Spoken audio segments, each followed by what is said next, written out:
meet with the professional staffs of some of these medical treatment facilities. And I'll use myself, for example, last year, pre-COVID, I was asked to go down to Detroit, where we have like a mini campus of facilities, Henry Ford Hospital, Detroit Receiving, Wayne State Medical University is there, and the VA Hospital. And we brought in a bunch of the students from Wayne State and kind of gave an Army pitch, if you would, or for that matter, a DoD pitch, because I think we succeed as an enterprise. However, I'm curious as to what you're doing in your region to get after that. Over. Sir, absolutely, we do. We have a great relationship with our reserve units within my area. So when we're going to an area, you know, we like to let them know about 6 weeks ahead of time that we're going into their area and ask them for different specialties that they have and bring them in as our subject matter experts. And we pay for them to come in and speak at these engagements.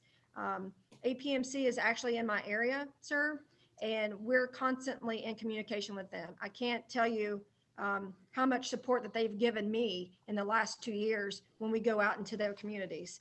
If we have a person that's interested in a certain skill set, that's who I reach back to, sir, to get that skill set and have that individual talk to them and tell them, you know, what their life is like in the Army and what the Army's done for them and how it's benefited their family. So we use our subject matter experts all the time throughout my entire area of operation. So when we go into the hospitals, typically we like to have panels. So it's not just one-sided. I have a dental corps officer, I have medical corps, some specialties, like 2 or 3 specialties for them. Then we have specialty corps and we have medical service corps and veterinarians that come in and are a part of the panel. And it's a discussion panel. And how our scholarships work, you know, how they came to be in the Army or in the Army Reserve. We do that a lot. We have TV engagements, sir. We have radio engagements, a lot of different lunch and learns. We go in and we help hospitals with their CEUs with our subject matter experts. We have a very good working relationship in my area. Did that answer your question, sir?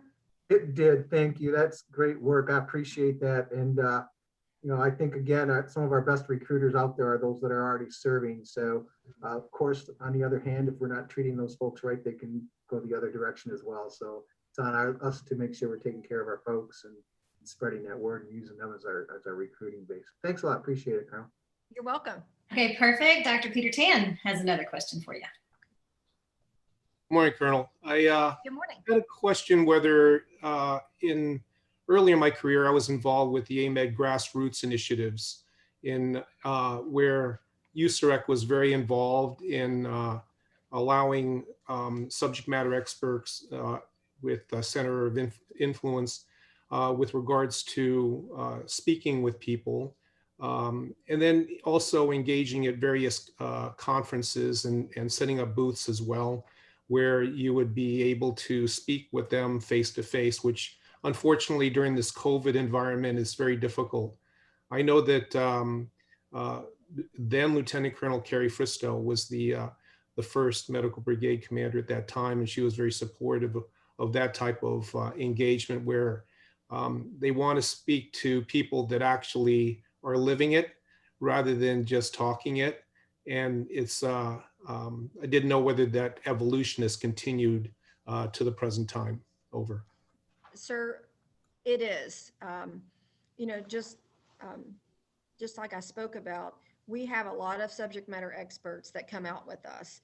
And, you know, our Surgeon General, he actually used to be the brigade recruiting commander. So he's very well versed on our recruiting efforts.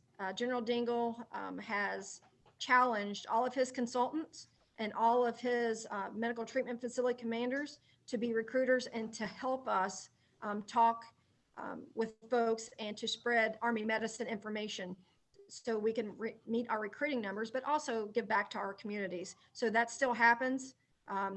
The TSG has actually come out and commissioned some of our folks. We did a United States wide commissioning on Zoom, where he commissioned all of our incoming clinicians.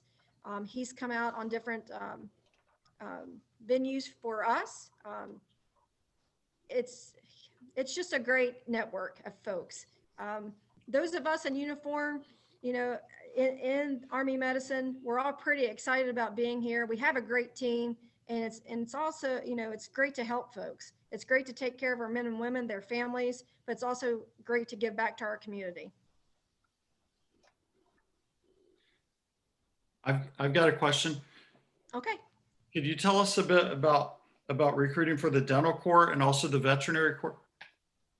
Okay, so our vet corps, actually, I was fortunate enough to have a veterinarian as one of my recruiters last year, and she was just phenomenal. We use her as one of our SMEs. We have the Health Professional Scholarship Program for dental school and medical school. On the reserve side of the house, we have our dental school stipend program and our medical school stipend program. We call that the MDSSP. And we offer that to our students out there that, you know, need a stipend, need some assistance while they're going through doing their residencies. Our veterinarians, for the active component, that scholarship is actually very competitive. I can tell you the numbers from my battalion. We are on mission for 10. Luckily, we received 10, but that is very competitive for active component because there's, if I'm not mistaken, 35 veterinarians across all aspects for that scholarship a year. So it's very competitive. We do bring veterinarians into the reserve side of the house. This year I personally did not have that mission, but my sister battalions did. It's still the same 2,300 for the MDSSP stipend. And, you know, they have a year of obligation for every 6 months that they receive that stipend. And upon completion of their residency, they'll serve in like a TPU as a troop program unit, or AMED professional command, which is APMC. And that's who we reach back to use our subject matter experts. We've put a lot of people in that command, or they can be called up for the individual mobilization augmentee program. Okay, I think the second part of that question was about the dentists. We have the dental programs too. That's a part of the MDSSP program. The same applies to medical and dental students for that. All right, and then we have Tony Williams from Germany with another question for you. Okay. And it is, JROTC graduating seniors receive SROTC scholarships and may not have decided what they want to study. Has this group been approached to go medical? Well, yes. And we've actually had the Deputy Surgeon General, Major General Talita Crosland, come out and speak in the Georgia area at the JRTC programs. And we let them know what we offer and what scholarships are available to them once they go to college, because they can qualify for an ROTC scholarship, and then they can still qualify for a health professional scholarship too, outside of ROTC, once they're accepted into medical school. But yes, we do talk to our JRTC programs, and our sister brigade that we're co-located with, they typically go out and talk to the high school students. But we've been asked to come and speak for the medical department, and we do that. My recruiters go out and talk to JRTC. Could you tell us a bit about retention? For my area, and that's all I can really talk to you about. I can tell you about the area that I govern. We have not had retention issues for the medical folks that we bring in. Most of our medical folks that we've brought in have stayed for their initial term that they agreed to, and a follow-on term. So in our area for TPUs, we haven't had that issue. Okay. What specific steps can we do to help you guys going forward? Because I would just say something that would help us is if we could meet maybe for the Florida chapter, speaking for Florida, if we could possibly meet with your recruiters in Orlando and maybe have a more specific interchange. Maybe they could say, these are the schools, these are the medical schools or training organizations that we work with right now that we tend to source from. And these are the ones that we would like to work with. And we have some issues working with these. Could you help us with that? We're ready to do it. Absolutely, and we can do that. My Orlando team is phenomenal. Actually, they're the #1 company command within USAREC for medical recruiting. We have a great team down there, and they have a lot of community partners down there. But the more networking that we can do to get our information out there, the better. And I can send you our information, our leadership schedule, our curriculum, and things of that nature. Over email, and I can give you a call too. It's a great program, and it's a great way to give back to our hospitals. Within our region, within your region, AOR, where would you like some specific help? We need help within our Nashville area and our Lexington area. That's closer to me. Our Birmingham area, we could use some more networking in that area. Our Florida area is great. Our Atlanta area is good, but in our Nashville footprint and Birmingham, that's where we need the most help. We can help you. I believe that if I'm not mistaken, Birmingham might be the Fort Rucker chapter of AUSA, but we've got a good contact there. We can arrange that with the region president and arrange that support. Also with Lexington, that's outside of 3rd region. That's in the next region over. But we know the region president there, and we can network with them and get you support there. That would be awesome. And it's very much appreciated. Yeah. Reach out to us. That's what we're here for. We're here to support you. Thank you. That's one of our primary goals in 3rd region is supporting Army recruiting. So there you are. All right. We have a lot of great programs to offer, and it's a great team to be a part of. Fantastic. So we have another question from one of our attendees. This is Brigadier General Sandra Alvey, USA retired.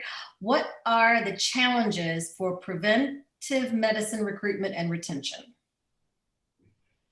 For the challenges for recruitment, I can speak on retention, not so much because that's not my area right now. But sir, recruitment is making sure that they're qualified and eligible for our 60 Charlies and the vacancies that have to be available to recruit them in. And we typically, it's a critical skill set for our active component versus our reserve component.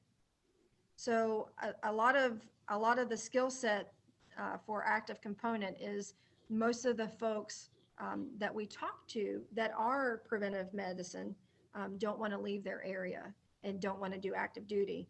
And specifically in my area of concentration, I don't have those particular vacancies, but my sister battalions do.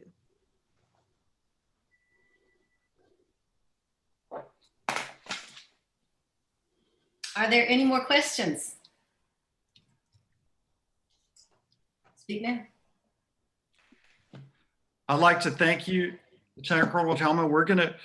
For all of our speakers, we're going to send you a nice thank you letter with a certificate, thanking you on behalf of the Suncoast chapter. Really, we will follow up, and we'd like to support you in any way we can. I'll follow up on the Lexington, the Birmingham area. Also with the leadership offer, we're ready to go. If we have some lead time, we can put together wonderful things and support you. I appreciate you having me today and letting me have this platform to talk about Army medicine.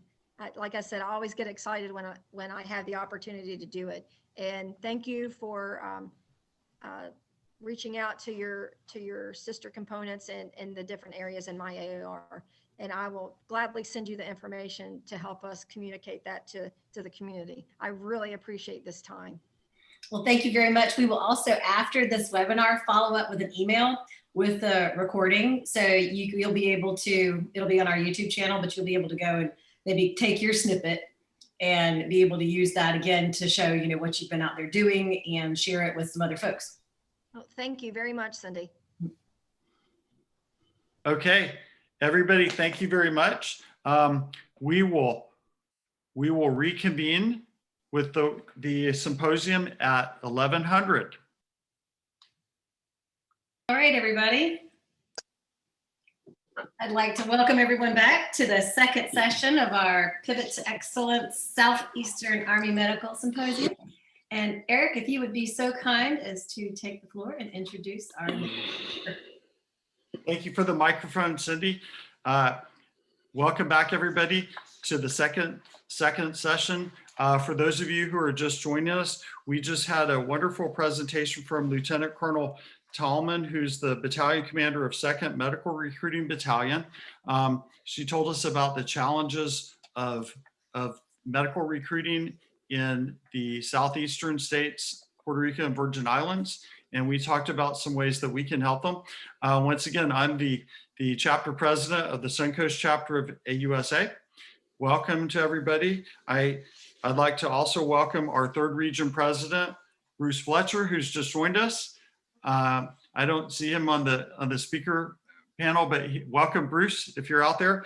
Also, welcome to all the ROTC and junior ROTC folks who are joining us. Hang on, I just gave Bruce the ability to talk. Hang on. I'm sorry?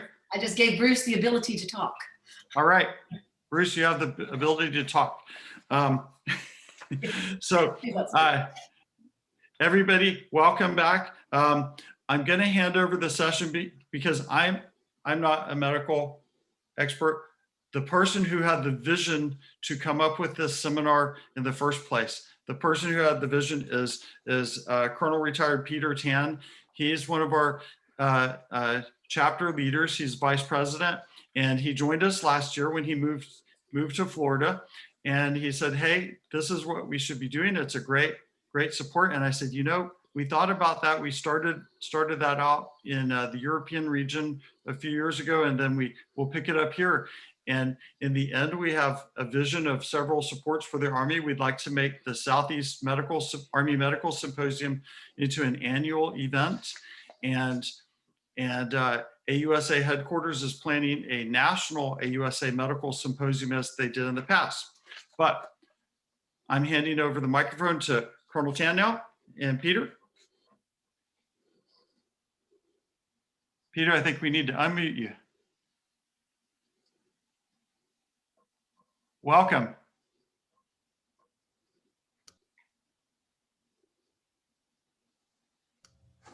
Good morning, everybody. Can you hear me now? Can you hear me now? Yes. I'm Colonel Peter Tan, retired, and I'm truly honored to be the host for this segment of this inaugural AUSA Southeastern Medical Symposium. I welcome everyone that is seeing us virtually, because truly we are surrounded by friends and colleagues internationally today. The invitations went out to the Northeast, Southeast, as well as Europe. So I'm truly humbled by this. And we're surrounded by selfless servants that show that are really, truly the epitome of expertise. I'd like to start off this program with introducing Mr. George C. Wunderlich. Mr. Wunderlich is the director of the United States Army Medical Department Museum. He at Joint Base San Antonio at Fort Sam Houston. Previously, he was an executive director of the National Museum of the Civil War Medicine, where he held the position of Director of Education. He is also a former assistant director of human formation at Mount St. Mary's Seminary and is an ordained deacon. In 1995, Mr. Wunderlich was awarded the Daughters of the American Revolution National Medal of Honor for his work in public history. Since then, he has developed historically based medical leadership training programs for the Joint Medical Executive Skills Institute, the United States Army Medical Department, AMED, the Interagency Institute for Federal Healthcare Executives, which I am a proud graduate, the Uniformed Services University of the Health Sciences, and various other civilian and governmental organizations. In 2011, he was awarded the Order of Military Medical Merit by Army Surgeon General Lieutenant General Eric Shoemaker for his support of military medicine. He is a nationally known speaker on various Civil War topics and can be regularly seen on the History Channel, PBS, National Geographic, and the British Broadcasting Corporation. George and his wife, Dr. Irene Wunderlich, live in San Antonio, Texas.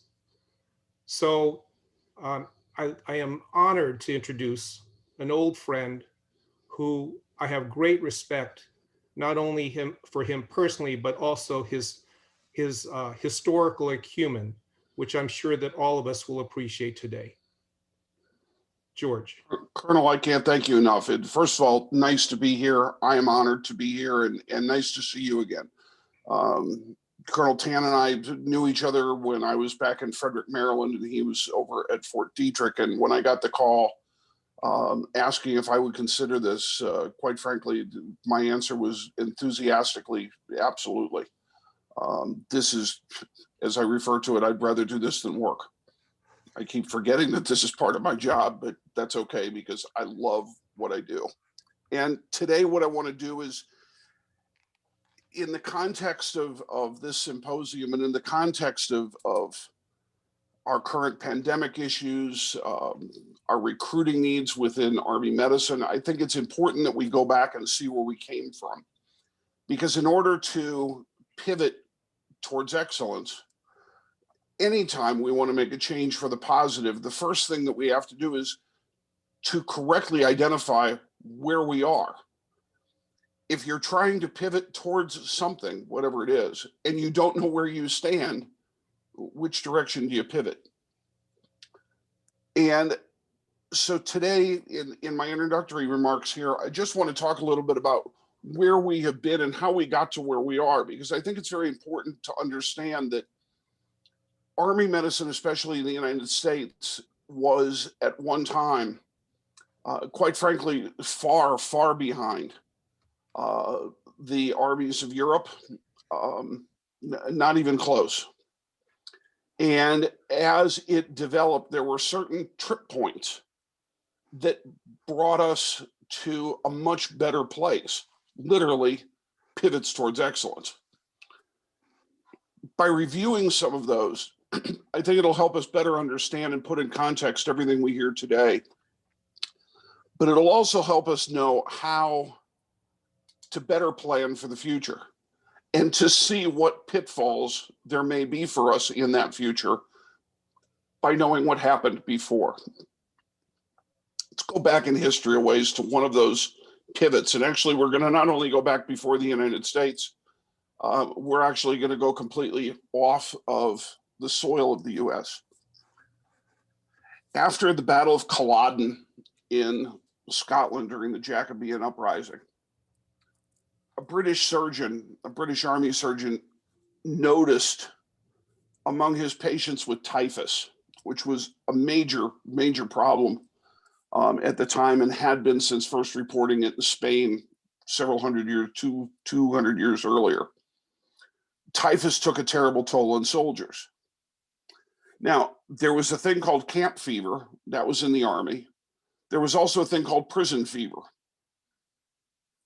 After the Battle of Culloden for the first time, an Army surgeon looking at these two different diseases came to the conclusion that they weren't two different diseases. They were one, just one.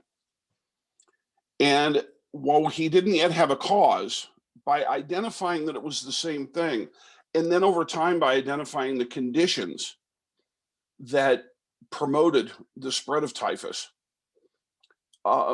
eventually, slowly, we're going to see what I refer to as anecdotal medicine. It didn't have the backing of science yet. It didn't have the understanding of microbiology. It didn't have the understanding of a germ theory. But what it did have is it had an understanding of circumstance. I can observe that in certain situations, the Army, if they have these things, and if they're in these environments, or if they don't have these things and they're in these other environments, what will happen to the troops and the effective fighting force? And it really is important for us because being a discovery of the British Army was known for, as all armies are, writing things down and training the next generation of officers by the experience of the previous generations. We're not talking a great deal of distance between the Battle of Culloden in 1746 and the beginning of our American Revolution in 1775, fairly short period of time, 30 years. So what could have been learned in those 30 years that would affect Army medicine as we know it today? We can actually see it in George Washington's very first orders to the newly formed Continental Army when he took over on July 4th, 1775. He came to Boston. Boston was a center of American medical study. As a matter of fact, Boston is the first place in the US where we see an attempt to inoculate against smallpox. Again, going far back before the Revolution to 1721, there was a great smallpox epidemic.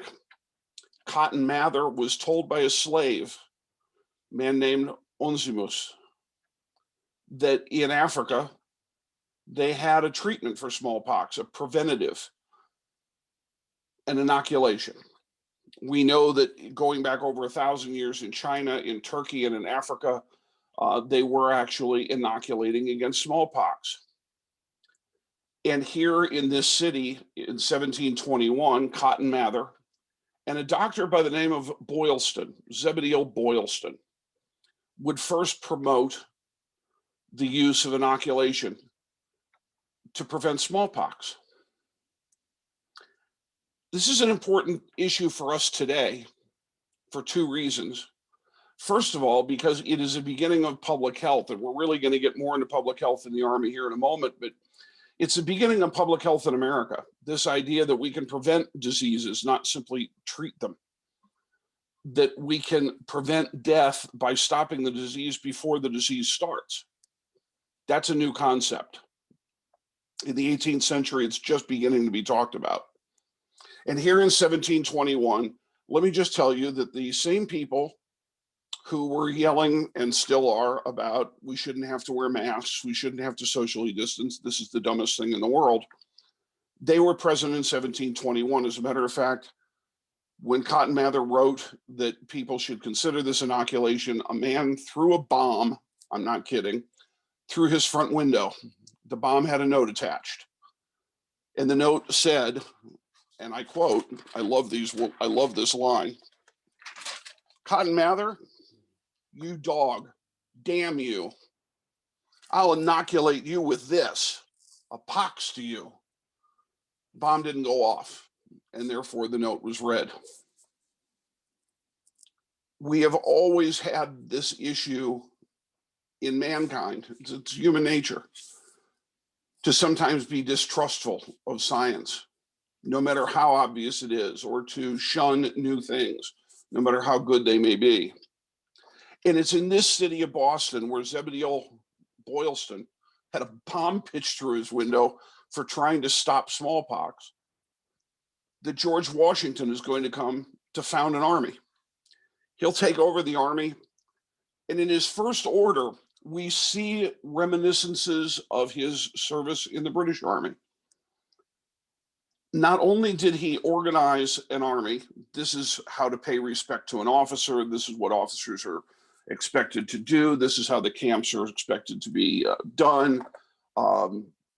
He also immediately put in some of that anecdotal medicine that I was talking about, that the British Army had really seen to be effective. It wasn't as effective as a germ theory and an antibiotic or an antiviral medication or vaccination, but it certainly was enough to show a marked difference in the fighting ability of that army. So what does George Washington do? One of the first things he does while he's organizing this army is he entreats every officer to regularly visit the camps of all their men, to make sure that they are living in a hygienic state, that there is fresh straw provided for their bedding. Fresh straw doesn't have weeks of old bugs in it that can pass typhoid.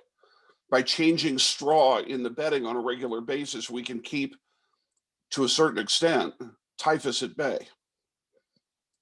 He didn't know why, but he knew that fresh straw and fresh bedding for the men, and inspecting their camps to make sure that their clothes are being laundered, and to inspect the camps to make sure that the latrines are not overflowing and that they're covered up with earth on a regular basis.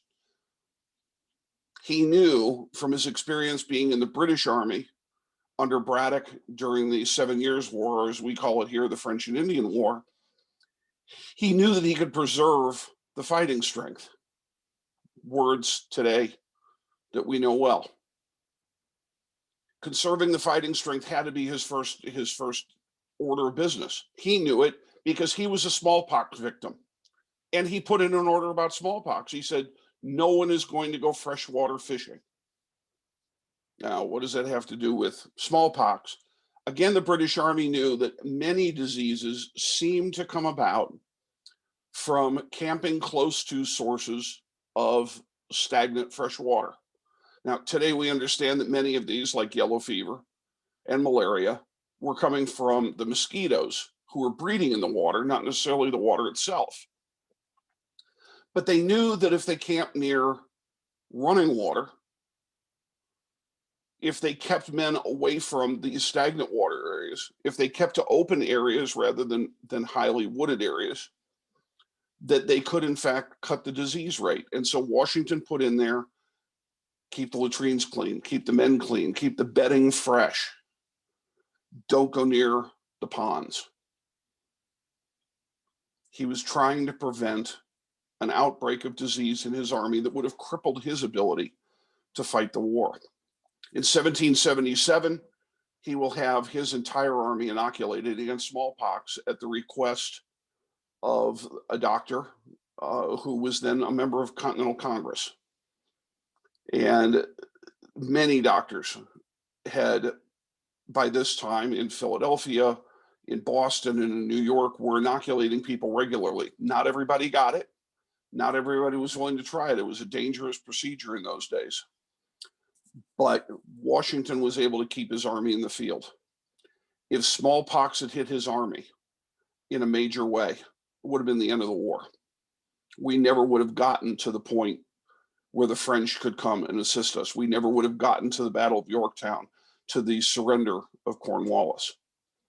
And Washington knew it on day one. One of my favorite quotes of his is, "We have more to fear from it," meaning smallpox, than from all of the shot and bayonets of our enemy. This set a trend.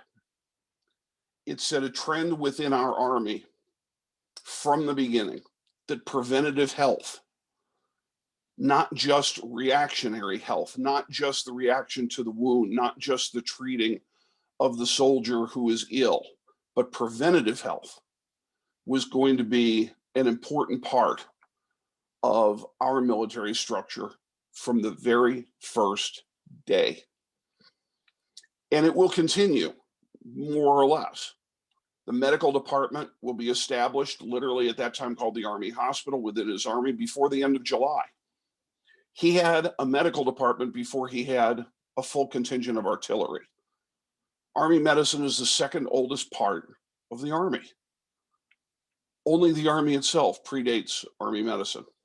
That's how important it was to him and to people like Benjamin Rush, who was a physician, who was also a member of the Continental Congress. Let's move ahead a little bit. In 1818, the department became permanent. What it literally meant is that during the Revolution, he said, "Oh, we have to have a medical department." And after the Revolution, being a very small army, they thought, "Well, no, we don't. We'll just hire local doctors." In the War of 1812, they realized that the medical department would have to be permanent. And after the War of 1812 and 1818, we will have a permanent establishment of Army medicine. As we move up to the Civil War, and I think this is one of those other pivot points that sometimes gets overlooked. A lot of folks will hear the name Dr. Jonathan Letterman, or they may be familiar with Dr. Irwin McDowell, who did a lot of what Letterman did a year before, well, about 6 months before Letterman did it, out at Shiloh in the Western Theater. These two men, pretty much independently of one another, are observing what's going on around them. They're both medical officers who had been medical officers well before the war began. So they had seen action in the West, they had seen action in Florida, they had been in mountains, plains, coastlands. They understood environment and the environmental impact, but they also understood medicine in the Army very well. And we're going to come back to that point as well. Medicine in the Army, it's different than medicine in civilian practice. And these two men understood that. And when they organized the medicine within the Army, they organized it differently than it would have been organized in any other function of life. During the Civil War, we had a basic problem. And the problem was that European armies at this time, despite the attempts of countries like Great Britain and especially at this time of France, to develop better doctors and better medicine, the fact is that medicine was still considered a second or a third thought down the line when it came to military planning. The doctors knew what they needed, and they could convince the officers to a great extent about things like cleanliness because there was a direct effect, and it was easy to show them. You know, you didn't have enough men because they were all sick and you lost the battle. You moved your campsite the way we told you to, your men were healed, and the next battle you didn't lose because you had a full contingent of men. Officers in the ranks of the artillery, the infantry, the cavalry, the dragoons, they understood this. Things like setting up hospitals, evacuation assets, transportation of the wounded. These are things that were harder to sell. And we see it during, well, a good example would be during the Crimean War in the 1750s, where filth in the hospitals was just assumed to be acceptable, even though it's not in camp. The idea that we would have an efficient ambulance service was completely lost. As a matter of fact, one of the great tragedies of the Crimea is the Army realized, oh my gosh, we need ambulances. And there were American observers in that war who were looking, and of course, what's the best kind of an ambulance they have? Well, how about one that can take a whole lot of patients at once? The biggest wagon we can find. It's called an omnibus. And literally, it's where we get the term bus. It was a public transportation heavy wagon that could be pulled by a large team of draft horses and could carry 15 or 20 people. Well, it is great if you're on the streets of London. Not so good if you're trying to get down to the beach in the Crimea. They were so heavy, they sunk up to their axles in mud and they broke down, and that was it.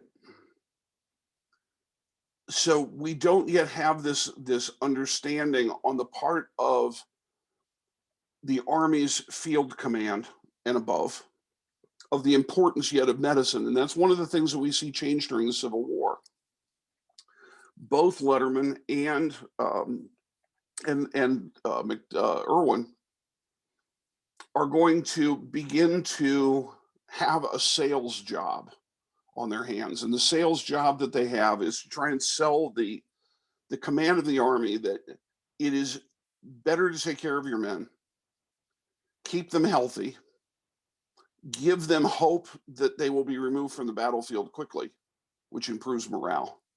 Give them the best possible medical care so that the greatest number of veterans can be returned to the front, because veterans are more efficient and better fighting men. This was a sales job because, let's face it, all those wagons needed for evacuation, all of those various wagons that we're now going to need for the transportation of medical supplies, and the tents that we need to set up these divisional hospitals rather than the old regimental system of hospitals. This takes money. It takes transportation assets. And it was pretty much in the 19th century, the idea of medical planners that no medical care should be given on the battlefield. It was a waste of time and asset. We see that actually as the development of the Red Cross in Geneva. At the Battle of Solferino, you may have heard the term in French, c'est la guerre. such as war. Kind of means, well, what do you want me to do about it? That's just the way it is. Those words were uttered by Napoleon III to Henri Dunant, who would found the Red Cross, when he said, where are the doctors? Your men are suffering. You have these massive casualties. Why aren't you doing something about it? And Louis Napoleon said, c'est la guerre. That's war. What do you want me to do about it? That's how we came into the Civil War. We're not going to come out of the Civil War the same way. Because of men like Letterman and Irwin, we are going to see a massive change in the importance of evacuation. We're going to see ambulances developed specifically, and actually that was started a couple of years before the war when they were looking for effective ambulances to run at the frontier forts. We're going to see ambulances being developed specifically as evacuation assets and specifically designed to do their job so that they won't break down and that they won't get stuck in the mud. We're going to see even ambulance railway cars and specialty trains. We're also going to see a completely new organization of our field hospitals based, again, not on a regimental system where only 2 doctors are available, not even at the brigade system where we have 10 or 12 doctors available, but at the divisional level where we have enough surgeons to be put in one place to do some real good. Also, we're going to see a change that the doctor in charge is no longer going to have to handle personnel and logistics and reporting and communication and operate on the soldiers. We're going to see a new system under Letterman where we're going to break that communication, logistics, administrative duties, communication duties. We're going to assign that to someone other than the physician in charge of the hospital. We're going to see medical logistics changed to make sure that supplies are readily available, wasted less, and more easily gotten to the frontline troops. All of these changes that come about are so effective that in 1864, Letterman's plan, including this reorganization of hospitals and the evacuation system, were passed into law by Congress and become the law of the land. The number of lives saved was amazing. I'll give you an interesting statistic. So prior to the Battle of Antietam, which is really the first very major engagement that Letterman will be involved in, we didn't have any aid stations. At the Battle of Antietam, there were a few. Notably, one was the Iron Brigade near Miller's Farm. But that was something that the brigade did, not something that the Army did. So we had like 2 or 3 things that would be considered today aid stations at Antietam. Less than a year later at Gettysburg. So we're talking from September 1862 to July of 1863. It's not even a year away. 247 aid stations are on the Battle of Gettysburg, on that battlefield.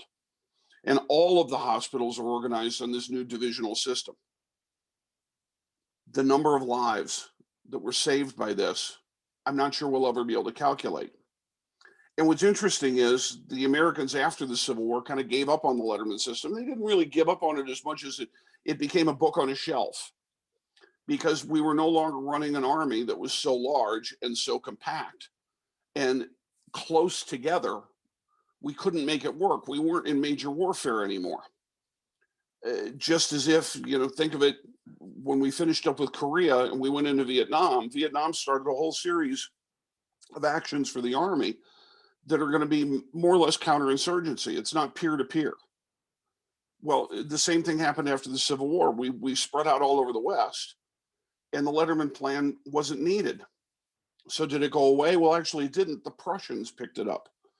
And in 1866, the Prussians will use the American plan, which is what they called it, in their fight against Austria, and in 1870, in their fight against France in the Franco-Prussian War.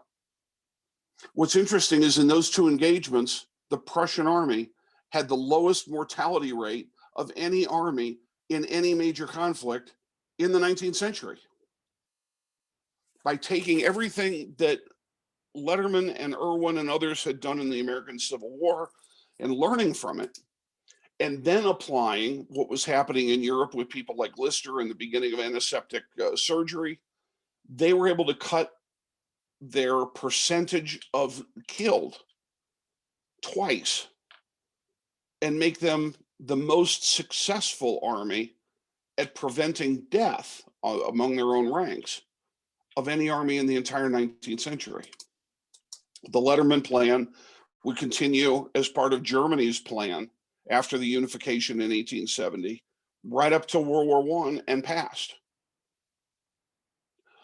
A variation of it would be used by the French and the British and all of the Axis powers during World War I. The number of lives saved, again, is probably not possible to calculate. During the Civil War, we also came to realize something thanks to Surgeon General Hammond. Surgeon General Hammond began a study. He told all of his doctors in the field, I want you to go out and collect data. I want you to send in samples of amputations, of dissections, of postmortems to the Army Medical Museum. He developed an Army Medical Museum in Washington. It's still there. It's now the Museum of Health and Medicine. In order that all of the data from the Civil War, including medical records, outcomes, case studies, would not be lost, that they could be used to train the next generation of military doctors. In 1879, the books and the photographs and the lithographs and the case studies are all published. And what we begin to see is another pivot in the direction of excellence. The understanding that Army medicine is different than civilian medicine simply because the situations under which soldiers live and civilians live are markedly different. Blast injuries, burns, yeah, they're present in the civilian population, but not like they are in a war. So the Army begins to understand not only does it have to have an effective medical service, but it has to have one more thing. It has to have doctors that are specifically trained, at least a cadre of doctors that are specifically trained in Army medicine. And so we finally find the development of Hammond's system will come to pass when George Sternberg will eventually found the Army Medical School in 1893. It is arguably the first medical school specializing in preventative medicine and public health in the world. Because going all the way back to George Washington, we have to have a medically ready force. And that understanding really came about for the first time from the Civil War, when people like Letterman and Irwin and so many others were constantly bombarding Army top echelons and Congress with messages of, we have to have a healthy force or we can't fight. We have to have a healthy force or we're sending too many boys home unnecessarily. It's costing too much money. It's costing us battles. It's costing us our mission. Letterman was the first one that I can really find who was able to communicate to the highest echelons of the Army. The Army has a mission. Let's break it down into the most simplistic things. Kill people and break things to save the country. And medicine has a mission. Medicine has a mission of providing the men who are capable of carrying out the Army's mission. That means improving morale. I know I'm probably going to live because somebody's going to come and help me. The idea of an effective force that is medically prepared to take the field, that they're not all down with dysentery, that they're not malnourished, that they are in good health, that they are not suffering from typhus and smallpox and all of the other things that would either cut their strength or cut the individual's strength who may not be sick enough to be in the hospital and is still in the ranks, but cannot carry out his mission. And so we have in 1893 this medical school, which for the first time is going to prepare that cadre of doctors that will be with the Army to prepare the Army for the Army's mission. Sail a gare no longer flies. In 1920, we have authorized the Medical Field Service School at Carlisle, Pennsylvania. Same kind of, it's another one of those great pivots because what did we learn in World War I? Okay, we had the doctors. That's great. They didn't know what to do in the field. We trained them up in all the medicine they needed, but they also have to act as commanders of medical forces. And it's not just the doctors. What about the nurses? What about the men of the enlisted corps who are going to have to go out there and be stretcher bearers and hospital stewards and aid men? What about all of them? And so the field service school went one step further. It said, not only do we have to train doctors in military medicine, but we have to train everyone else, including the doctors within Army medicine. We have to prepare them to operate in the field. In World War I, that didn't happen well. By World War II, it's a whole nother world. Because at Carlisle, they're not only training people, but because they're running the field exercises, they're put in charge of developing the products that field medicine will use. And those products are now going to be tested by people who are actually practicing their art in the field under simulated circumstances, and are then able to be questioned. So how was that new aid bag? Oh, it was great, but I ran out of bandages in like 20 minutes. I need more capacity. Or, you know what? It hurts right here. That bag kept hitting me here. It needs to be tied down somehow. And by the time we get to World War II, the battlefield medic, the dental technicians, everyone that was going into the field now had this experience of good medical products that had been tested and tried, that were developed correctly, and people who were trained to use them from the get-go. It's going to make a huge difference. In 1919, we learned another lesson during the great pandemic that we still refer to as the Spanish flu. In that pandemic, one of the things we learned was the flu, any flu, is a war disease. And in 1941, it was declared a war disease. And for the first time coming into World War II, we are actually placing the flu and other communicable diseases under surveillance. And we are putting together teams that can quickly develop treatments, vaccines, whatever we need to make sure that we don't have another 1919. That's an incredible pivoting forward, a turning it to say, okay, we have to look in all of these directions at medicine. And by the way, we've got a new one, the flu. The flu's going to kill us out there. We have to do something about the flu. It is an amazing less than a century change between 1860 and 1941. We're not near 100 years yet. There are still veterans of the Civil War running around, well, walking around. They were old. They were still on this planet observing what's happening in medicine. And every time we've come out from World War II, okay, so we've got the Medical Field Service School. Now we have the Center and School. We have the Uniformed Services University.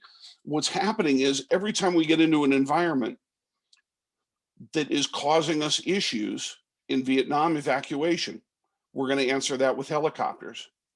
What people on the civilian side don't realize is that all of these things, tracking flus, training doctors in public health, preventative medicine, modern nursing care, as we know it, developed during the Civil War and over the next 40 years thereafter, surveillance of things like the flu and medical intelligence. They don't think of these things as being an Army developed product that affects their life today. And yet every one of us sitting here knows this all affects our life today.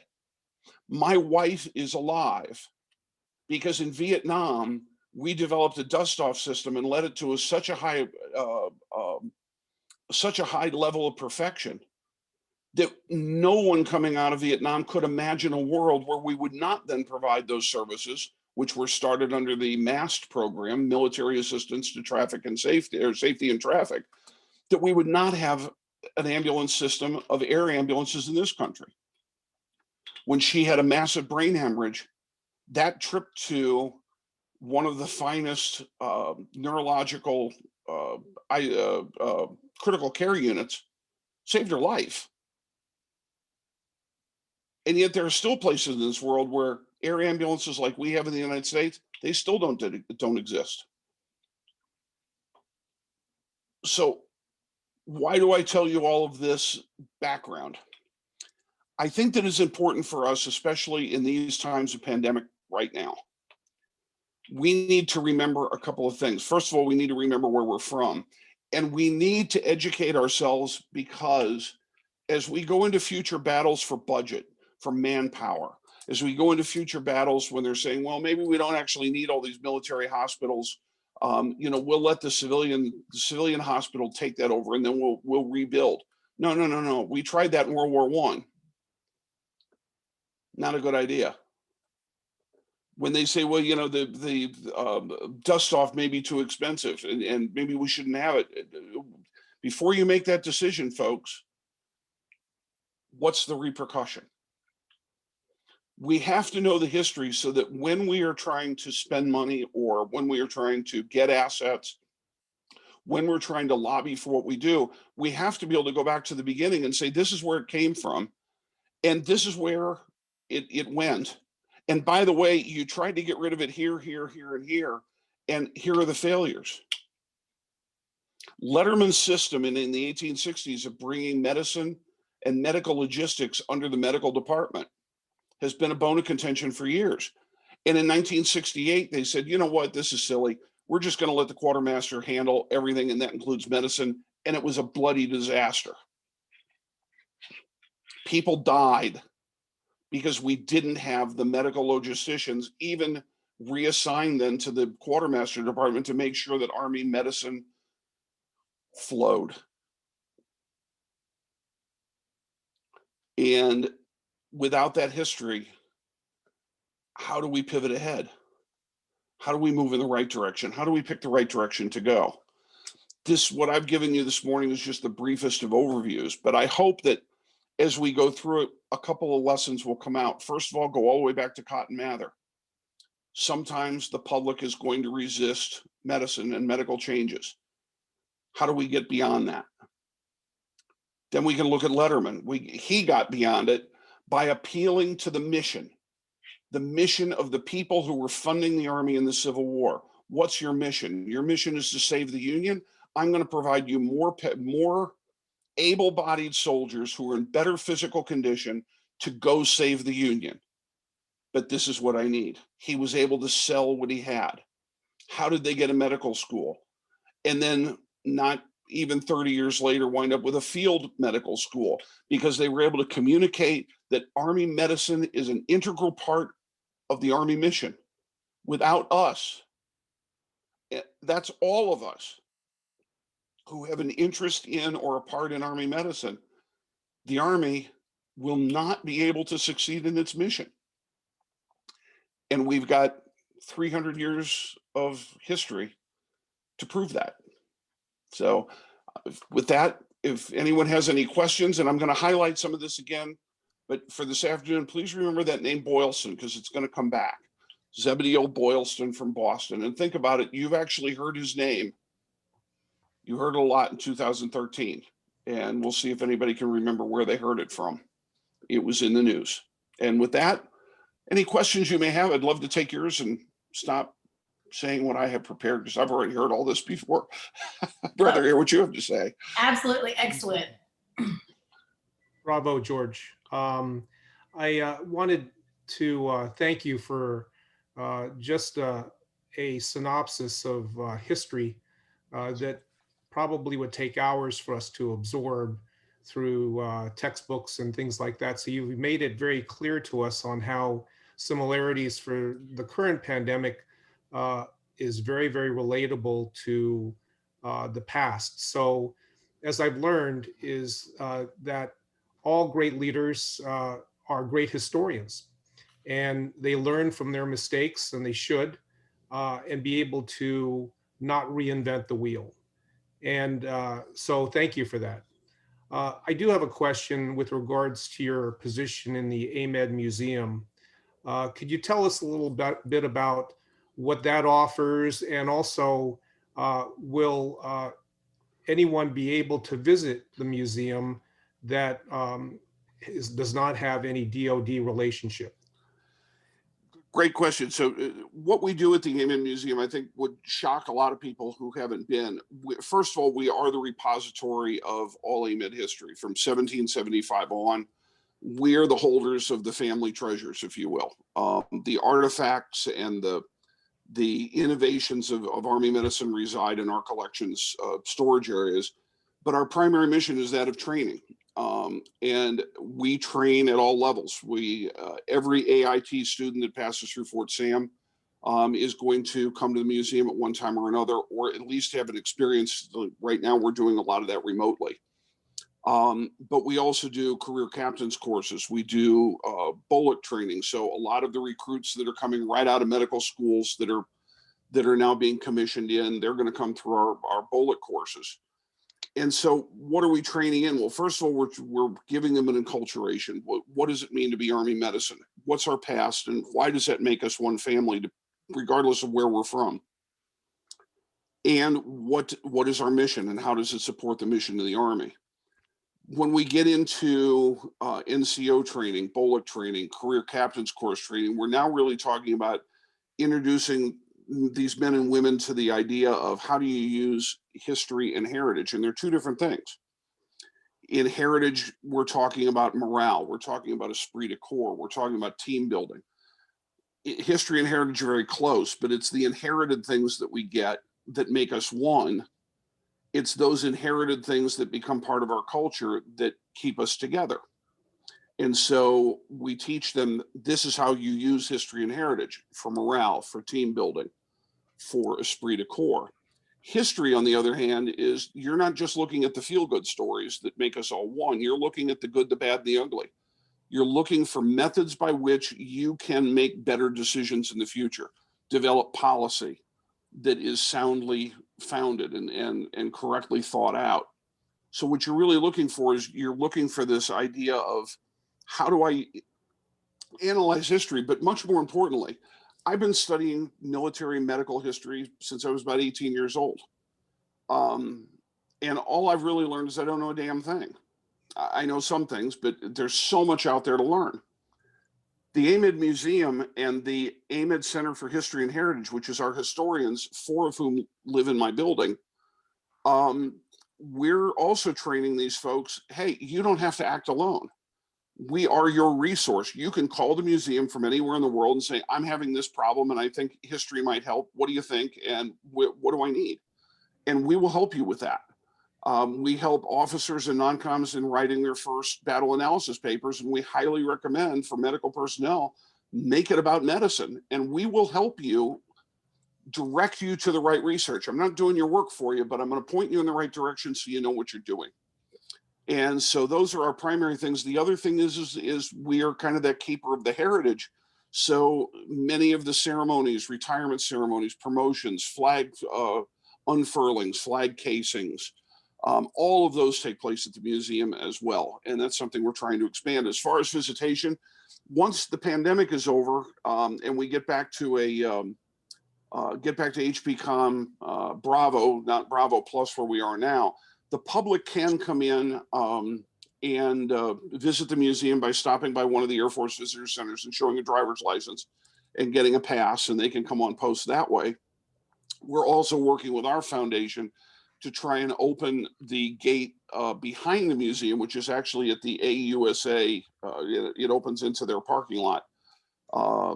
And we're trying to make it so that in the future, the public may be able to come in, because not only are we doing the training that we talked about, I work heavily with recruiters to bring in school officials and guidance counselors to work recruiting. And I also know that a lot of the students that we've had in the past from vocational technical high schools and colleges in the health sciences, it's a great recruiting effort to be able to say, hey, you want to change the world?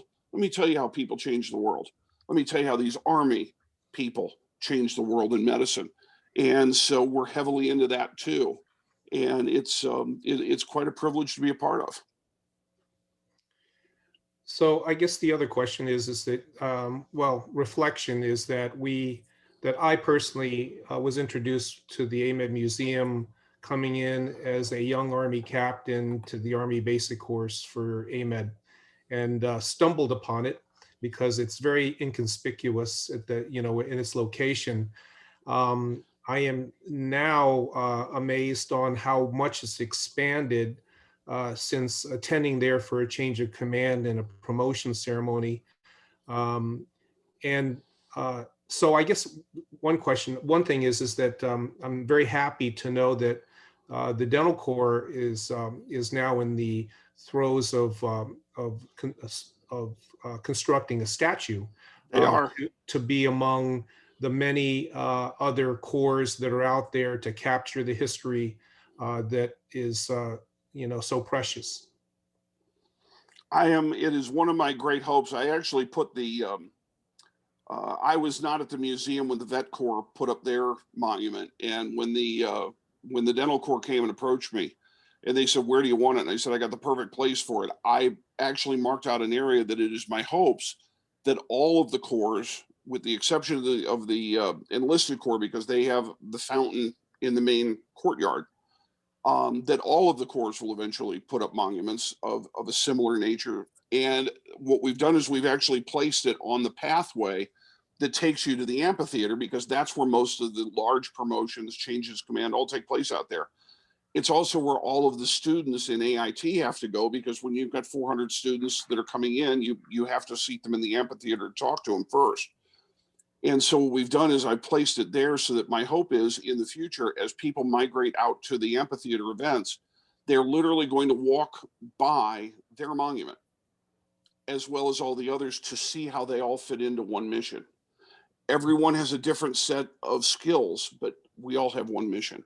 And so it's my hope to turn that area into a memorial area specific to that esprit de corps piece going into the amphitheater. Are you integrating any of this with the newly opened National Museum of the United States Army? We are. We absolutely are. We actually have done some research for them. We're going to be opening a small area of the museum called the Army Vestibule, which will be a similar area in all Army museums that will tie the history of the Army as a whole to the history of each one of these museums. So you'll actually pass through an area called the Army Vestibule that kind of gives you a synopsis of Army history from the Army Museum in Washington, and then you will enter into the AMED Museum, actually going through that portal. So you'll have an introduction to Army history, and then specifically the role that the Army Medical Department plays in that history. Terrific. And I guess in order for all of us to become more part of this museum, having been a past contributor to this museum, can you tell the audience how we can support you with regards to either being a volunteer, or whether it's financial, or to help you continue to uphold your mission? There are really two things. So as a federal employee, obviously I can't solicit donations, but donations can be given to our AMED Museum Foundation, and they can be found online. They help us out by purchasing. As a matter of fact, they built the buildings. So those buildings have been turned over to the government, but those buildings were built on private donations. They occasionally help us with artifacts. So financially, the best way to support us is to go to the website of the AMED Museum Foundation. It's a 501c3, and people can donate there. As far as volunteering, I'm always looking for volunteers, and anyone in the San Antonio area, or people who are going to be, on TDY at San Antonio for an extended period of time, who may want to have something to do on a day off. We take volunteers all the time, and I can tell you that our volunteers do not just sit behind a front desk and greet people, although I need that too. So we're looking for people who would be willing to do that, but I'm actually talking about people who might give tours, might be willing to give addresses to our young soldiers in training to kind of help them understand the real experience from their point of view. But even to the extent, I've got a number of volunteers who have helped me build new exhibits. And you know, with the Army budgets the way they are for museums, it's somewhat hard sometimes to build the exhibits because they've been concentrating their efforts on DC and a couple other museums that are just now being built. And so what we're doing is we're building our own exhibits, and we're building them to Smithsonian quality. And a lot of that's being done by volunteers. So people who want to come in and do something hands-on, we can cover that as well. I think Eric has a question. Yeah, I've got a question. George, I've heard some examples of where a mission was derailed by sickness. An example would be the French started the Panama Canal effort. We picked it up, Corps of Engineers, we made it happen. Living in Europe for a long time, we always heard that the Turkish siege of Vienna, Austria was broken off due to illness among their soldiers, maybe the plague or something like that. Do you know of any other example? Could you give us some examples of where a mission was totally derailed by sickness? I can give you several, and one of the very interesting ones actually, and we don't often think of this as a military expedition, but the Lewis and Clark expedition almost came to an abrupt end far before they ever got to the Pacific Ocean because they ate dried fish. The people who had been eating that dried fish, the local native population had been eating that stuff for years, and whatever bacteria was in it didn't bother them. It was something that their gut dealt with very easily. The men from the Lewis and Clark expedition, to a man, pardon me, was almost completely incapacitated. If the natives of that area had wanted to, they could have taken all their weapons and become the single most heavily armed tribe in that area. And fortunately, they didn't, and they nursed the men back to health. But that was a complete derailment of that one. During the American Civil War, one of my favorite things of all, because I occasionally like a little bourbon. I don't admit it, but I do. General Grant realized as he was going around Vicksburg that he was probably going to wind up losing his army to malaria. And so he started issuing daily rations of quinine, which were to be taken prophylactically to prevent his army from getting annihilated by malaria while they were trying to cut their way through the swamps. By the way, that's where we get the whiskey sour, because the quinine was so bitter, he had to import barrels of whiskey from St. Louis, and they would mix the quinine with the whiskey. It's where we actually get the cocktail, the whiskey sour, which was popular in the South. It used to contain quinine. But you're right. If it hadn't been for Walter Reed in the Spanish-American War doing his research into yellow fever, the Panama Canal wouldn't have been built. And the reason the American Army was able to do it was he was able to identify, here's the problem. The Army Corps of Engineers was able to say, okay, well, here's the solution. We're going to do this and this to reduce the population of mosquitoes. And we succeeded in something no one else had. And frankly, it is time and time again that we run into disease or we run into environmental issues that prevent us from doing what we want to do if we cannot overcome. And the only way we can overcome is having that research piece and having that mission awareness and the people within the Army to carry it out. I'll give you a follow-up on that. When we lived in Germany after World War I, there was a contingent of soldiers that occupied the area around Koblenz, and there was the Spanish flu epidemic at that time, the pandemic at that time, and it was a famous story around Koblenz that the commander had issued a ration of rum to his troops the entire time, and he paid for it out of his own pocket. And that's what they say saved everybody. Interesting. Yep. I had not heard that one. I'll have to look that up. That's an interesting one. That's the local folklore around Koblenz, Germany, the Army of Occupation following World War I. Well, the British Navy will tell you that rum will save the world. And there was the referring to British soldiers, British sailors as limeys. That was related to the lime Right. that they Yep, issued to their to their sailors the whole time to prevent I forget what it was. Scurvy. Yeah, scurvy. Yeah. Yep, vitamin C deficiency. And what's interesting is during the Civil War, that's one of the first things Letterman had to face was scurvy. At the Peninsular Campaign, the guys were literally living on hardtack and salt pork and nothing else because they couldn't get anything fresh through. And when he got there, he found that men were suffering badly from scurvy, which not only affected them physically, but also mentally. They would just wander off and not have any clue where they were or what they were supposed to be doing. And his first call was for fresh potatoes and onions to be streamlined to the Army. And they said within days, the health of the Army turned around as soon as they could get potatoes and onions. And he was recommending, which now we know is correct, leave the skins on the potatoes. And by cooking out potatoes and onions, they were able to turn the scurvy problem around.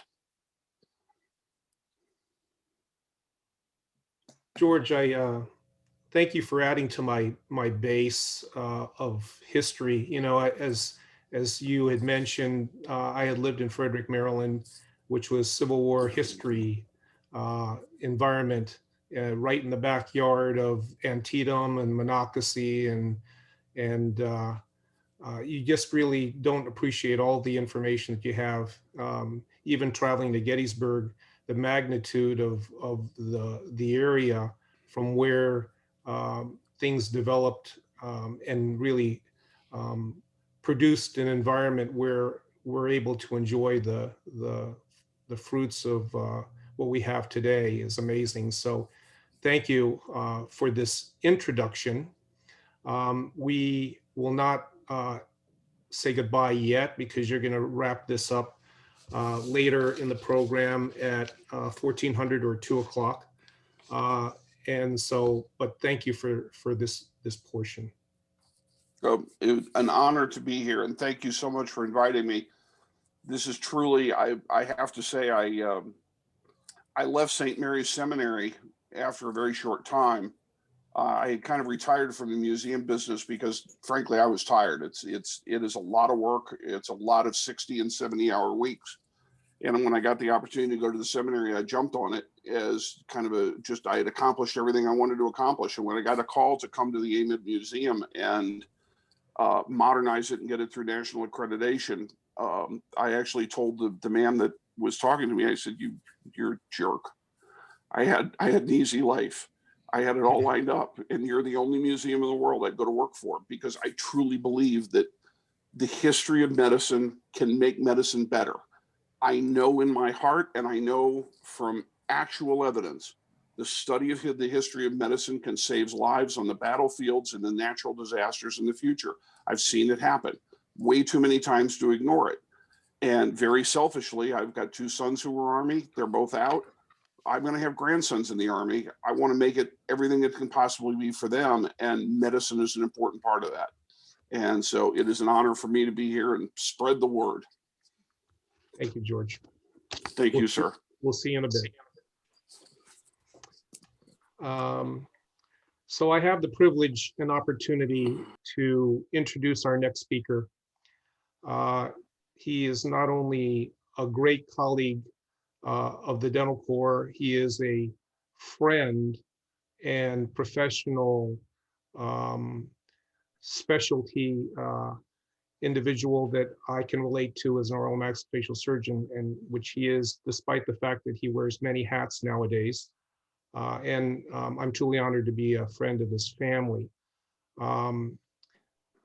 Brigadier General Shan Bagby is the Deputy Chief of Staff for Support, G146, United States Army Medical Command, and the 28th Chief, Army Dental Corps. Brigadier General Bagby earned his bachelor's degree in physics from Rutgers University, Dr. Dental Medicine from the University of Pittsburgh, a master's degree in healthcare administration from Baylor University, and a master's degree in strategic studies from the U.S. Army War College. He completed oral and maxillofacial surgery residency training at Martin Luther King Junior Drew Medical Center in Los Angeles, and fellowship training in oral and maxillofacial surgery, trauma surgery at the University of Texas Health Science Center in Houston. General Bagby received his ROTC commission in 1989 and transferred to the active component in 1997.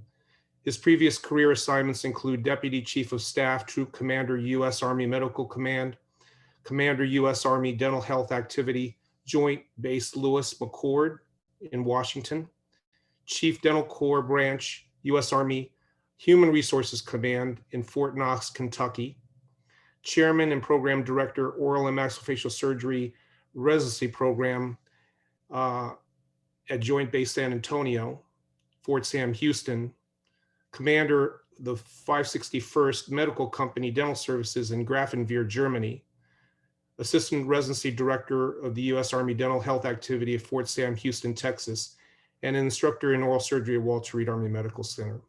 He is a graduate of the Army Medical Department Officer Basic and Advanced Course, Airborne Course, and U.S. Army Commanding General Staff College, and the U.S. Army War College. His awards are many.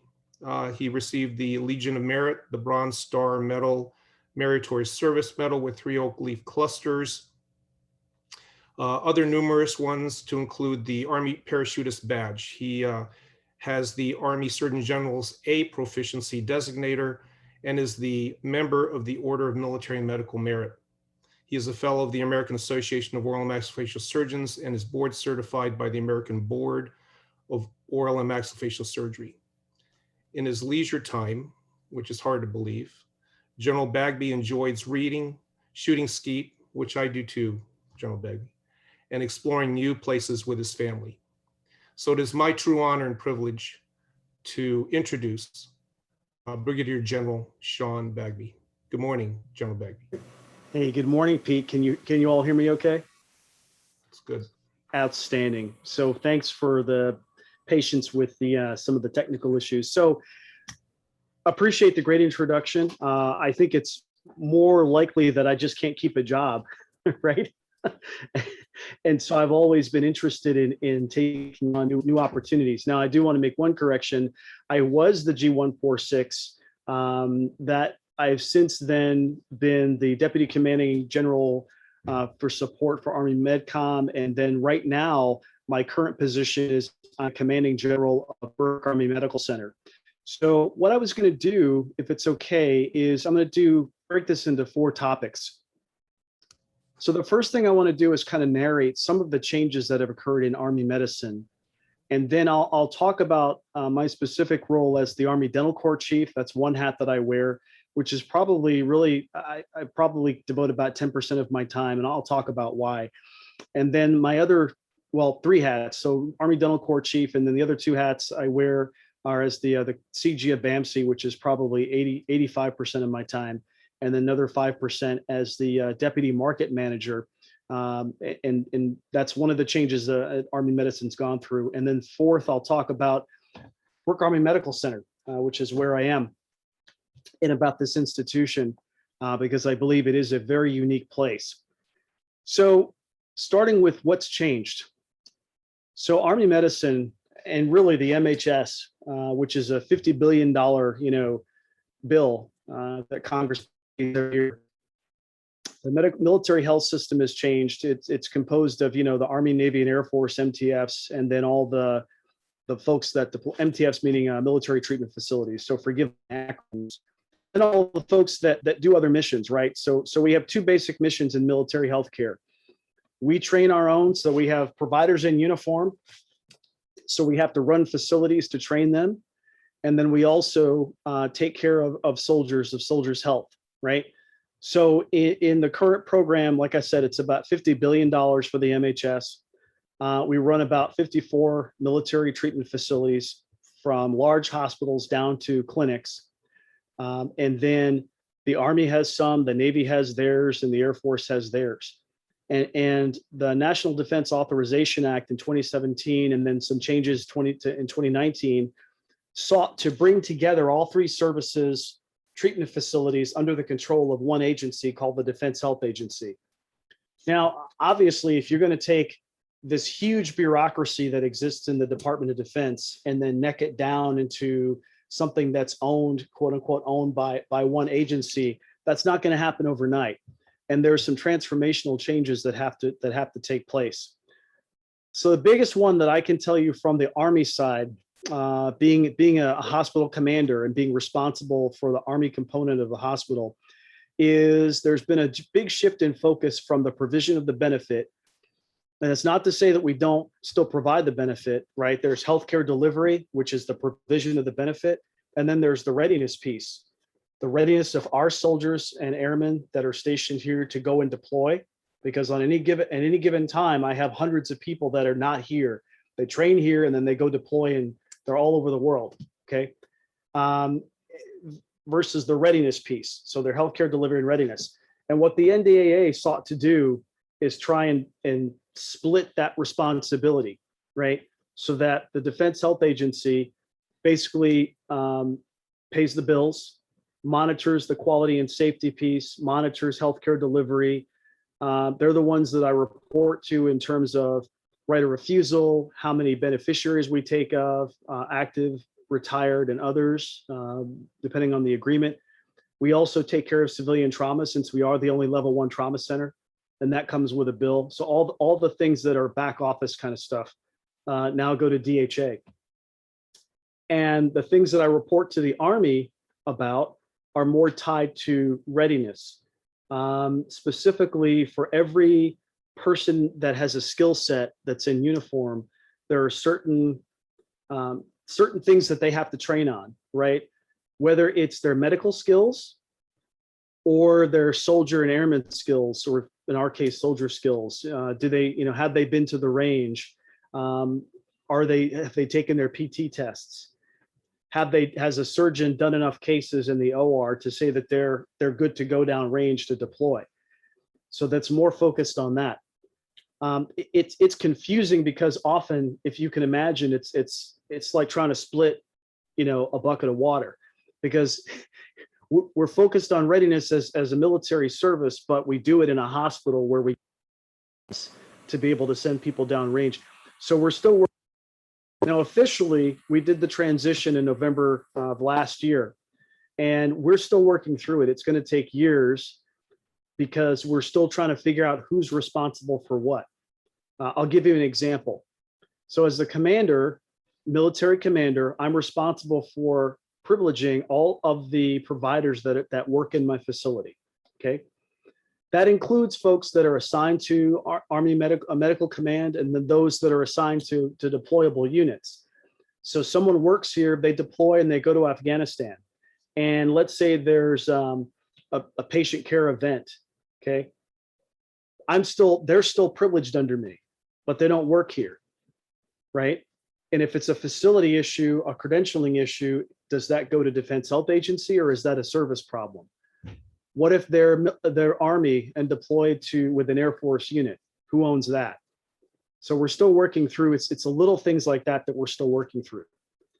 The other thing that happened with Army Medicine is that, as I said before, Army Medical Command, which still remains as a command, ran 54 facilities and was responsible for all the healthcare delivered in those facilities, the budget, the patient care outcomes, and so forth. And some of that went to DHA.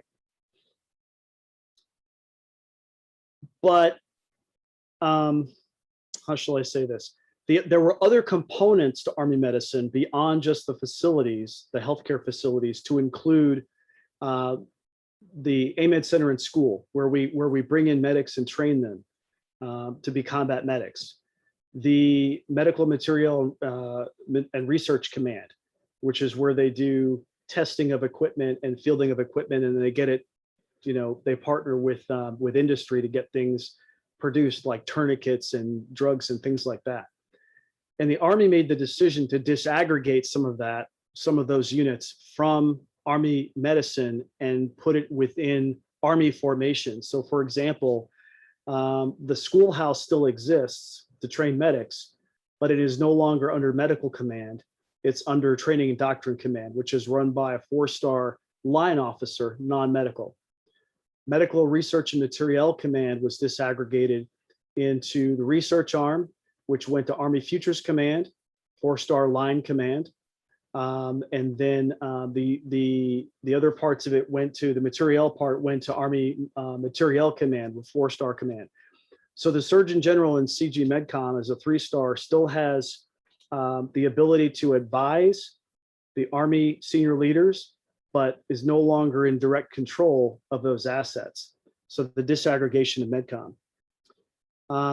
Now, specifically with regard to the Defense Health Agency, what they've done is they've taken these military hospitals and organized them geographically, not necessarily service aligned, but service related. So for example, here in San Antonio, we are a market, right? We're a market. So we have an Army hospital, which I'm the commander of, and then we have an Air Force clinic, and they have a commander. However, that commander is an Air Force commander, but he's also designated as the market manager under DHA, and I'm designated as the deputy market manager under DHA.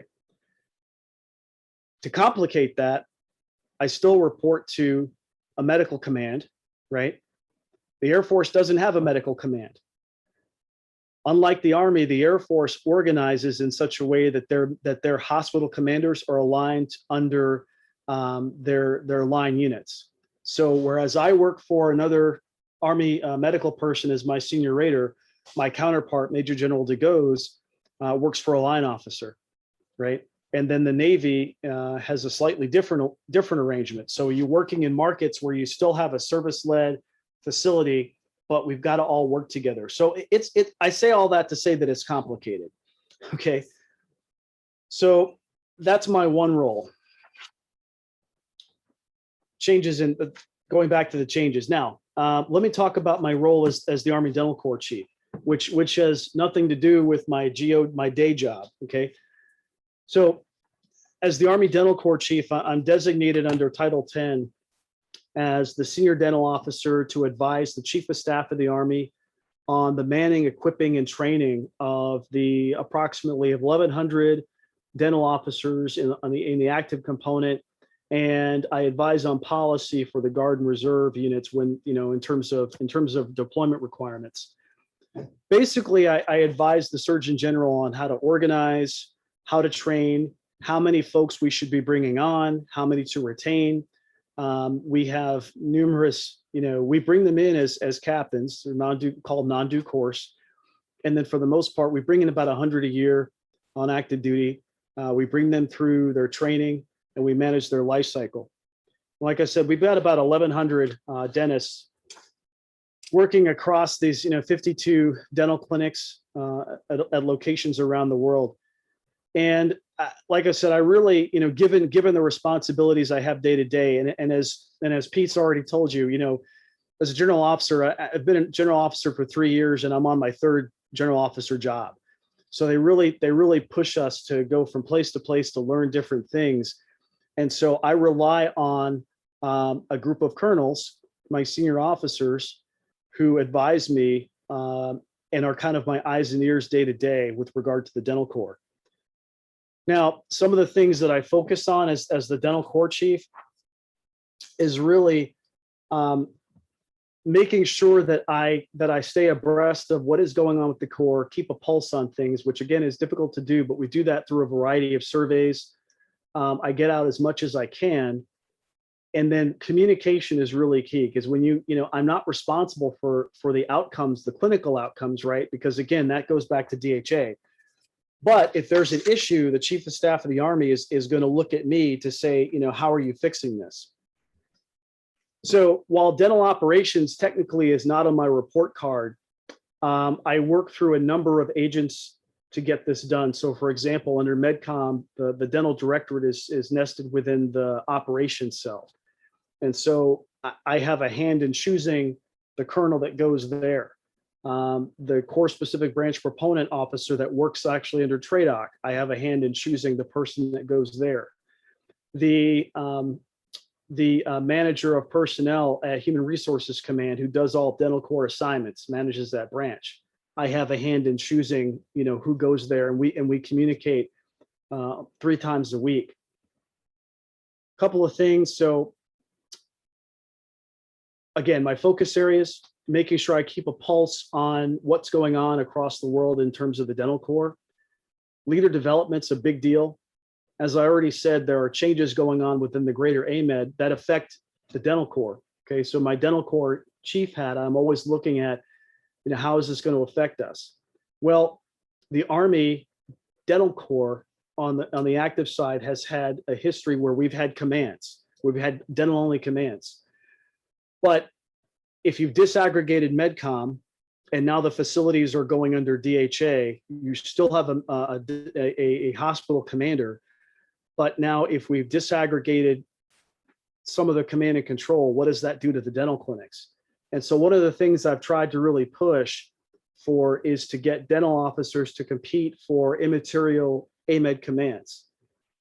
Now that poses risk because every person that we take out of a dental only billet, right, is one less person to do the work.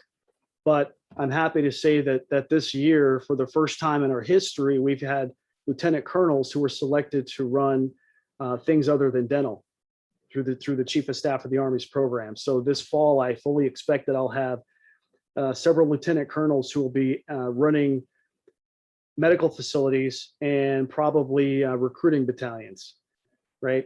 And so getting us to the next iteration of what the AMED is going to look like and being adaptable to that, and developing leaders who can function in the future state of whatever the AMED is going to look like in a DHA joint environment is one of my big focus areas. Okay. But it requires some thinking about what are we going to eliminate, right? Which is the hard thing. Change is very difficult. So we've got some hard choices to make in terms of what the dental corps commands are going to look like. The other big thing I focus on as the dental corps chief is internal and external stakeholder communication. As I said before, because I command a hospital, I don't command the dental formations. Those are commanded by regional commanders and they have dental regions that under them. And then those dentacs report to the dental region commanders. None of them report to me, okay? But I have to influence, and one of the ways I do that is by, again, understanding the environment and then being able to communicate. And so we do that in a couple of ways. There's a monthly dental corps newsletter that we send out through the auspices of the corps specific branch proponent. And Pete, I'm pretty sure you've seen that. It's a great way of highlighting what's going on around the world so that people have a sense of togetherness and a sense of family. Yep. The other thing we've done is try and be innovative. I'm not a millennial, but I reach out to millennials and say, how else do we communicate?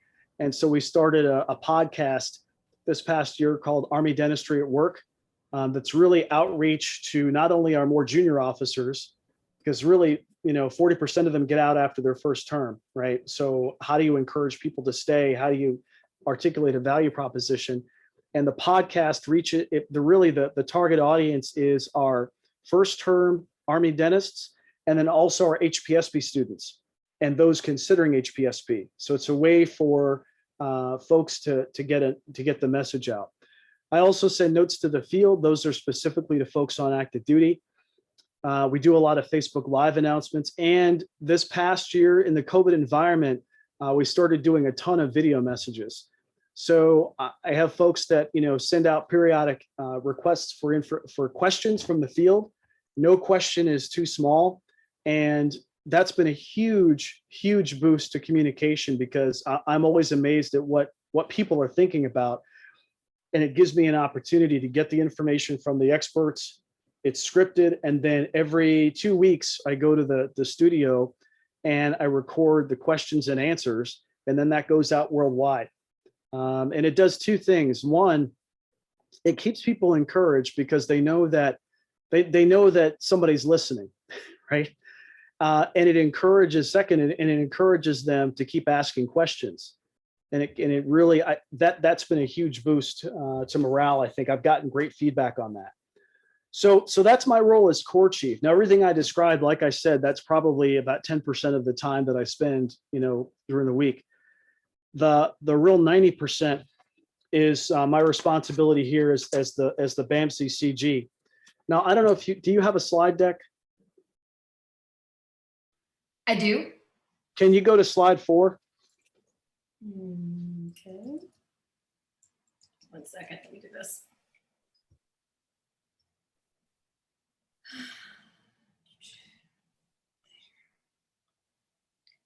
And So what I'll first do is, Brooke Army Medical Center is a great place. Let me talk for a minute about that duty, right? What I do as the BAMCCG. So as I said, I'm the commanding general. I'm an oral surgeon. I've been here. This is my 4th time returning to BAMC. I came here in '97 when I first transferred from reserve to active component on my way to the basic course. And then I came back again after my fellowship training at UT Houston, came back again after my command deployment tour, and then again after Baylor as the program director. And so, I've been here a number of times, but I'll tell you, it's been a real dream come true for me to be a leader of this facility. And it's very humbling because, as you can imagine, there's a lot going on. It's a huge place. And when you're at the clinic level and you're treating your patients, I always thought, well, golly, what are those dumb people up there thinking? Why are they making decisions this way? and now I see. But seriously though, it's a great opportunity for me. So as the commander, command is a legal authority, right? And it basically says that I'm responsible for the time, money, people, space, and equipment that makes this place run. I'm responsible to the Army for outcomes.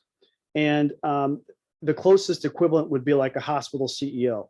Now, what makes BAMC unique is that it's the only level 1 trauma center in the Department of Defense.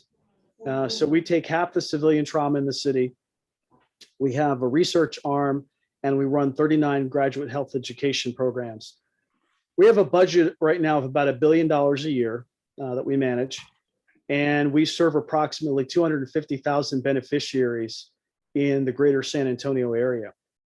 So the history of this place, it's been around a long time in different iterations, but the current building, which you see in the 1996 box, is the building that we're in. That building opened in 1996. So it's about 25 years old, right?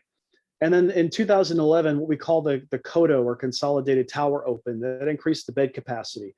So our hospital is about a 435 bed hospital. We run about 250 normally. 340 is where we're comfortable, simply because, again, like I said, we have a dual mission. We take care of patients. That's what we do. But what we're really for is a worldwide response platform. And so at any given time, I have medics deployed all over the world by the hundreds. They train here, they take care of patients here, and when called upon, they go around the world, they do missions, and they take care of soldiers, sailors, and airmen. So even though we have a bed capacity of 435, we never had that many people in the building, to staff it, because it's not about the space, it's about the nursing staff, the techs, and so forth. Can you go to the next slide, please?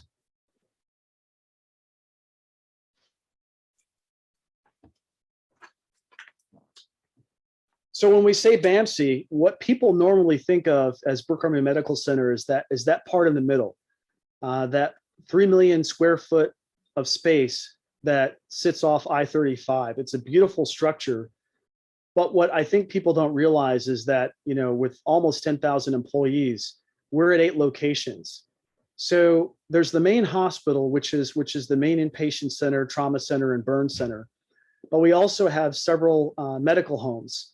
So like Westover, Taylor Burke, Schertz are our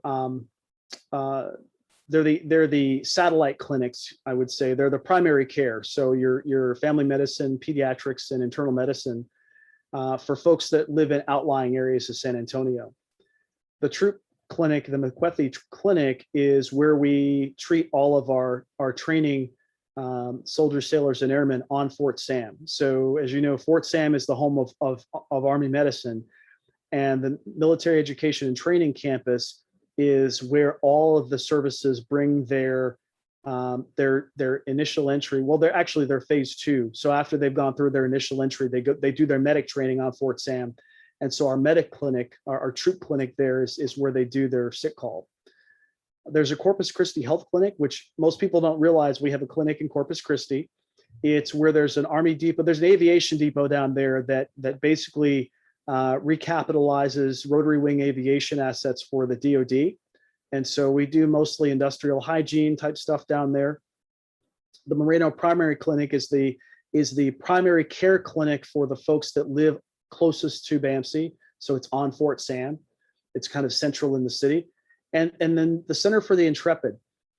That is a unique place. It is an outpatient rehab facility, and it was designed to basically deal with the signature injuries of the war on terror. The two signature injuries, I would say, are traumatic amputations and traumatic brain injury. And it is tied into the research arm of BAMC to do outpatient therapy.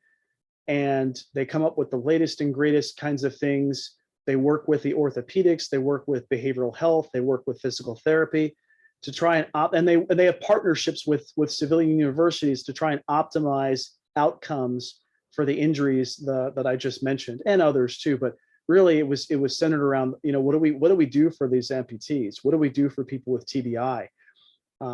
Evidence-based treatments, partnering with lots of civilian entities. And so when we say, Brooke Army Medical Center, it's a huge enterprise with a lot of stakeholders, internal and external. Next slide, please.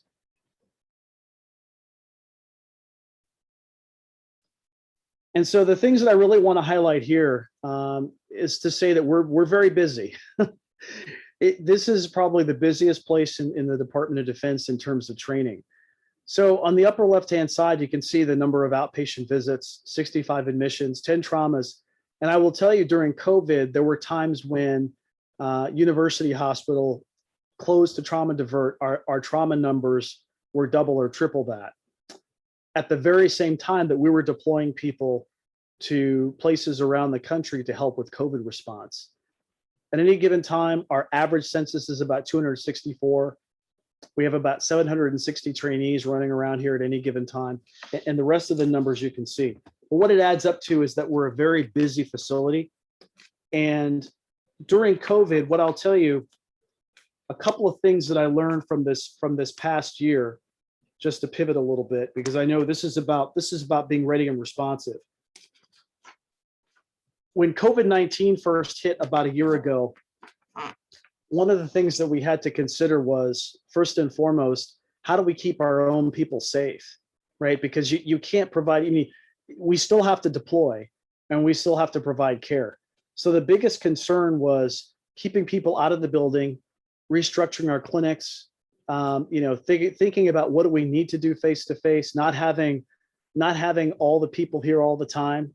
For example, even in our command suite, we still have people rotating through so that there's an A and B, type of shift, so that if somebody gets sick, now granted we're all vaccinated, but if somebody gets exposed, we don't want to take all of our command staff down, right? And that kind of thinking is done throughout the organization. So again, one of the things we did to keep people out of the building, we thought about what are the essential services that we have to give. For example, pharmacy. So instead of having people come to the building, we started drive-through pharmacy. Number of vehicles, we've seen over 100,000 vehicles come through. Now we haven't kept that service going full time because it is very resource intensive, but it has been very successful. We did our COVID screening and testing out in the garage. We set up a whole system of doing things outside the building in our outside space, reducing staff levels. The big thing we had to worry about initially was, are we going to have enough PPE? Because nobody really could tell us what was coming. So we had to conserve PPE. We stopped doing a lot of elective surgeries. And then we started ramping up testing and contact tracing. I would say overall, it's been very successful, despite the fact that we've continued to have the need for rapid deployments. And I think that's something that really isn't fairly well understood. I'll tell you, last year, I'll just share with you one of the issues that I dealt with was, again, people drive by I-35 and they see this huge building and they're saying, well, the city of San Antonio needs help. Why can't BAMC take all the civilian patients? Not understanding that, again, a building is useless without people to run it. And so at the very same time, we were getting pressure to take on an increased patient load. We were having to send more and more people downtown, more and more people on FEMA missions, more and more people on, and right now we're doing COVID vaccination missions around the country. So we're providing a lot of support, not just us, but across the DoD. But when you talk about large places, they're going to come to the large places because that's where the medics are. And so we get a lot of taskers. So just balancing all that has been a challenge. And then really communicating it, staying on top of messaging. One of the things I found with city, county, and state leadership was that if we don't have constant talking points and tell our story, nobody really knows what we do. We're kind of opaque because we're a military hospital and we don't share, we can't share a lot of data for national security reasons. But I'm constantly trying to help the city leaders understand that we are great partners, but that we're a worldwide response platform. And then when we get, the call to send people somewhere, we have to go, and that limits our capacity to do things sometimes. But I'll stop there and see if there are any questions.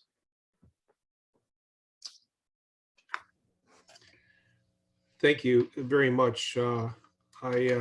As always, it's a pleasure to be with you, and we, all of us, really appreciate you sharing your time, because you've basically reiterated the fact that you have no time.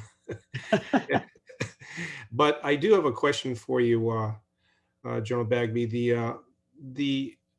Because of the multi-hat concept that all senior commanders have, especially in your position, I can't wrap my head around how you deconflict priorities, because everything is a fire, in my past experience, and especially with the dilution of the prioritization of medical and dental.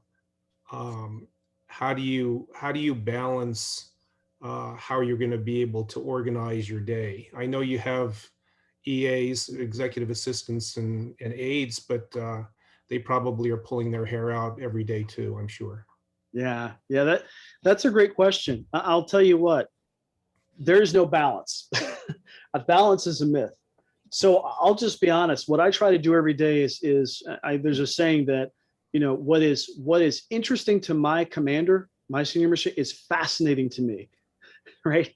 And so, what is the priority of the R North CG, the 3-star here, I absolutely keep that in mind, but I also have to keep in mind what's important to MedCom and the Surgeon General.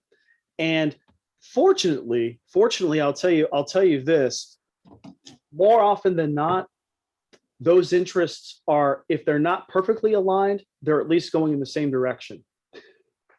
And so it's usually not too difficult to say, to given these different demands, what can I focus on in the moment? Because usually one goal, if I can achieve this short-term goal, it helps me get to a longer-term one that's going to benefit the AMED and the senior mission commander and the city and so forth. But if there's a conflict, then the priorities of the Army are going to come first, right? And now throw DHA in there, and then throw, what's right for people. We always do what's right for patients and for people, but understanding that we have to balance it with mission requirements. Perfect example is, the golden triangle of healthcare is cost, quality, and access, right? And so we're always cost constrained. We're well funded, I think, and thanks to the taxpayers, but we're always given a mission, right? And so between the deployments versus, what census can we support, I am constantly having to narrate, if you take this many nurses, it's going to decrease our bed capacity by this, and it's going to raise, or if you take this many physical therapists or this many dietitians, it's going to extend the time to get an appointment. And, some of the risks are mine to take. Some of them are, I have to send up higher, But in all cases, I give my best military advice, my best military medical advice.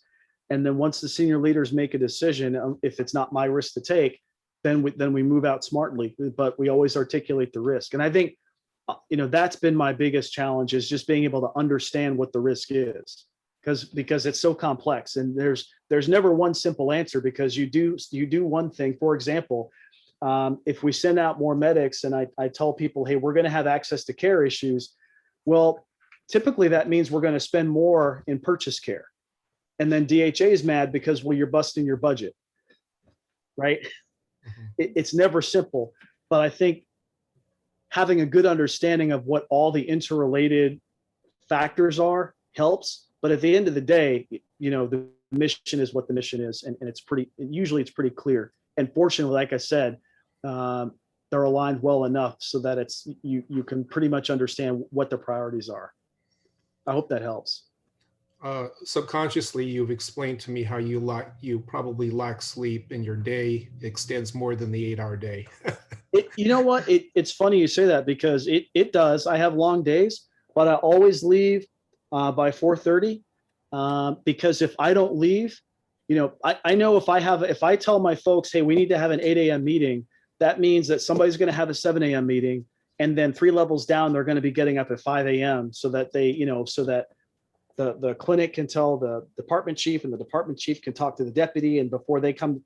So I try not to have meetings. I try not to host meetings before 9 a.m. so that people don't feel like they have to be here at 4 and 5, right? So they can come in at 6 and start their day. And I make sure that I leave by 4:30 in the afternoon so that they don't feel like they have to stay, till 6 or 8. Now I work every evening. I just take it home and I'll read or I'll get ready for the next day. But, as a leader, I really have to set the tone and be careful about, showing them what I expect. So trying not to send people emails at 3 a.m, even though I'm up, I'm up walking the dog, but helping them understand that this is a marathon, not a sprint. And you can't sprint through a marathon, right? The big message I gave my folks, this month was take leave. We're about to have, can't say numbers, but we're about to send a significant number of people out for civil support, right? So we're gonna get stressed, and then we're gonna have summer turnover. Pete, you know how it is in the military. Every summer you get a huge changeover, and you get new residents, and it's like Groundhog Day, and everything's harder. Well, my thing is, okay, take leave.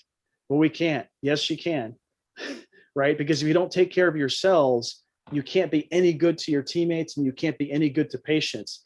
So I find that, just being very conscious and purposeful about how I take leave, the image and the example that I show to other people, makes a difference.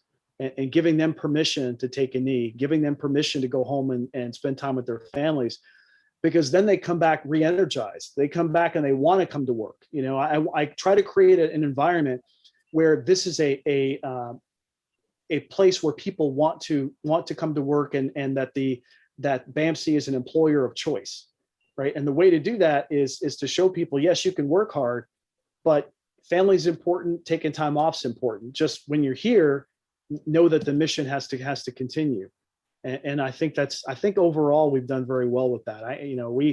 Every staff meeting, we always find a way to laugh. We always find a way to laugh and get through the day. So I have a follow-up question. I think you have a follow-up question? Okay, Eric had a question. Yeah. He's been waiting to.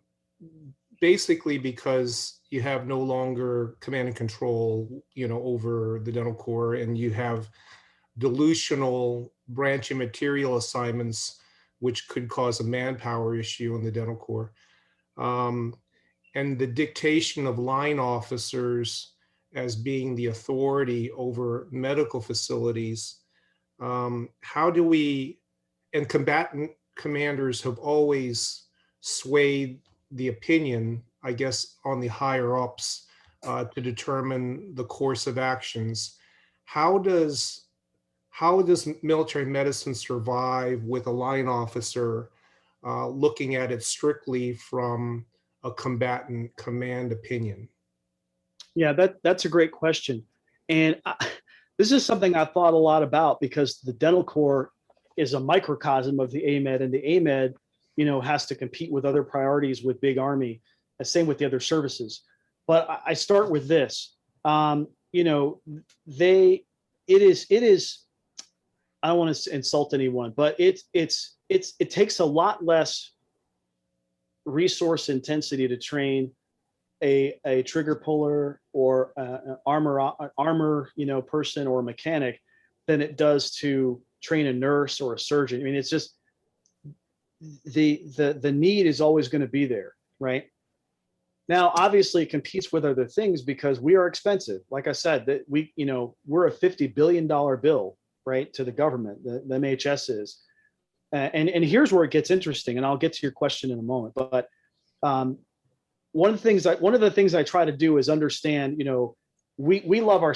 I love this hospital. I love military health system. However, I also understand that we're expensive. And what does Congress want? Well, Congress sees this as a bill. It's $50 billion bill. And from a politician's perspective, they never wanted to decrease the benefit because they don't want to make their constituents mad. I get it. But they want to constrain costs because they want to show that they're fiscally, you know, being responsible. So there's constant pressure there. Then when you get down to DOD level, you know, the services, you know, we're one bill out of many. And from a service perspective, what the line officers want is to fight and win the next war. And what do they need to do that, right? So if you're in the Navy, you need ships and you need people to man them. Not necessarily medics. You need, you know, people to do things on ships, to run ships and make them work. If you're in the Air Force, you need very expensive planes and crews and pilots. And if you're in the Army, you need infantry, you need armor, you need helicopters, you need radios. And I get it because from the warfighter's perspective, having the best healthcare system in the world is irrelevant if your fighting forces don't survive first contact, right? So it starts with understanding how we stay relevant, and I'll get to your question, is understanding what the war fighters need and why, okay? And then once you understand that, being able to speak their language and articulate the medical requirement in a way that they can understand, I think is very important, because, you know, I can talk about the best, you know, oral surgery procedures in the world and why we need it. But if it has to compete with a new rifle, well, the rifle is what's going to, you know, enhance survivability and lethality. So I think it starts with understanding what their requirements are and then able to articulate them in a way that they can understand. Okay.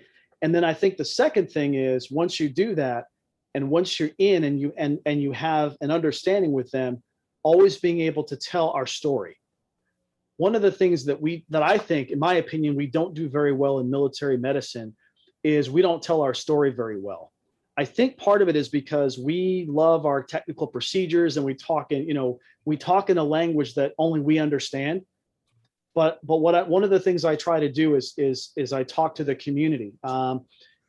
In fact, we just came out with, and I'll send you a copy, just to remind me, is BAMC 2020 yearbook, 2020 year in review, which is a compendium of all the articles that were published in the local paper and things we published online about the great things that our medics are doing, both focused really in San Antonio, but around the world, right? And it's to get the message out there, to provide a value proposition so that senior leaders see, oh, this is why I need military health. Because otherwise we're just a bill. I mean, they need us when they need us, but they don't necessarily understand why we have to be, you know, like idling all the time. Like, why do we need this expensive hospital? Why can't we just have all of the, you know, the docs and nurses in the IRR? Why do we need a standing force? Why can't we just have our 10 million beneficiaries on the network? Mm-hmm. Why do we have to have an expensive military hospital? Well, they're seeing it during COVID, right? Because when COVID hit, where are they going to get the medics? From places like this. All the medics that they need to go deploy and provide FEMA support to go and man, you know, COVID, I forget what they're called, but the UAMTFs, the urban augmentation medical teams, the task forces. Their staff, they get their manpower from places like this because this is where they're trained and they're ready. They don't exist otherwise, right? So taking advantage of a crisis and then being able to articulate the why. Roger that. Thank you. Yep, thank you. Eric, did you want to ask your question? General Bagby, thank you for supporting us today with this symposium. I've got a question. Our original intent for the symposium is to support the Army, support your mission.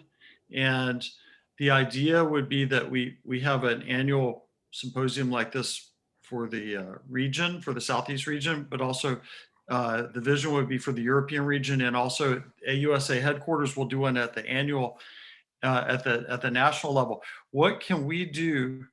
What can we as AUSA chapters, and I say that we can reach out through the whole world of AUSA's world. What can we do to support you at the macro level and the micro level? Well, I think the thing that comes to mind immediately is, I think, giving us a platform to tell our story. Like I said, we've actually done a couple. I think we did an AUSA national talk on the COVID response, outlining what we did, the timelines, the people that we sent out, how we said.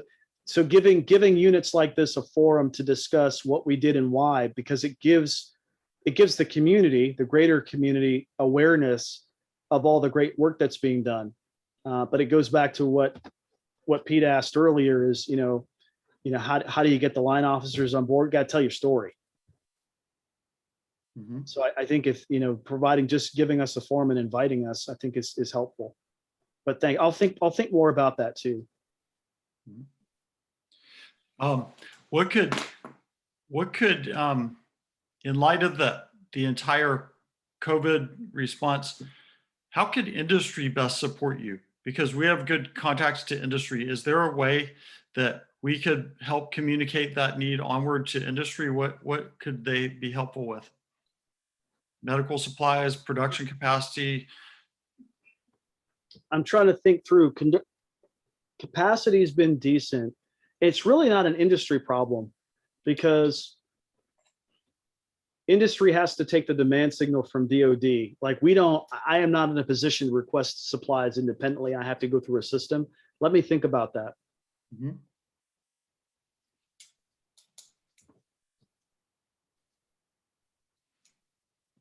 Okay, well, thank you, General Bagby. It's like I mentioned, you're a great role model for many, especially the younger officers, to see how much you can accomplish in your day.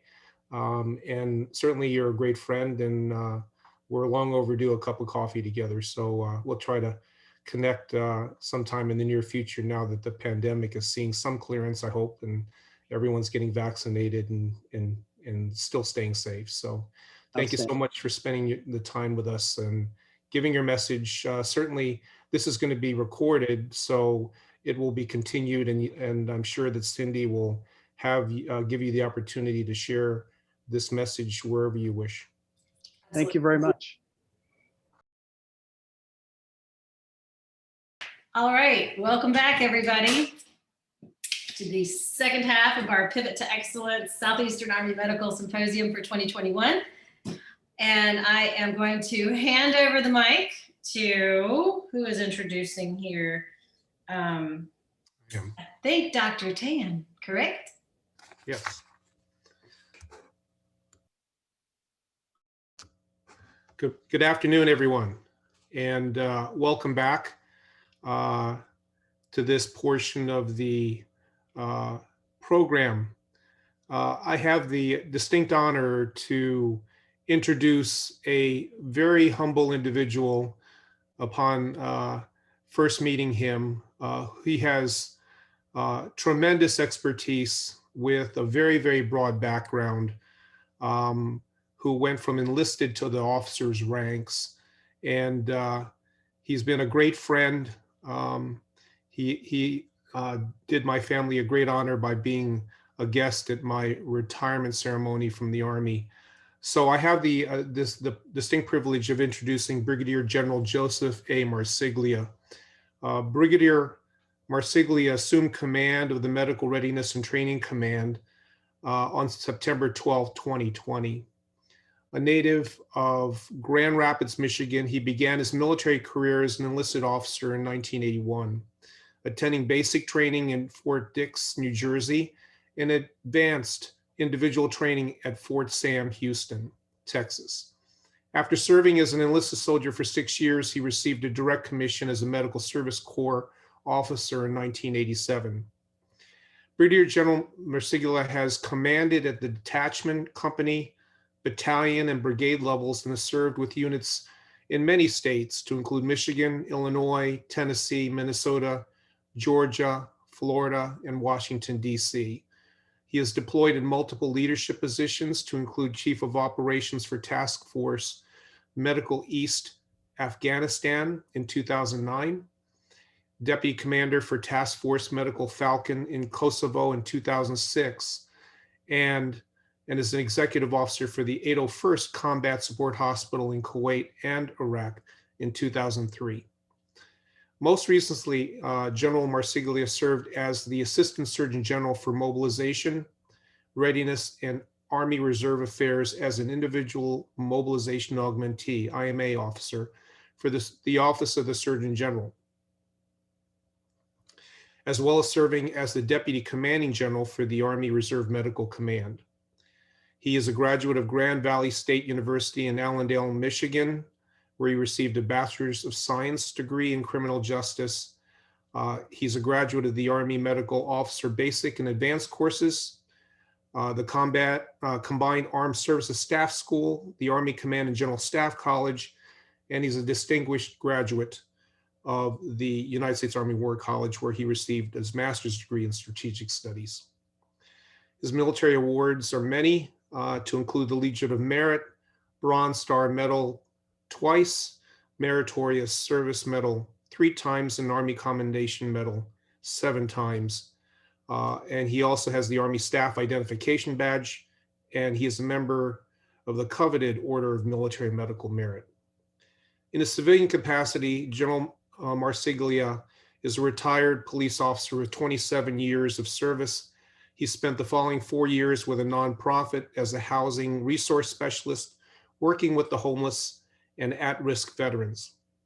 He and his wife, Chris, reside in Gaylord, Michigan, and have 3 children, Brittany, Joseph, and Alyssa. So welcome, General Marsiglia. Hey, thank you, Colonel Tan. Really appreciate that kind introduction, really do. And I also want to thank your chapter of AUSA for inviting me here today. It's truly my honor to be here to speak with you about Army Reserve Medical Command's response to COVID. And I'm going to kind of tell you that story through the foxhole I was in at the time. So to start off with, I'd like to take everybody back a little bit over a year ago to early March of 2020. As Colonel Tan stated, I was in my prior position as the Assistant Surgeon General, and I was actually in DC on the 9th and 10th of March. I went from there to APMC, which I'll talk about a little bit here in a little while, to visit the unit there in my role as the Deputy Commander for Army Reserve Medical Command.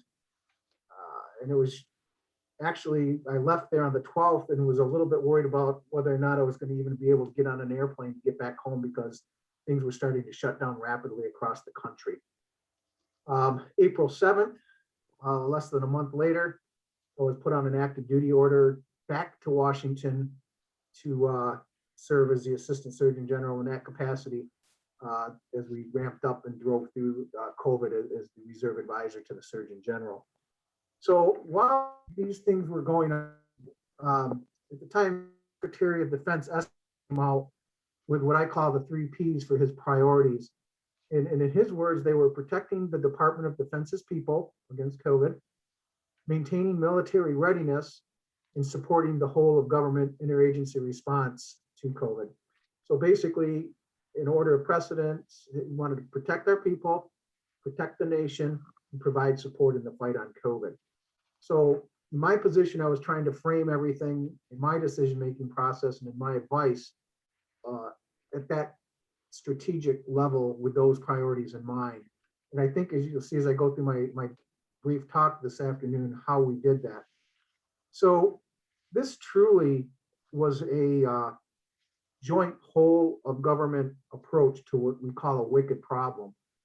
We really hadn't dealt with anything like this since the Spanish flu pandemic, circa 1918, 1919. And our nation certainly, I think, was somewhat caught unawares of how to deal with this.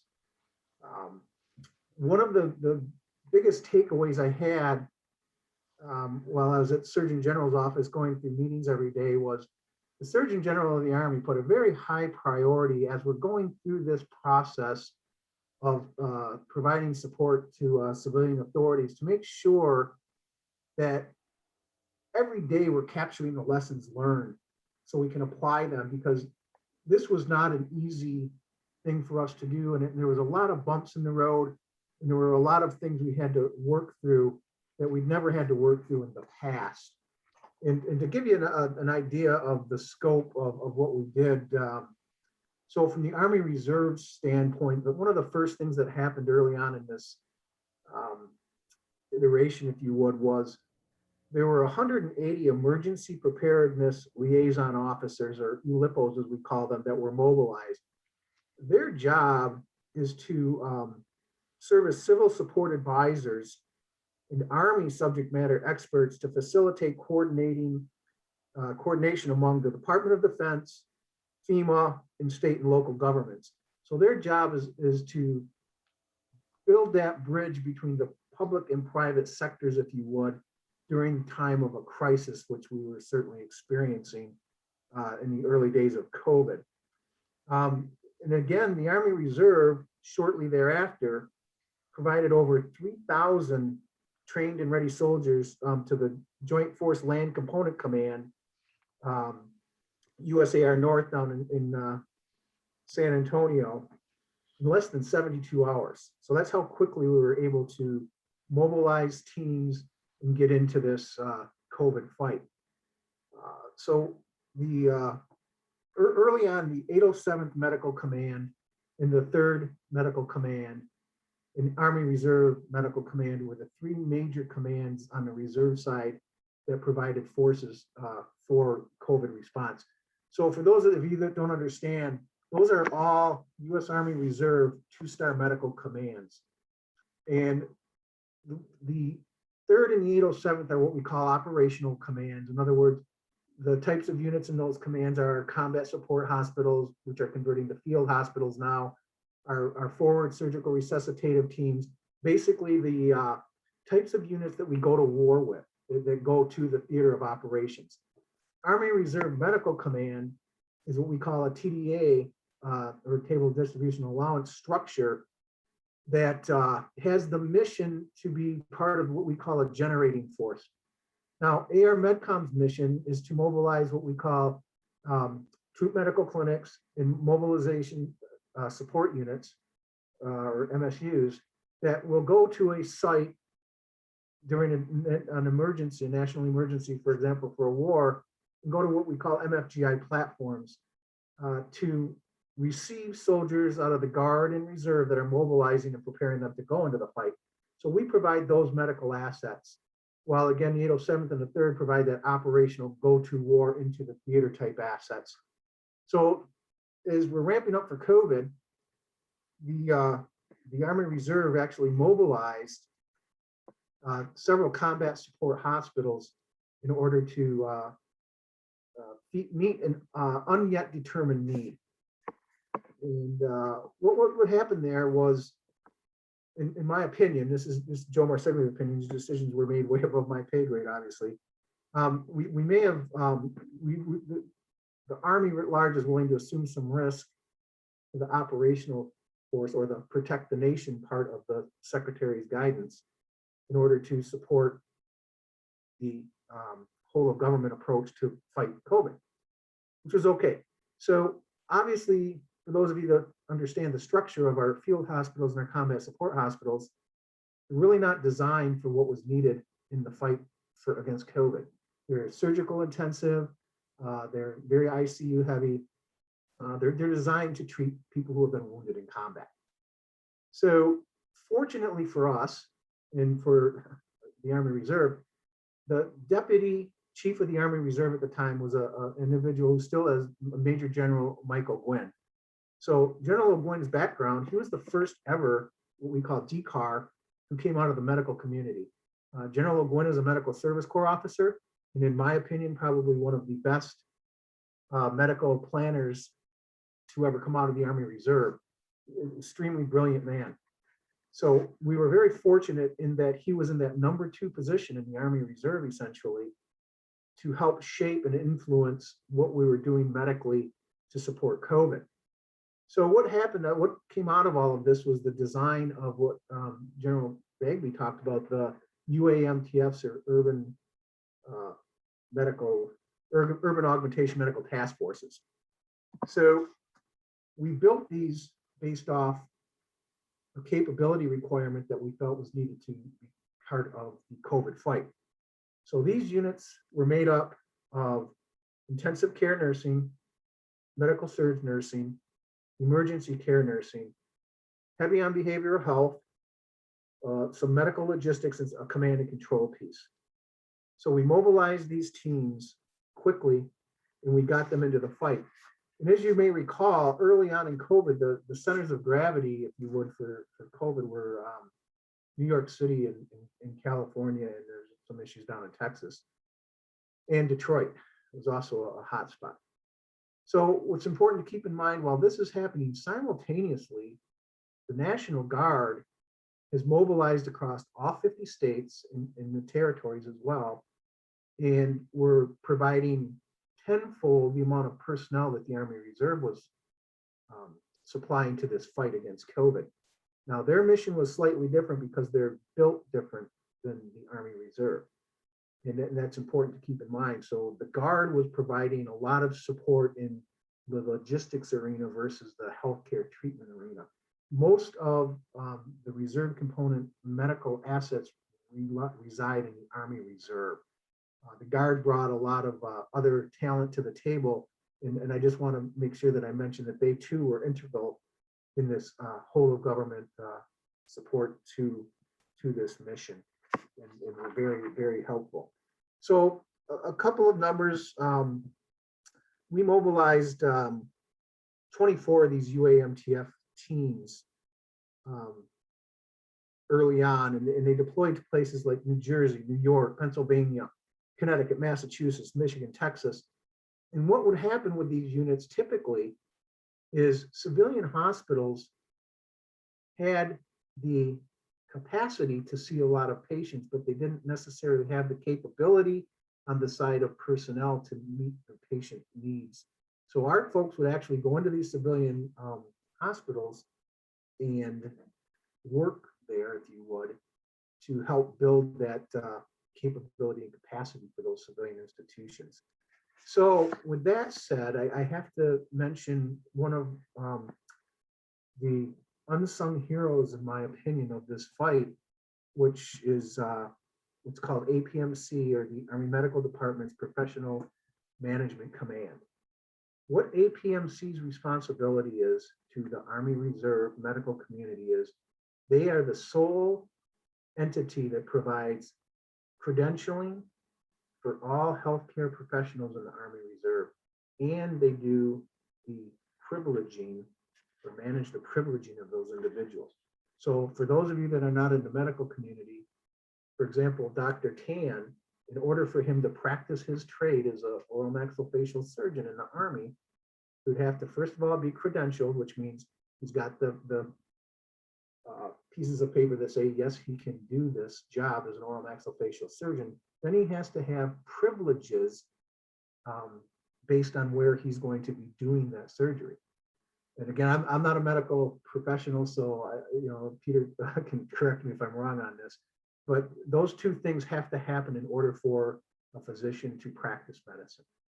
Now, APMC, and why I say they're the unsung heroes, is again, keep in mind the 72-hour window to push out all of these healthcare providers.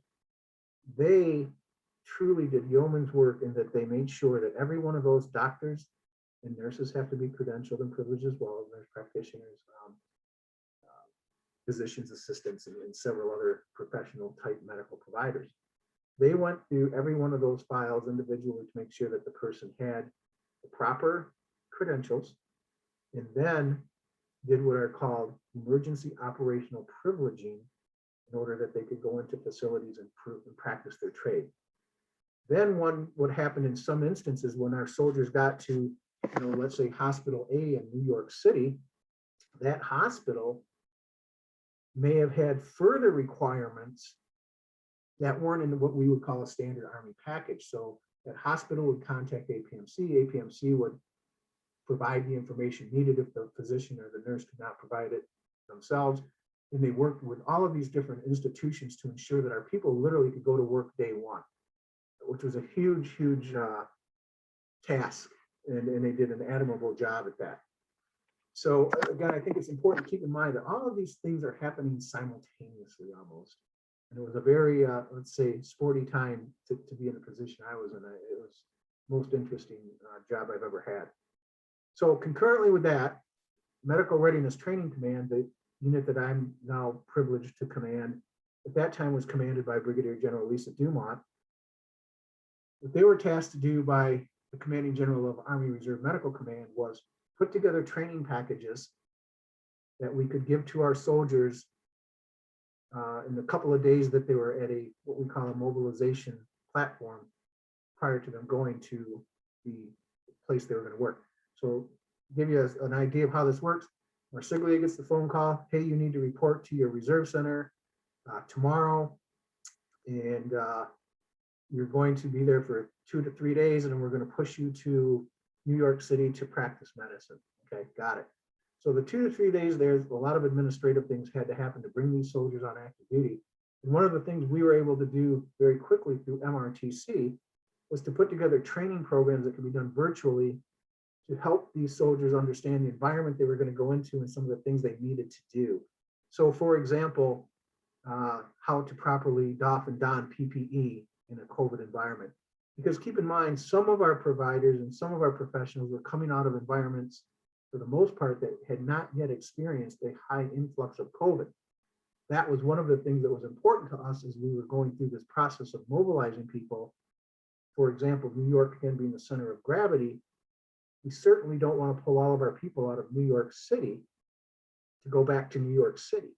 So we were looking geographically where we were pulling people from, because it's a zero-sum game. We only have so many providers across the country, and it made no sense to pull providers from areas that were already engaged in the fight, so to speak. So we had to take that into consideration. So MRTC puts this training together to make sure that when our folks get there, they've already had a taste of what they needed to know to function safely in that COVID environment. And I want to use the 44th Medical Brigade as an example. Even though they're an active component unit. They went up into New York early. They worked at the Javits Center and worked at some other places. And they were there for probably 40 to 60 days worth of time. No one in that organization ever became a COVID positive patient.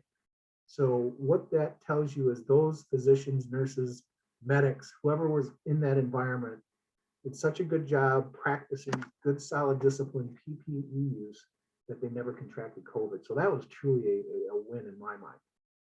So in addition to doing all of this training and getting our soldiers into the fight safely, MRTC also is the way they're set up as a training organization, had about 130 ventilators that they use for training. And keep in mind, again, at this time frame, the big push was, oh my gosh, we need ventilators. So literally there was a scouring across the country to find every available ventilator in the nation. One of the things we did is we took all those ventilators we had, which again, keep in mind, strictly used for training, had to be inventoried and made ready to be used, and we packaged those all up and got those ready. Now, fortunately, we never had to give them up and send them into the fight because other avenues for ventilators were becoming available.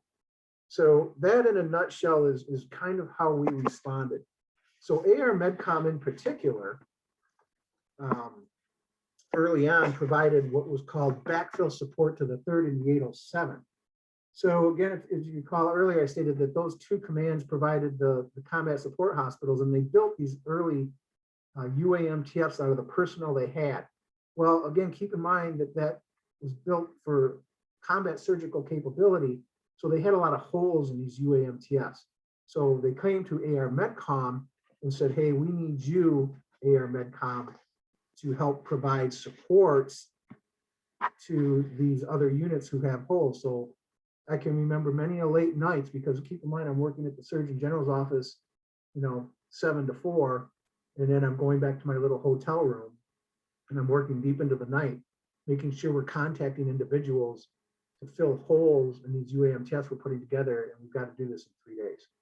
So we scoured our ranks at AR Medcom, and were able to support with about 300 personnel the holes that were identified for those UAMTFs. And again, the takeaway in my mind here was the amount of cooperation between the chiefs of staffs of those 2-star commands and their planning teams coming together to truly have a unity of effort, synchronized effort to put these units together, bring them together, logistically support them with the 3 days of PPE they would all need until they got to wherever it is they were being deployed to, and to get into the fight. And it was like nothing I've ever seen. I've been in the Army almost 40 years, and I would never truly have seen such a true coming together of separate units towards a common cause. So that was truly a win for us, I believe, as the Army Reserve. Did a fantastic job, not without some bumps in the road and a lot, some Monday morning quarterback, which we always do, but it really went together well. And we were successful. We got those soldiers where they needed to be, when they needed to be there. And I think I did not hear any negative comments from any of the institutions which we were supporting there. You think back to the early days in the really the amount of how tired some of these nursing staffs were getting, and physicians early on. It was a welcome breath of fresh air to have that support from the Army Reserve to help. And it wasn't just the Army Reserve. I got to be careful and mention there were naval components to this. There were Air Force components to this. This was truly, again, that joint whole of government approach to a complex issue. So very, very pleased with the way that came together. And again, I can't, one of the biggest things I learned in my time was listening to the Surgeon General, General Dingle, talk about, listen, we have to capture the lessons learned on this constantly. And he had a team there in the NCR that their job was to capture these lessons and to basically come up with the big rocks that we had to deal with, and did a fantastic job. That team did a fantastic job capturing all these lessons from different entities as to how we can better do this if we're faced with it again. So the big green machine, I have to tell you, we worked well across components, being the active component and reserve components.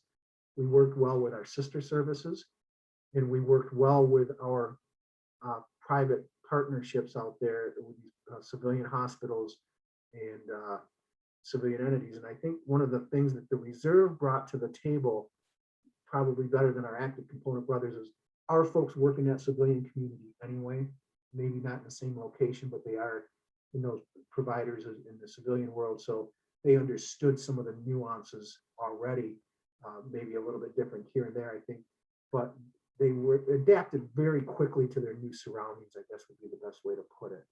So with that, I think I'll quit talking for a few minutes here and open this up to any questions anybody may have about how AR Medcom responded to this crisis and how we continue to respond now. Just so you're aware, we have a be prepared to deploy order for vaccination teams now, which is obviously the new main effort in the fight on COVID. And we've gone through the process of identifying people to support that effort should we get the demand signal from the Secretary of Defense. So with that, I'll turn it over to any questions anybody may have. Thank you, General Marsiglia. as I mentioned, I'm honored as a former commanding officer for AR Medcom as well as specifically MRTC. I see the complexity certainly that you deal with every day.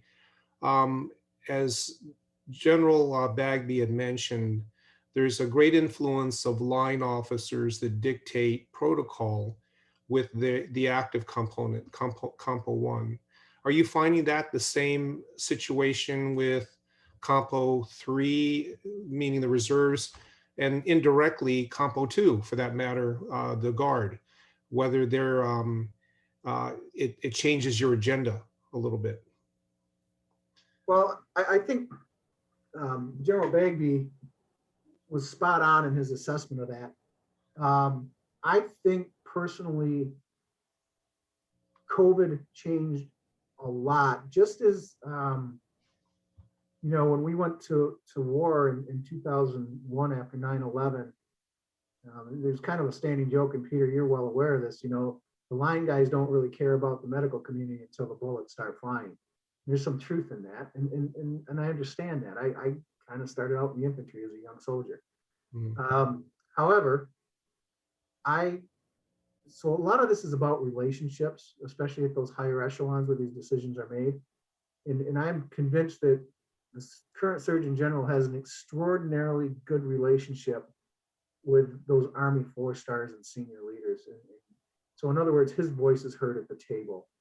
And I'm also convinced that by the response that we provided during this crisis, I think opened the eyes to senior leaders that while the AMED's got this, they can perform when asked, they can mobilize quickly when asked, and can bring a solution to the table. So one of the things, you know, I always try to learn from my senior leaders that I'm around. And one of the things Major General Woodson, who commands AR Medcom, says often, and I stole it from him because it's so important, is we live in a world with extraordinarily complex issues and questions.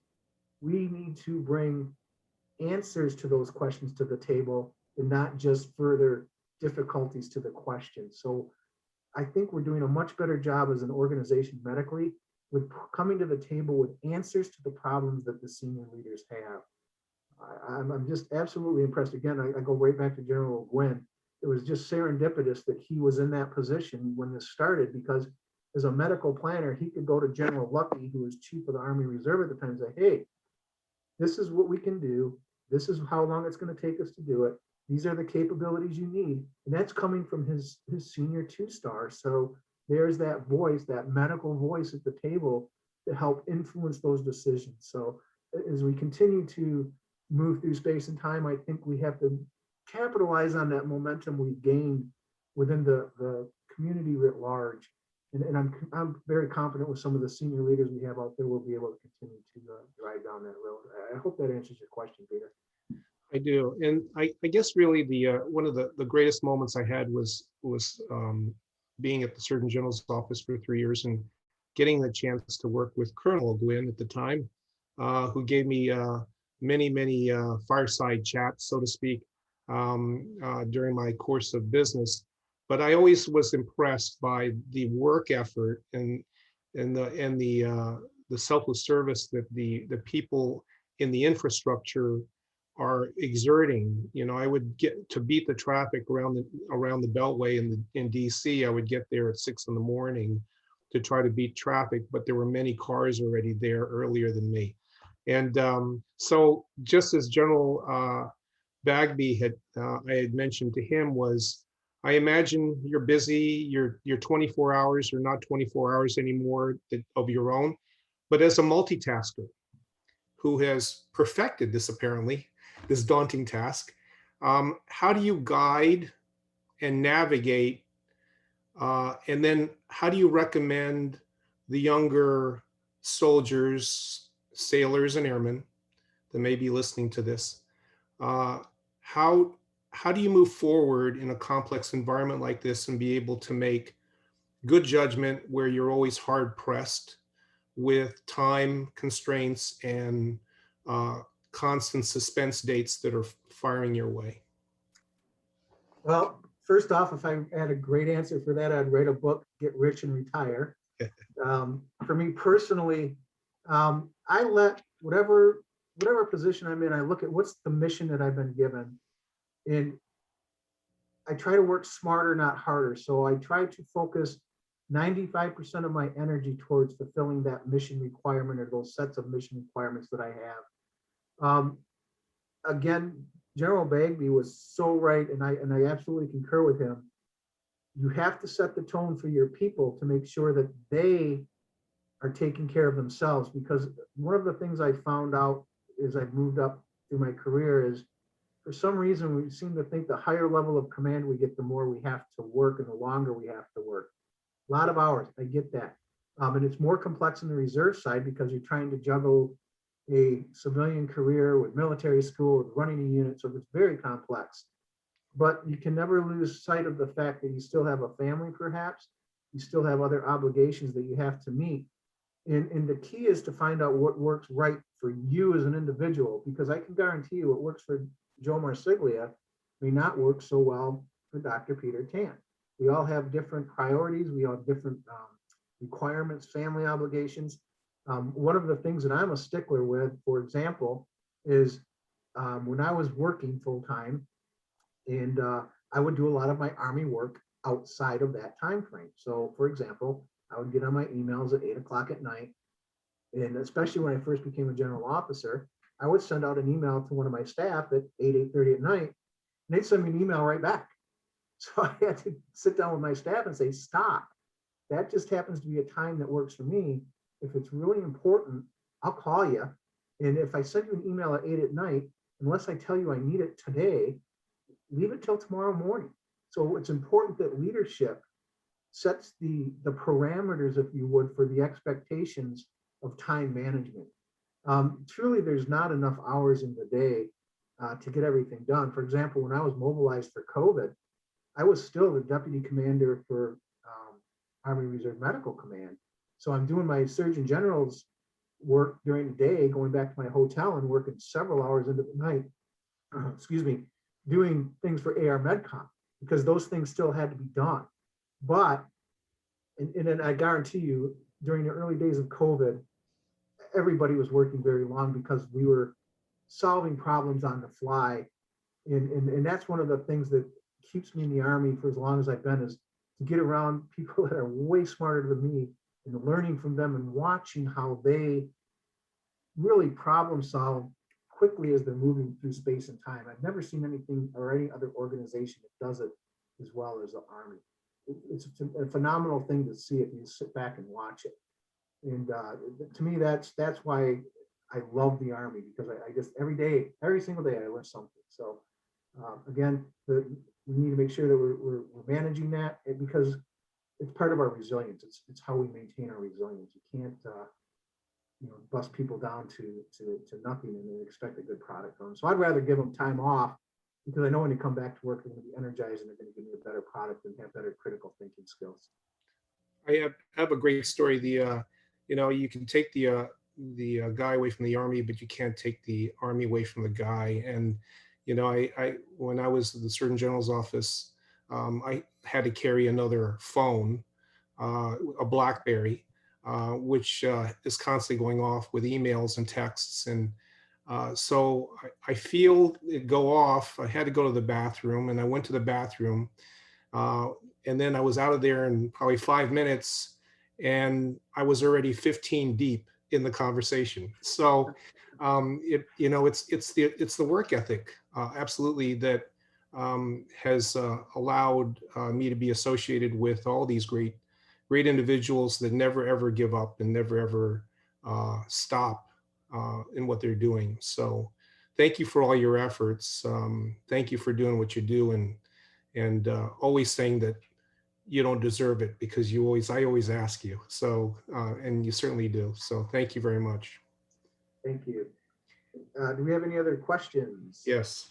I think Eric had a question. Hey, thank you so much for supporting us with this. With regard to training, people say preparing for the next war as opposed to the last war. Right now, Europe's going through the third wave of the pandemic, and we're preparing for that potentiality. That could be something that confronts us.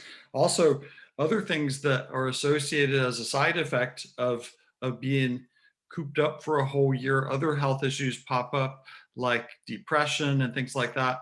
How are you preparing now in terms of training, and things like 101 critical days of summer are coming up, and maybe I see what the spring breakers are doing here. They're drinking the bars dry and swimming in the pool, and I can imagine there'll be some effect of that. How are there protocols coming up the pike? Yes, that's a great question. So one of the things that concern me and actually concern the senior leaders in the Army Reserve especially is we have to get back to training. Okay, so last year, essentially, MRTC, the organization I command of, we run collective training exercises called Global Medics, which are actually joint accredited exercises that involve the Navy, the Air Force, active component, reserve component, very large scale exercises. We run 2 or 3 of those a year. So we canceled all of them last year. So we lost some muscle memory there. And we went to what we call virtual battle assembly. So drill weekends were done over this. We used Teams platform, but they were done virtually. So we've lost a lot of that. And you think about this. We have soldiers in our formation right now that came in the Army just before COVID, perhaps, who have never been with their reserve unit yet to drill. We've had to do it via computer. That's a problem. So this year we're planning to do our exercises. I got my first one kicking off here in April, and it's a DISCA mission called Guardian Response. It takes place down in Indiana. It's a active component, reserve component, support civilian authorities. Imagine that, perfect timing for that exercise. And we're still going forward with that. And so what has gone on is we developed, not we, but the medical leaders in that exercise. My job is to provide the exercise, not the medical piece to it necessarily, but the people that are providing real world health service support have developed the medical concept of operations with the sole purpose of mitigating COVID. So can we eliminate COVID? No, we can't. But we, by gosh, can mitigate it to the point where it becomes negligible. So that's the key to get back after training, is how do we do that? One of the things that we're doing at the senior leader level is we're talking to our soldiers and saying, hey, when it becomes available, go out and get a vaccination. You know, we can't force anybody to do it yet because it's still an FDA under the experimental or emergency use. But senior leaders at echelon, I've seen the Surgeon General of the Army on several town halls talking to soldiers, say, get out and get that shot. And that's one of the mitigation measures. And I'll use myself as an example. I was calling around trying to figure out how I get a shot. I thought, you know what? I can get one through the VA, I bet. So I called the VA. I said, hey, can I get a shot? They said, yep. Go down to Cadillac, Michigan on Saturday. We'll give you a shot at 3:15 in the afternoon. Perfect. Drive down there. I'm going to have to be on a town hall meeting with one of my battalions. And I said, hey, for all you soldiers in this battalion, I want you to watch something. And I filmed myself getting a COVID shot. That's how we reach out to those soldiers. So you lead by the front, you mitigate risk. We're really doing a pretty good job with that, I think, you know, because we still have to do weapons qualification. We have to run our new Army Combat Physical Fitness test. We have all of these things that we have to do that require us to do it outside of the computer world. So the mitigation is very active. And I think that, you know, we're going to be able to have some successful collective training events this year. And that's our life bread and butter as a reserve component, because frankly, we don't get to do the Army thing throughout the year like the active component. We really rely heavily on these collective training events for 2 weeks to 3 weeks during the summer. So I hope that answers your question, Eric. I think Eric has another question. Yeah, I wanted to just extend our offer that AUSA is all over the country. We're in Europe, in Asia. Anything that we as at the regional or chapter levels can do to support training and educational events, even if it's a small group, we're ready to do it. So please be encouraged to make use of that. Yeah, I thank you very much for that. And I think, you know, and General Bagby, Shan mentioned this as well. doing things like what we're doing today matter. Anytime we can get out and talk about what we're doing in the communities, how we move forward is a win. So for example, one of the things that I'm working on very hard is we have General Woodson's developed what he calls a campaign 2028 plan, because again, he wants to bring solutions to the medical community to support what we do.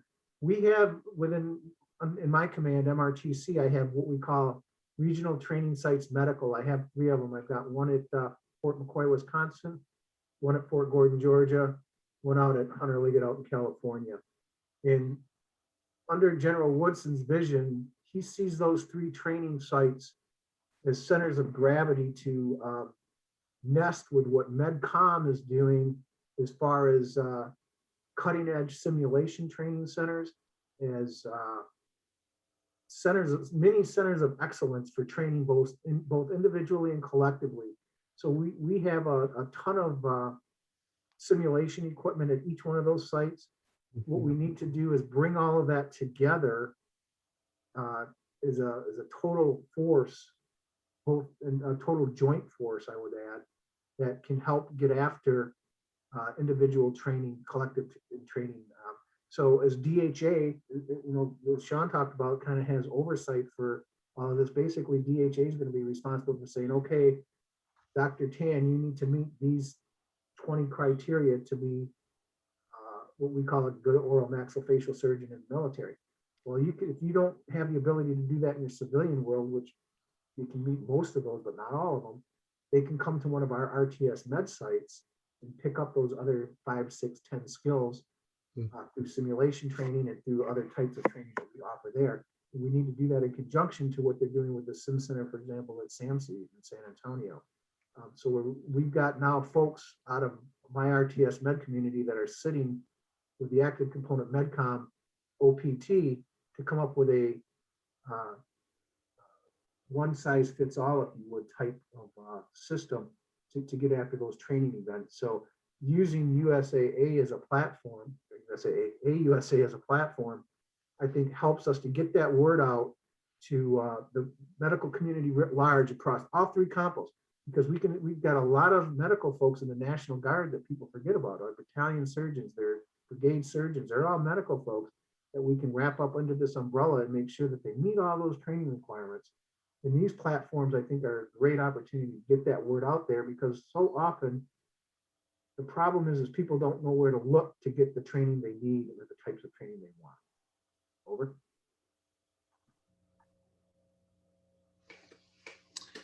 All righty. Well, thank you very much again, General Marsiglia, and I appreciate your presence today. It'll be, and certainly General Bagby as well, but it'll be interesting to see how our next speaker, who is being brought back from to wrap up this session, and if you're around and you're able to be part of the closeout remarks, to question anything that may come up in George's discussion from his discussion of past to present. But thank you very much for that. Hey, thanks. And I just got to say hi to George. George was so helpful when I did my change of command back in September at the museum property. Great to meet him. Matter of fact, I had to bring my wife in the room here a little while ago. Say, you remember this guy from San Antonio? So appreciated your hospitality and the great job you and the museum crew did to help expedite that change of command for me. And also, I just got to tell you, I'm a history buff. I'm not a history expert like you are, George, but very captivated by your talk earlier. So I look forward to your next one. I'm going to stick around for it. Thank you. Thank you, sir. And it was an honor having you. Thank you. We're certainly surrounded by friends, aren't we? And so, George, it's all yours. So,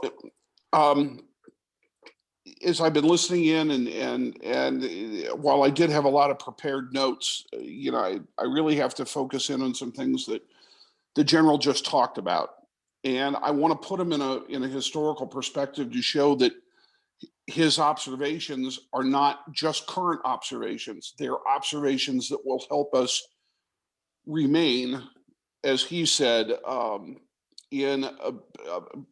for lack of a better term, a state of grace, where people are looking at us and saying, gosh, the medical department can do what we need them to do. They can deploy quickly. They can pull this off. They can do this. He talked about communication and the Surgeon General's having the confidence and the ability to communicate well with the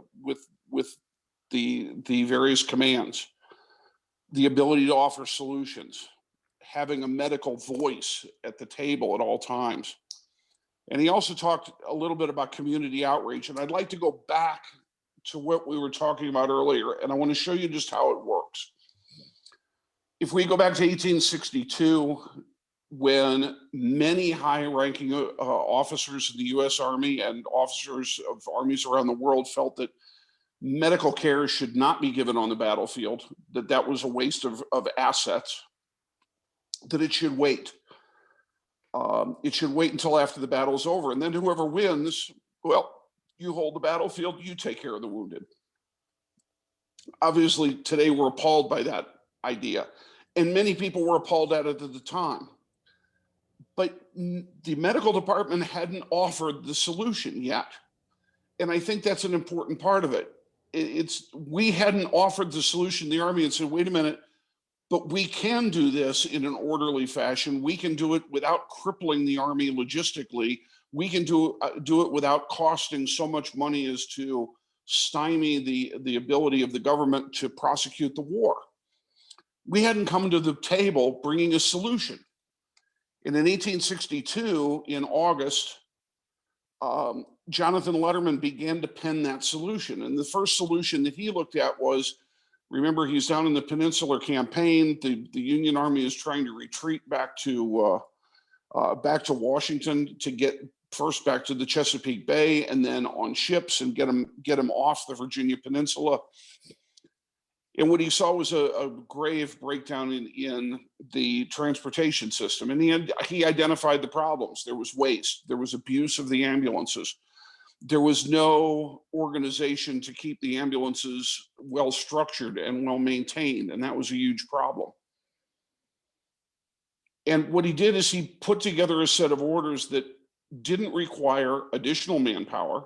They required simply a reshuffling of the manpower we already had and assigning those people very specific tasks. So for instance, the quartermaster department owned all the ambulances. Well, they owned all the wagons, but the quartermaster department did not have the time or the ability to keep all of the ambulances in repair because they were issued out to the regiments. They didn't see them. They didn't know they were broken until they were broken. And by that time it was too late. So Letterman said, okay, how do we take then at a brigade level, at a regimental level, and a divisional level, and even at a corps level, and take the officers we already have and take the enlisted that we already have and assign them to say, okay, here's the new command structure for ambulances.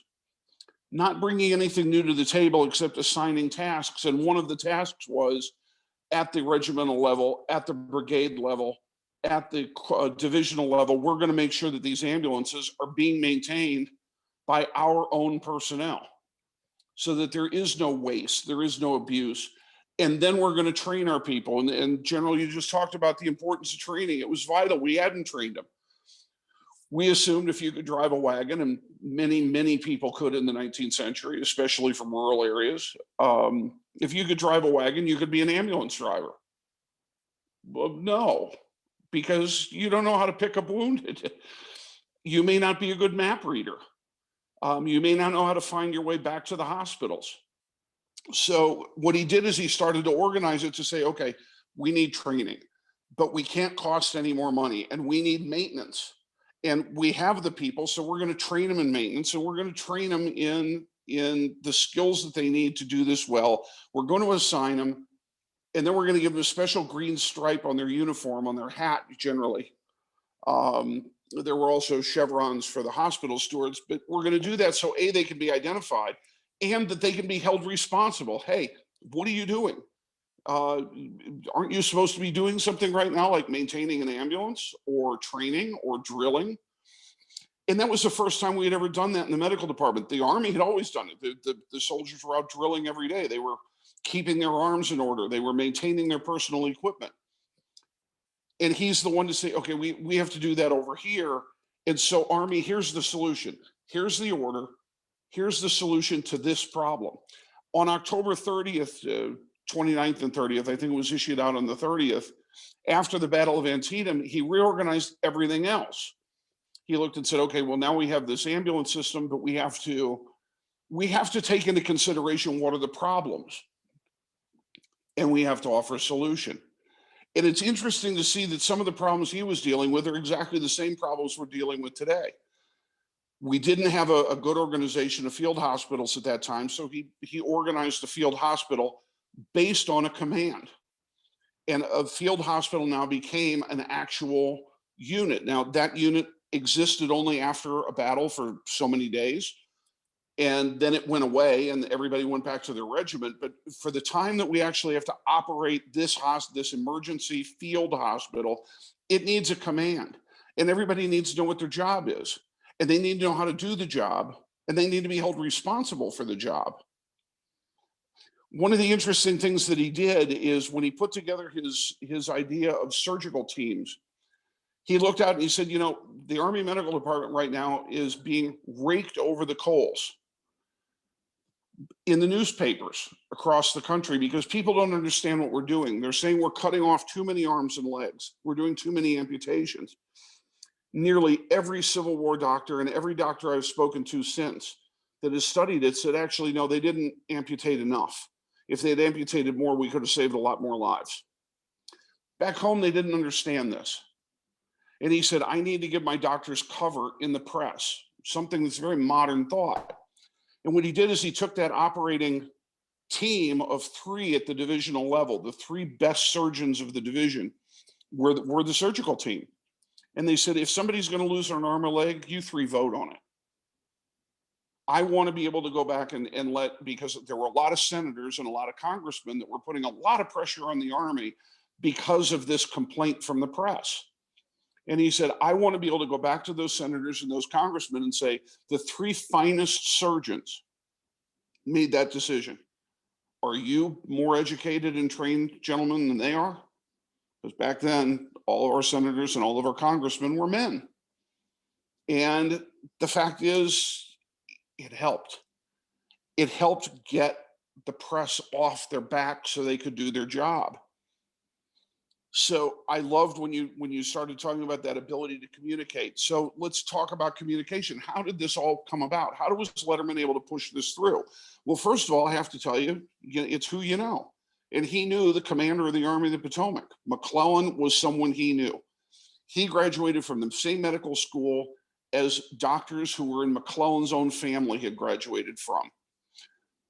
And yet he was able to deal with subsequent commanders after McClellan. How did he do that? He made sure that the mission of the Army as a whole, at that moment, in that exact moment, that the mission of the Army was first and foremost in his head. The second thing he did is he then was able to develop in his own mind a very clear picture. If the mission of the Army is this today, then what is the sub-mission? Let's put a hyphen there, sub-hyphen mission of the Army Medical Department to support that mission fully. What do we have to do to support it? And how do I then communicate to my commander, to Congress, to the big Army, to the War Department? How do I make sure that I am showing my understanding of mission and how my mission supports it? And he would lay out, if your mission is this, then medically, this is what you need. General, you just talked about that. He did it 150 plus years ago.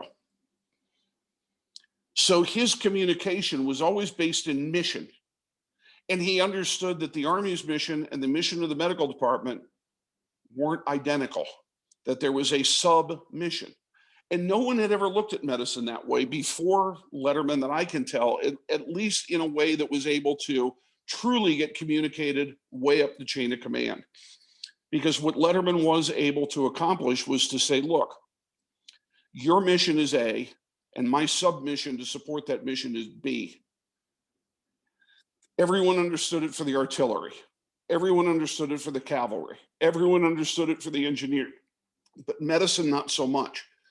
And so that communication and keeping the line of communication open to say, you can't accomplish your mission unless we can do this to help you.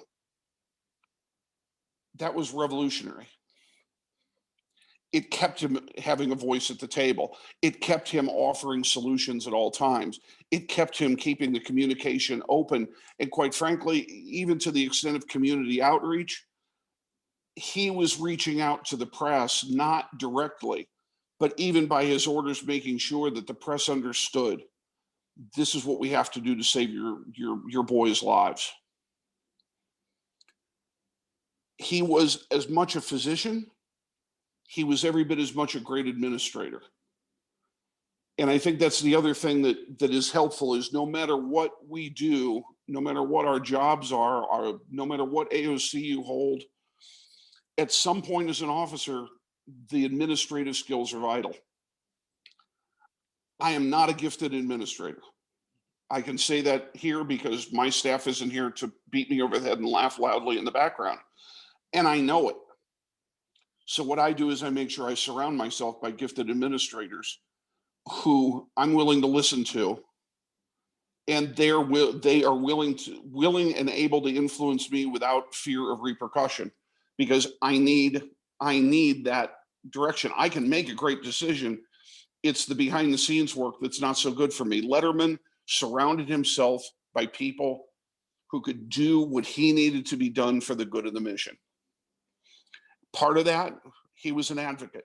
He was an advocate for the soldier in the Army. He understood that if the Army's job was to successfully wage war and save the Union, that his job was to save the individual soldier so that that soldier was physically able to do the job, was mentally and physically capable of carrying forward the job, and to return those wounded veterans, if at all possible, to the front. Vital in all points. And because of that, he had to not only be an advocate, he had to be a salesman. How do you sell that to the general in charge? How do you sell that to a reluctant Congress that's looking to save money? How do you sell it to contractors? Yeah, they had those back then too. How did you sell it to the NGOs? What he did is he learned what every good car salesman knows. He would look at the mission of each one of those, whether that was a politician, whether that was an NGO, whether that was a contractor. What's your mission? How do you understand your mission? And then how do I speak to your mission from my standpoint? You want to save all of the people from Michigan, Senator, because that's where you're from. Well, let me tell you what I'm doing to save the boys from Michigan. You're an NGO and you want to save lives and you think the Army's doing it wrong, then I'm going to hold you close to me so that we can share assets for the good of our combined mission, because obviously you want to save soldiers and I want to save soldiers. So how do we do it better together? Instead of pushing the NGOs away, he brought them close to him, and he allowed their support to come in. By being an advocate, by being a salesman, by understanding the importance of communication and offering solution and being a voice at the table, by understanding that he had an outreach job, he had to speak to the whole country. And by breaking down that mission and the submission, he was able to accomplish a lot. But there was one piece I haven't mentioned yet, and it's a piece that I see so often in my job, and I am humbled and honored to be a witness to it, and that is personal submission. He came into the Civil War with the rank of major. He changed medical history forever. He left the United States Army as the rank of a major. It's not that he was not appreciated in his own day, he was. But he did not seek personal gratification or reward for what he was doing. As a leader, he humbled himself He submitted himself to the mission of Army medicine and to the mission of the Army. One of my favorite lines in his reminiscences, he's talking about a hospital steward. A hospital steward at the time, it would have been equivalent today to like an E7. Senior enlisted, acted as a pharmacist, assisted the doctors, kept all the books for the hospitals. Really quite an impressive and very difficult job to do. Major Letterman and I wish I could remember the man's name now, it slips me, but he mentioned in his memoirs, and this is exactly how he said it: I could not act justly unless I mentioned the services of hospital steward so-and-so. I think I probably read that line 100 times. And one day I was reading it and it stopped me dead in my tracks. I thought, to say I could not act justly unless I give credit to this other person is an understanding that the entire team must be involved in the mission, must be recognized as being part of the mission and respected as part of the mission, or we don't move forward. In the 19th century, especially, the idea of an officer calling out almost any NCO in the regular Army, and Letterman was regular Army, was almost unheard of. This type of giving credit to others before himself made him non-threatening to the politicians and to his senior leaders. They knew that he had only one thing in mind, and that was the good of the mission. And it helped him advocate, and it helped him sell. As I see us today, and General, you mentioned something, and it struck me like a bolt of lightning when you mentioned it. You said, we now have kind of this credibility. We have the attention. We've had it in the past, and we've lost it, and we have it again. And I hope that one of the things that we can learn from the whole COVID situation and the recognition and the understanding of the Army and politicians and just the people on the street, we need to understand, how do we keep that going?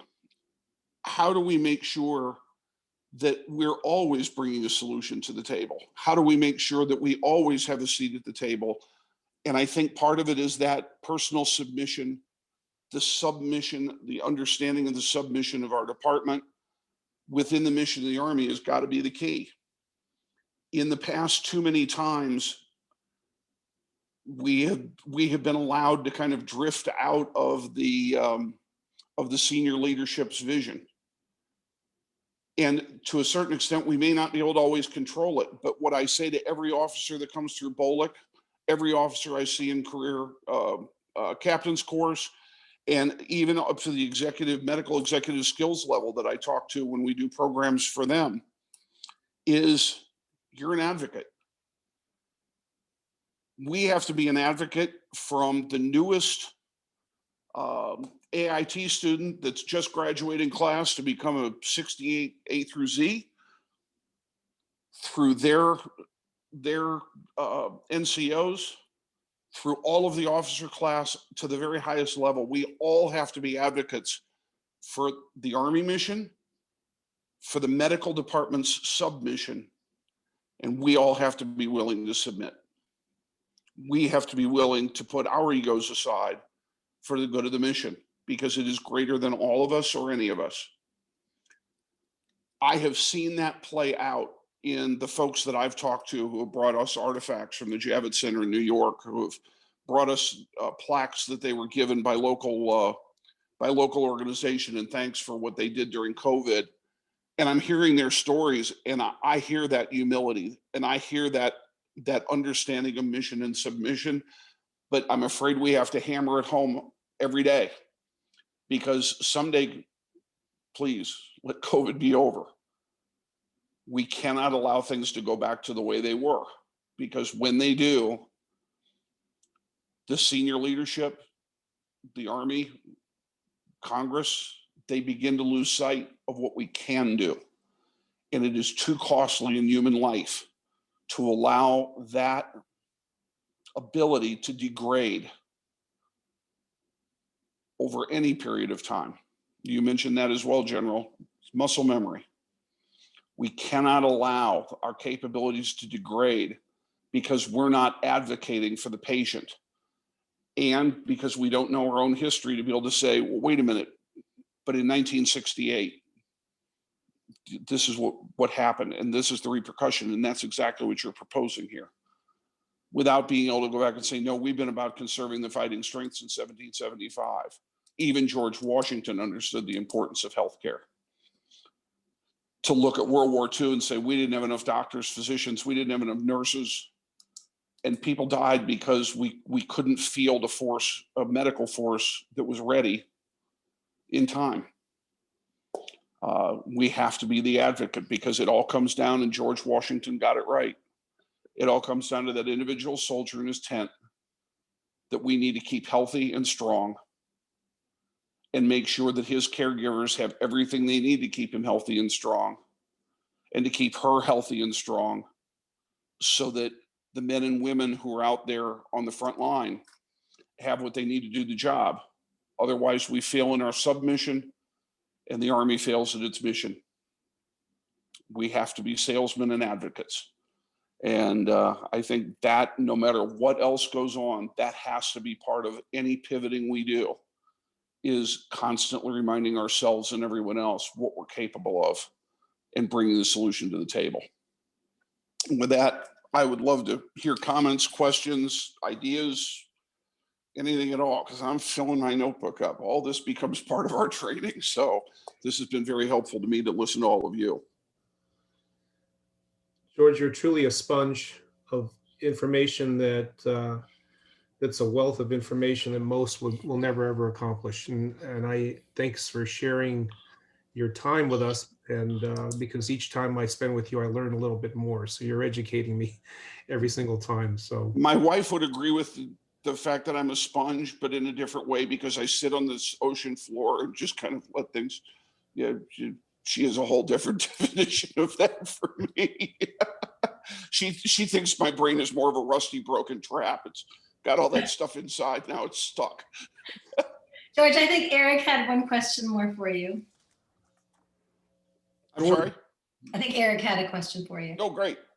George, being humble and thinking back and being a good salesman, our previous president of the Association of the U.S. Army, General Gordon Sullivan, he one of his favorite stories is a bad example of failed policy. It would be Task Force Smith, how we were kind of caught off guard and how to respond in the Korea campaign.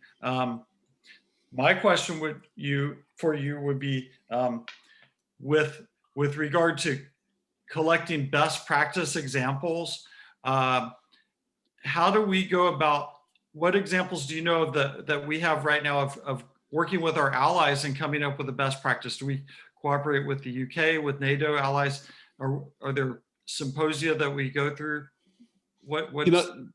You've got a very interesting question, and I do know, on the symposia side, I don't know, because to be honest with you, as much as I wish we had more opportunities like this, a lot of times we don't find out about the symposia until they're over, because the thought has always been, well, yeah, but they're historians.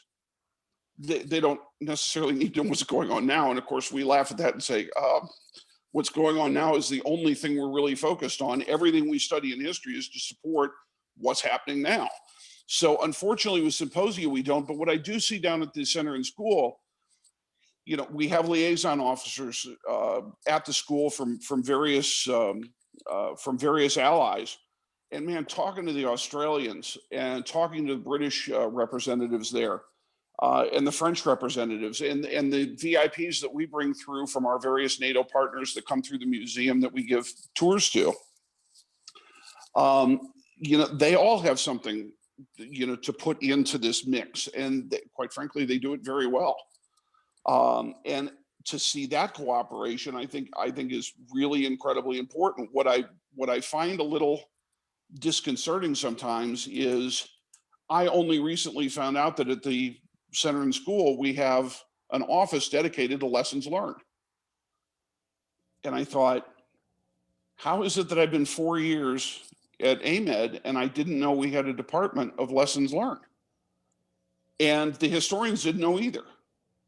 And so how do we uncompartmentalize these lessons learned so that they can be gotten out? And I know we do a lot of we try and do a lot of it with Facebook. And it's interesting you bring up Korea, because that's a real hotspot for us right now as we move into this 2028 plan and we're looking at expeditionary medicine. What are you going to do in a possible peer or near peer fight if we don't have air superiority and we can't evacuate as quickly as we are now?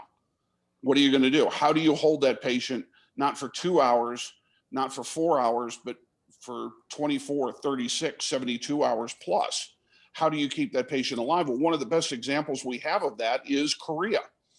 The whole evacuation from Chosin is just one of 2 or 3 great examples of how we had to improvise long-term care where we would have had those men flown out immediately. And so what we have done is we try and take these stories, and we're looking at the curriculum and we're looking at the changes in the protocols of current care. And we're saying, gosh, this expeditionary medicine is very important.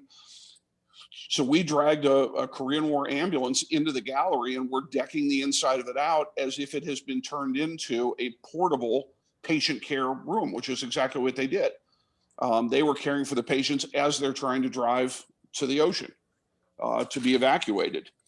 And the next question for us then is it social media? Is it podcasts? How can we as a museum get more of these stories out? We have a great time collecting, and we have historians that are always reaching out to retirees and even active service folks to say, hey, you went through this experience, give us an oral history. We collect all that. But the question now is how do we make that accessible?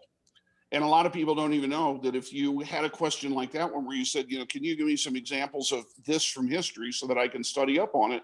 We have historians that do that. Most people don't even know to call. And it's one of the things we really try to reiterate to all of our students at every level is we're here to support you. Call us. We'll pull that information for you. We'll tell you where you can go, or we'll tell you, gosh, there's still somebody in that office that was there. We'll set up a meeting for you. We can do all those things. It's just getting people to understand that we're available for that.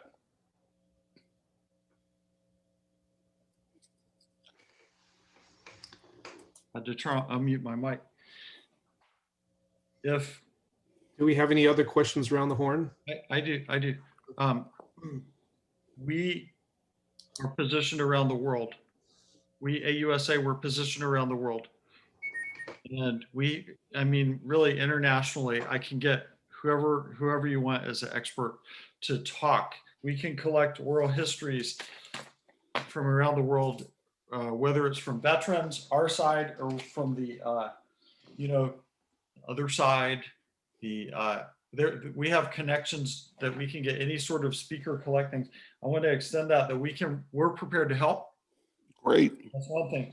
The other thing is, the question to you is, if you wanted to, you as a beautiful storyteller, magnificent stories, engaging, what are the top books and series, historical series on TV maybe, or even movies that you might recommend to people who don't know much about Army medicine or military medicine as a whole to engage them?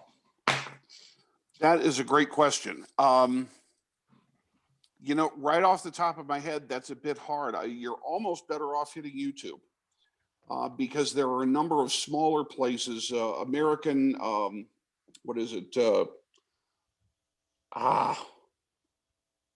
American something university. It's one of the for-profit, but they also have the American Military University. They did a whole series on Civil War medicine. I was involved, but several other people were too. There's probably a series of 11 or 12 of those out there.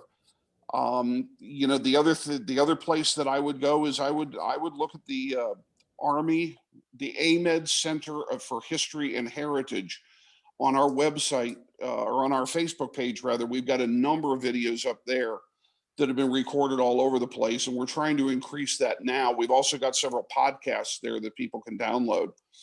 It's one of the things that I think is rather sad. There hasn't been a lot in the popular media, in the popular media on Army medicine, or at least not that's terribly accurate. I still find regularly comments like, well, you know, in World War II, they didn't have penicillin. Actually, we were getting penicillin in World War II. Or they'll say, you know, during the Civil War, there was no anesthesia. 95% of all operations in the Civil War took place under anesthesia. So in popular culture, I think we have a ways to go yet. The other thing is, if you take a look, there was a PBS special called Dust Off a few years ago, and that was exceedingly well done, just on the history of Dust Off and bringing it up to kind of the modern world. And I think those are some that are there, but I think there's a lot of room for more work to be done. I'll just share from myself. When I was in 6th grade, my grades in English class weren't too good, and my mom made me read this book for a book report. It was called Microbe Hunters, and it was talking about how it was the Army that developed the response to yellow fever and malaria through the Spanish-American War and the Panama Canal Zone activities. Great book. Yeah, if you're looking at books, I would also look at the Army medical response to 9/11, which I know that's a Borden Institute publication, and it's out. Very, very well done. If you're a book on Civil War medicine in particular that is outstanding, it's simply called Civil War Medicine by Dr. Jay Billette. Probably one of the best works out there. The other places there's a ton of just fabulous research on the website of the Army Center for History and Heritage, which is being updated now. They've been great about downloading articles. There is also the AMED, if you don't get it, I'm not really sure what the distribution is, but there's a quarterly AMED historian newsletter that goes out. And the articles that are in there are just fabulous. And that's another place for people to pick up, you know, what is currently going on in the study and analysis of history. I want to make one comment before we release George. We're trying to help the History Center, and one of the things that one of the outputs of the symposium is trying to help with educational displays at the History Center. So probably by the end of the month, we're trying to obtain a Civil War Surgeons Kit. Civil War Surgeons Kit. This is wonderful, because I was told that a surgeon's kit from the Civil War very closely resembles what we use today. And we at AUSA, we located a kit that was actually documented, and it was used at the Battle of Gettysburg by a famous surgeon. And George, could you tell us a little bit about Sure. the history of that? Man, I'd be happy to. The history in that thing was amazing. So we did talk about this, and you know, there are many knives, many instruments, saws, and other things that quite frankly from the Civil War today are very similar. The one big difference being a Civil War kit could not be sterilized. The handles were either, pardon me, ivory or wood. And of course, we didn't know to sterilize anything, but you know, the shapes of many of the blades and whatnot that were developed, the Hayes saw, the Treffen, you know, really just haven't changed over time because they're very efficient designs. So the museum does not have a surgical kit that is identified to a Civil War surgeon. We have an unidentified U.S. hospital issued kit. And so the kit that you all found, which belonged to a Dr. Reading, and we're sure that he pronounced it Reading because it has been misspelled in many places as R-E-E-D rather than R-E-A-D. And of course, everybody knows Reading, Pennsylvania is R-E-A-D. It's not Reading, it's Reading. But we know this guy's name was Reading. He was the surgeon. He enlisted in 1861 at the beginning of the war with the 31st Pennsylvania Infantry. They would serve at Antietam in the Antietam campaign. They would serve at Fredericksburg. They would eventually wind up at Gettysburg, among other places, and continue on through the wilderness through all of 1864. This particular surgeon was of high enough administrative as well as medical ability that at the Battle of Gettysburg, he was assigned as the divisional surgeon for the 3rd Division of the 5th U.S. Army Corps. So his hospital would have started out right behind Little Round Top.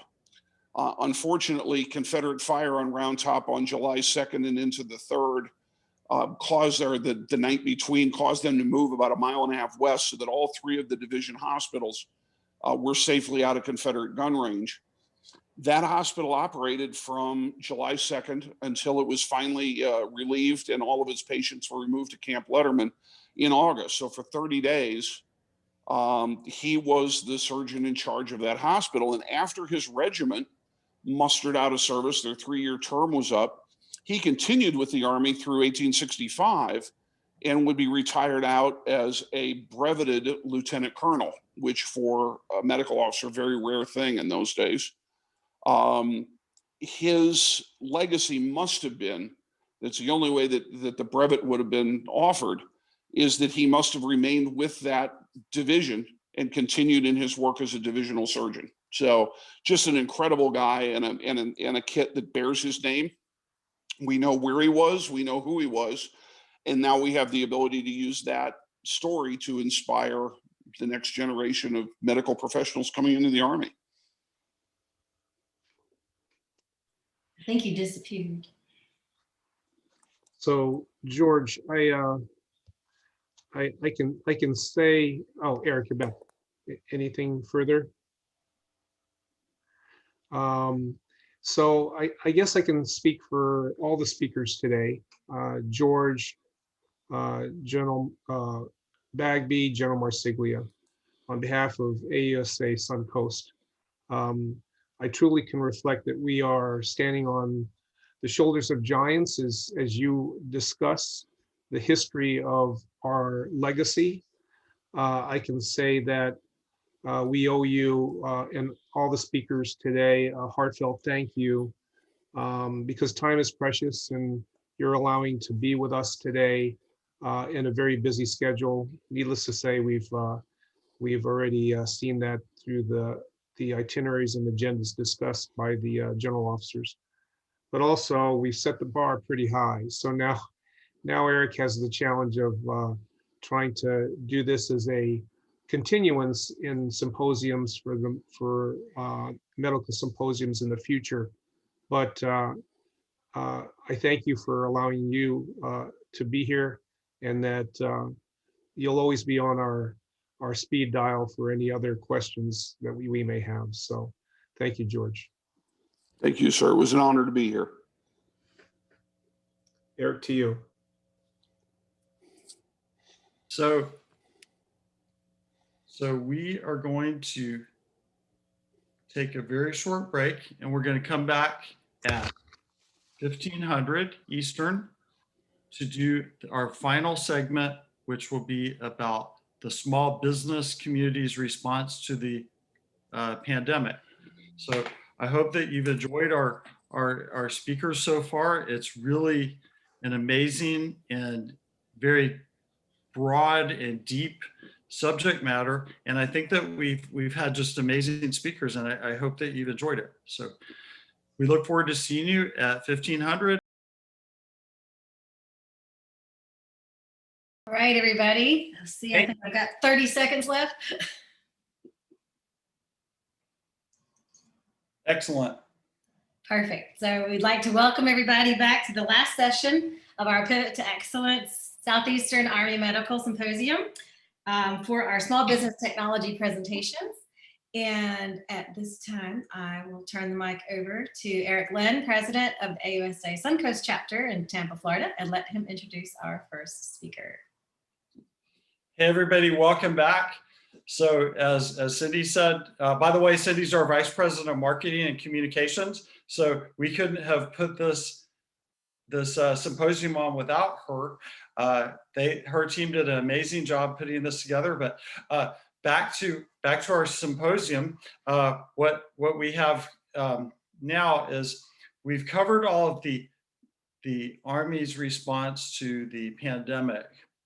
One of the elements of the Army, there's active, reserve, National Guard, Army civilians. The fifth component, the contractors.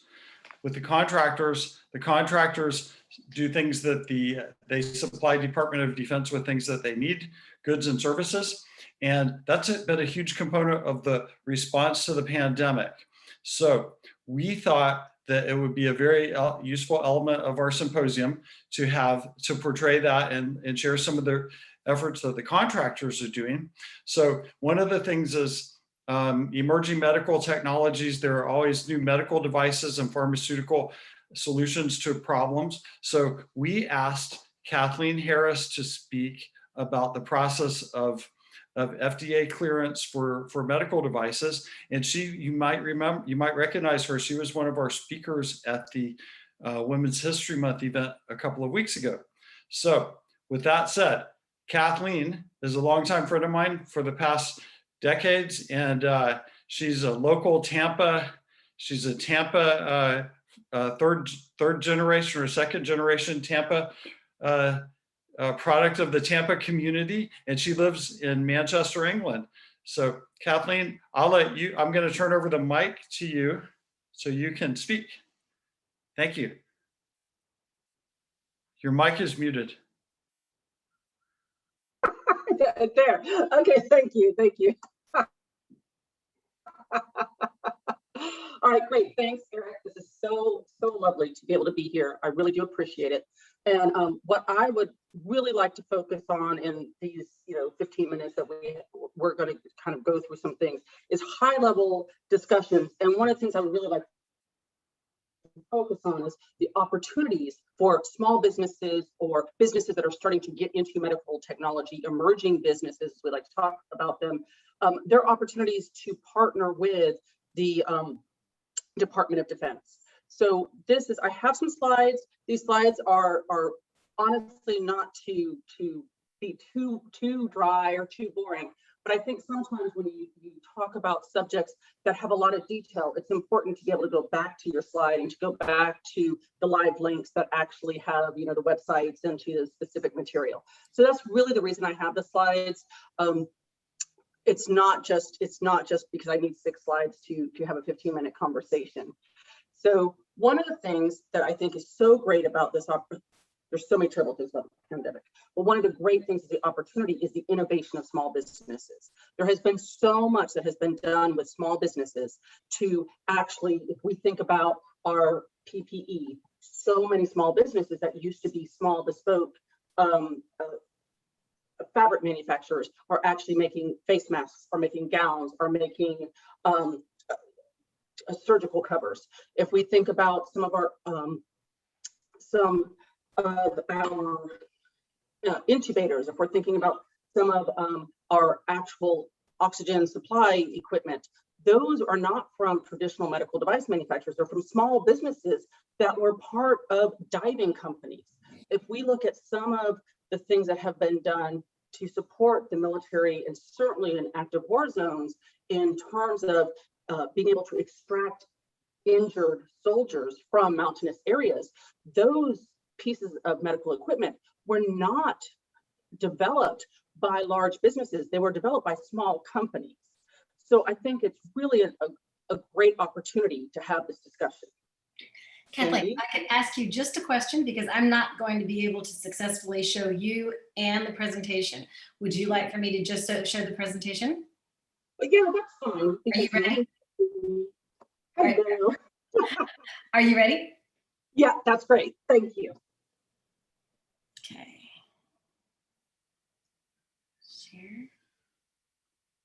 Okay. And then I can talk with my hands so much more. I don't have to be self-conscious. I'm Southern, as Eric said. I'm from Tampa. I'm a Southern girl. I talk with my hands.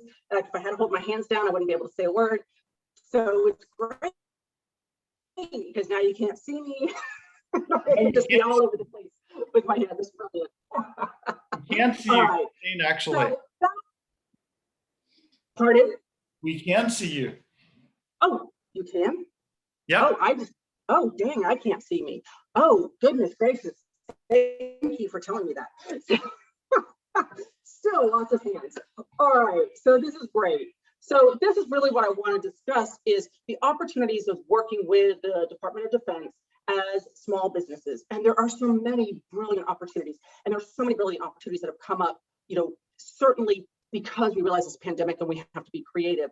And small businesses are agile, they are creative. They are not dinosaurs that have to go through so many layers of something to move.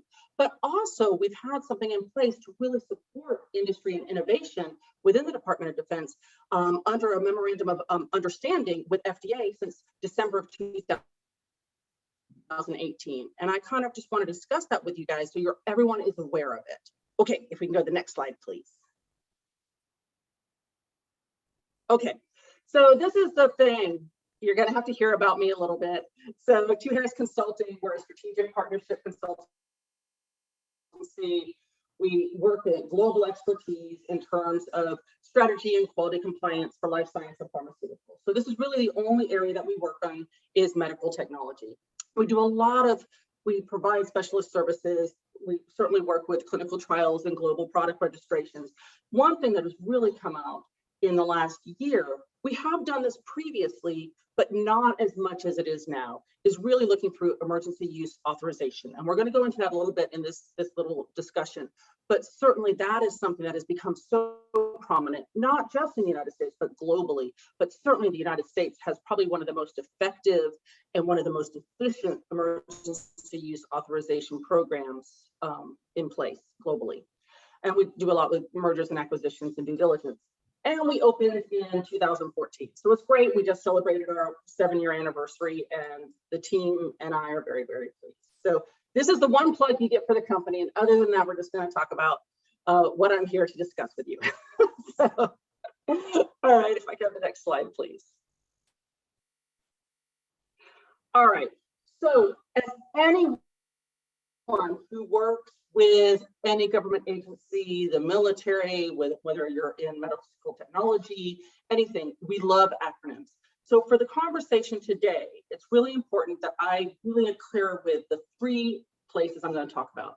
I want to talk about the U.S. Food and Drug Administration. That's a live link. I believe everybody who's on this seminar will be able to have this material. And when you get this material, you can go to those live links. The U.S. Food and Drug Administration, we hear a lot about them on the news now because we talk about our vaccines. But basically, the FDA, that's what they're called, the FDA gets that every type of medical technology has to go through them. And so the FDA legislatively and criminally has responsibility for the safety and efficacy of all drugs, pharmaceuticals, in vitro diagnostics, veterinary medicine, radiation emitting products, and cosmetics and food in the United States. So they are just an organization that you have to go through to make your product available to the American public, to the military, to veterans, to anybody within that is part of our American citizen community. Then we also have the Department of Defense, Office of Health Affairs, another live link. Oh my gosh, this organization does not get enough, in my opinion, they don't get talked about enough. They don't get enough credit. They are amazing. Any small business that wants to work with the Department of Defense, please go to that website and see what they're offering. The Office of Health Affairs is the organization that signed the memorandum of understanding with FDA that specifically said we must work together. We must work together to bring medical technology, critical unmet needs of medical technology to the military personnel. And we're going to do this by collaborating with industry. They are absolutely pinnacle in identifying what are their key issues today. And if you are part of an industry that can meet those unmet needs, they are a fantastic partner. Please, they're like the unheralded heroes of working with the Department of Defense if you are a small business or if you're an up and coming medical technology business, because the whole point is it's unmet needs.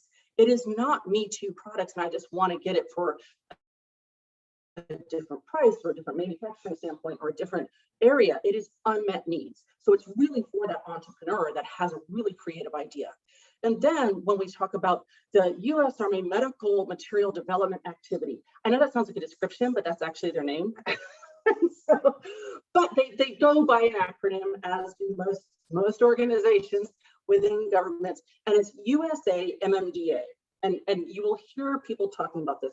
They are the organization brilliantly that actually executes the plan from the Office of Health Affairs.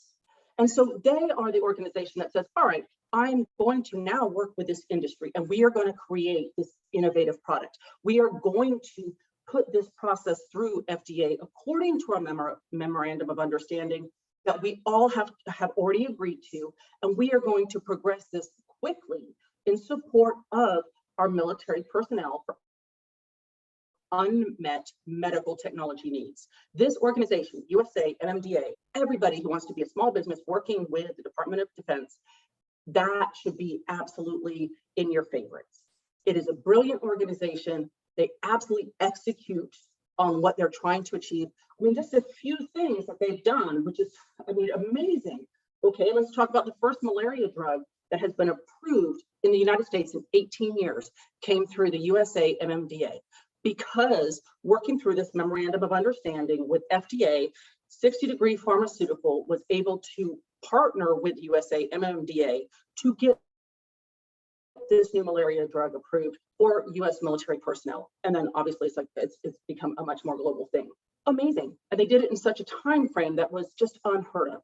Because of this memorandum, they're able to streamline activities and not have to wait in line. Can I tell you, 60 Degree Pharmaceuticals is not a huge corporation. It is not Pfizer, it is not Lilly, it is not Sanofi. They are a very small organization that was able to meet this unmet medical technology need for the military. So I think, again, so important for anybody who's looking at going into this to really go onto this website and see what they can do, because they are the group that executes the plan from the Office of Health Affairs. Okay, next slide, please. All right, now this is a simple slide, but it was really critical. It's our partnerships, and we do have 3 partnerships. And I think sometimes within industry, we can feel that we're not in a partnership and it's not collaborative and that we're combative. But it is definitely a partnership for us to meet unmet medical needs of our military personnel. It's the Department of Defense identifying clearly what that need is. It is FDA recognizing that need, that we have got to meet that need. It is industry being creative and saying, I can meet, and innovative, and I can meet that need. And those 3 working together, there are so many examples. Can't tell you now, or else my speech will be less than 15 minutes. But there are so many examples of those needs being met by industry, small industry, that can actually move at the speed that is necessary to meet what the DoD needs, because that's ever changing. You know, we don't necessarily plan on being in a situation that is very critical to our military personnel. It could be in response to a military situation that wasn't planned 3 years ago or 5 years ago when we're developing medical devices or pharmaceuticals. So it's really, really important that we have this collaborative relationship. And because of this amazing memorandum of understanding now, which is based on a 2017 law, we have that. And I think every small business, they are more positioned than any of your large organizations to really take advantage and tap into that, because you are flexible. Okay, please. Next one. Key mechanisms to our leverage. So we have this, oh, did we go up 2 accidentally? But it's fine, I can talk about this too. No, go, no, go, no. It's fine, I can still chitter chat. That's fine, sometimes that happens. It happened to me with the Defense Logistics Agency a couple weeks ago. Oh no, you're just like, oh, wait a minute. It's fine, just there, woo! Thank you, Cindy. Okay, I had it right and you said again, so, okay. I'm sorry, I'm so sorry. So I want to talk to you about your key mechanisms to leverage this partnership with the Department of Defense. So in December 2018, this memorandum of understanding between DoD and FDA was signed. And I'm not going to bore everybody and read them a whole paragraph, but it's so important to appreciate this is a small business of what it says. It's so critical to enhance engagements between DoD and FDA. Under the terms of this MOU, the FDA will work closely with the DoD to evaluate how best to foster access, give the highest level of attention, and expedite review of priority DoD medical products. That is so critical. Expedite the review. This is the whole reason why in industry we have such a hurdle to get past the review process with the FDA, is because it takes so much time. It's dead space. It's like you've invested all of this money and time and intellectual property, and you're running out of your patents, but it takes so much time to go through that review process. For a simple medical device, a 510K on average, it's 5 months. It can be up to a year for a PMA, which is also a medical device, but more complex. It's about 9 months for a pharmaceutical. It's about 2 years. So, that is such a hindrance, but this says they have to expedite it. And because of this memorandum, based on a 2017 law, they are expediting it. It doesn't mean that the product coming out is any less safe. It means you're not waiting in line. It means that you're working with the Department of Defense, who actually has a person that they're assigned to at FDA to go through this product, to do it iteratively. So if they have a question, they can ask it to you right away. They don't have to wait to go through 3 other people and legal, and then send you a final document that takes 5 months. So it's a very, very, very, very expedited process. That is wonderful for small businesses. That is what is, a song for small businesses. It is not necessarily meaningful for large businesses, because when they talk about new product rollout and production, you're already on an 18-month schedule. But a small business, you are so nimble, you are so able to execute. So this memorandum of understanding is so, so critical. There are, 2 things that happened under this memorandum of understanding that were just life-saving, quite frankly. One is what I already discussed, which was the malaria vaccine, or not vaccine, but malaria drug. It's not a vaccine. It will treat you if it will prophylactically treat you from malaria, but it's not a vaccine. So you have the malaria drug that went through this. Unheard of, amazing. And again, I say, has anyone heard of 60 Degree Pharmaceutical? No, because they're not a huge group. I mean, they're a wonderful group. They're lovely. Everyone should hear about them.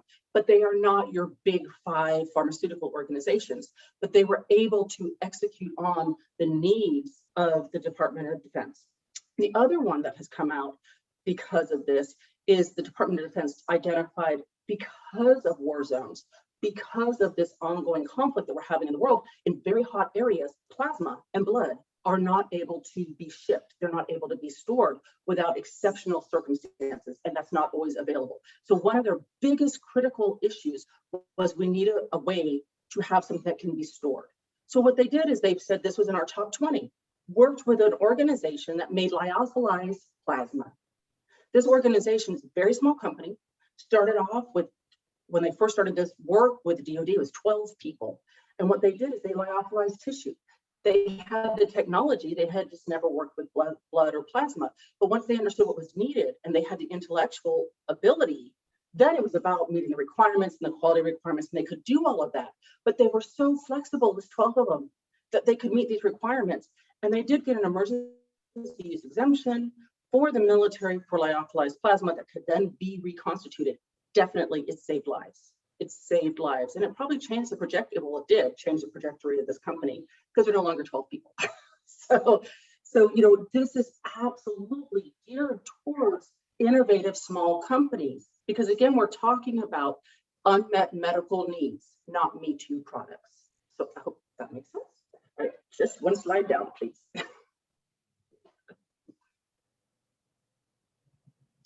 All right, another key mechanism to leverage is emergency use authorization.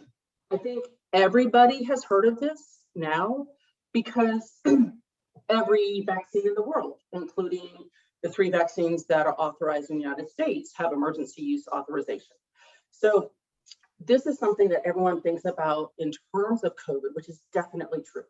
But if I take a step away from the vaccine, can I talk about other emergency use authorizations that have come through with COVID, but also other emergency use authorizations that have come through the DoD in relationship to unmet medical technology needs for military personnel.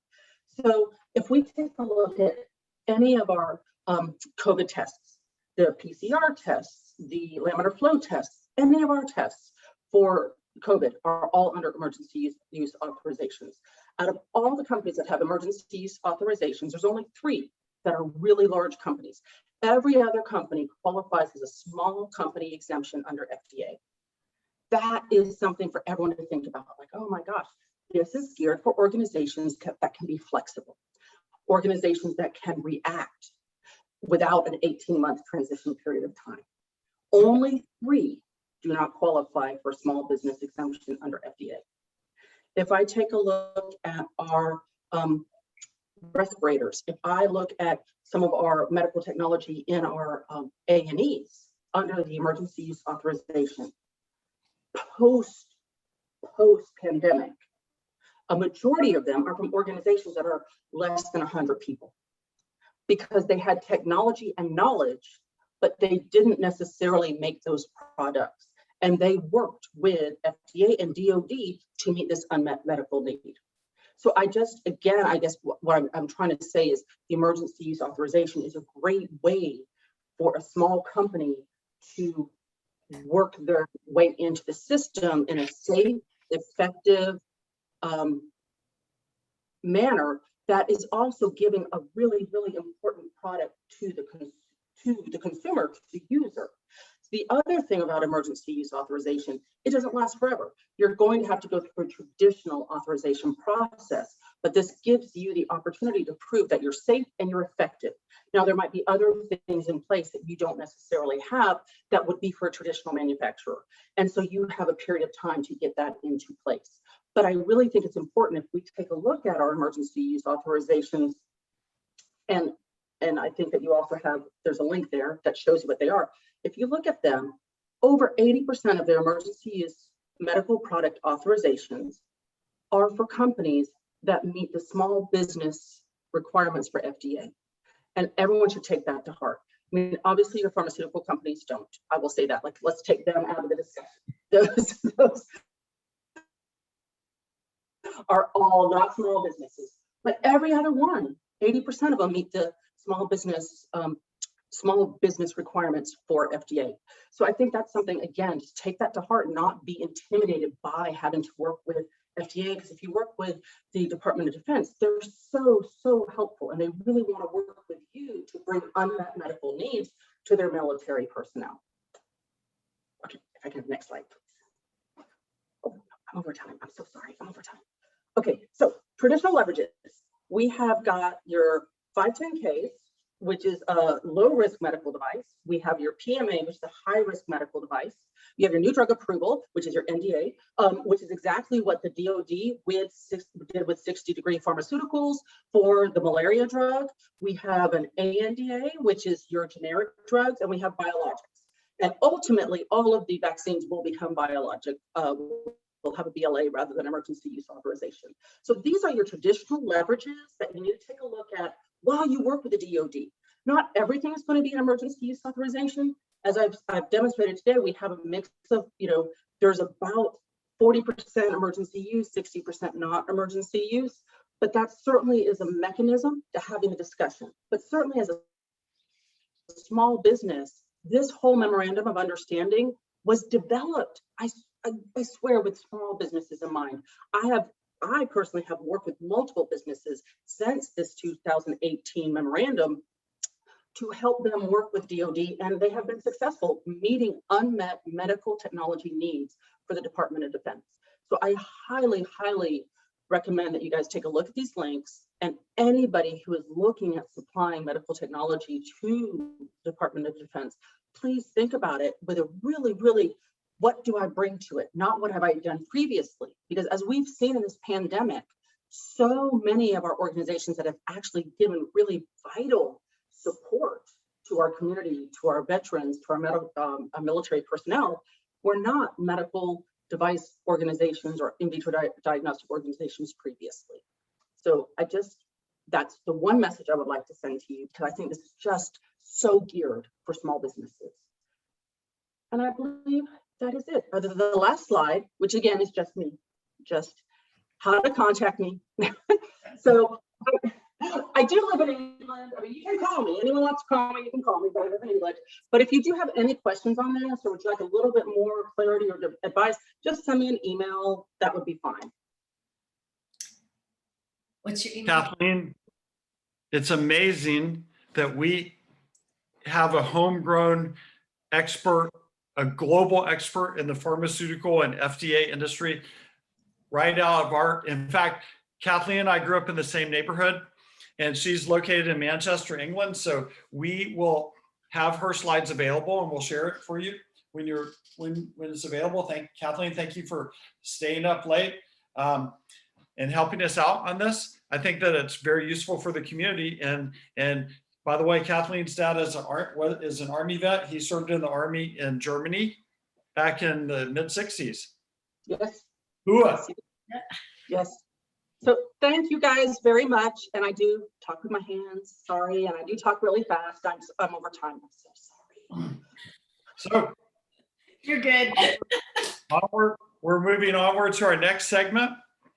One of the people that is involved in our organization that is involved in small business contracting is our very own Vice President of Marketing, with whom I actually am a classmate from the MBA program at University of South Carolina several years ago. So I reached out to Cindy Newman years ago and asked her to join AUSA and help her. And she set up she stood up the Coastal Carolina chapter with Lieutenant General retired Roger Thompson, who's one of my great mentors. And so Cindy has become involved in government contracting, and she represents a classic small business community scenario as a registered hub zone company and an economically disadvantaged women-owned small business. So Cindy, with that, I'm handing the microphone over to you to talk about how you've been activated in the government contracting network. Okay, if I could get the spotlights correct. So Eric, you already took away half my speech.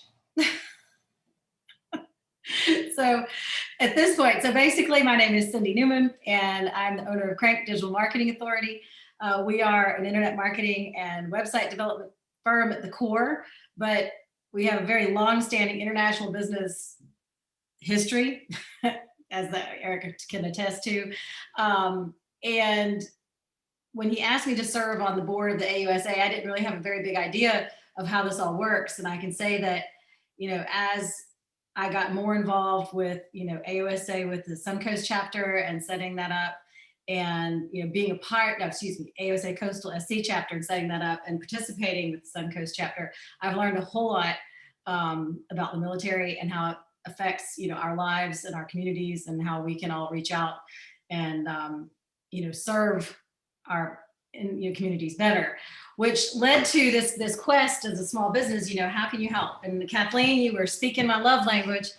I have spent basically the last year working on getting these small business certifications, and I can tell you that it can be a long and daunting process, but if things are improving, websites are improving, and once you do get your documentation in order, things seem to get taken care of within a 30 to 90 day framework. So specifically, we are a hub zone. A hub zone is, I think, historically underprivileged business or underutilized business area. If you live in a place, you can look it up online, which I don't have a slide, but you can check out if your area is qualified as a hub zone. So what that means is I live in a very rural county. So by definition, we are economically disadvantaged. And I think one of our other panelists is here in South Carolina, but he's up by the Myrtle Beach area. And you aren't economically disadvantaged. I think that's Bill Prince up in the top corner. And so the hub zone certification is also influenced by things such as hurricanes and tornadoes. So if you live in an area that constantly suffers under these natural disasters, you may qualify. And it's a very privileged certification to get. It's one of the hardest to get because it's so unique and specialized. The next certificate that we went after, and this actually got awarded after our previous Pivot to Excellence Women's Entrepreneurs and Executives Symposium, was our Economically Disadvantaged Women-Owned Small Business.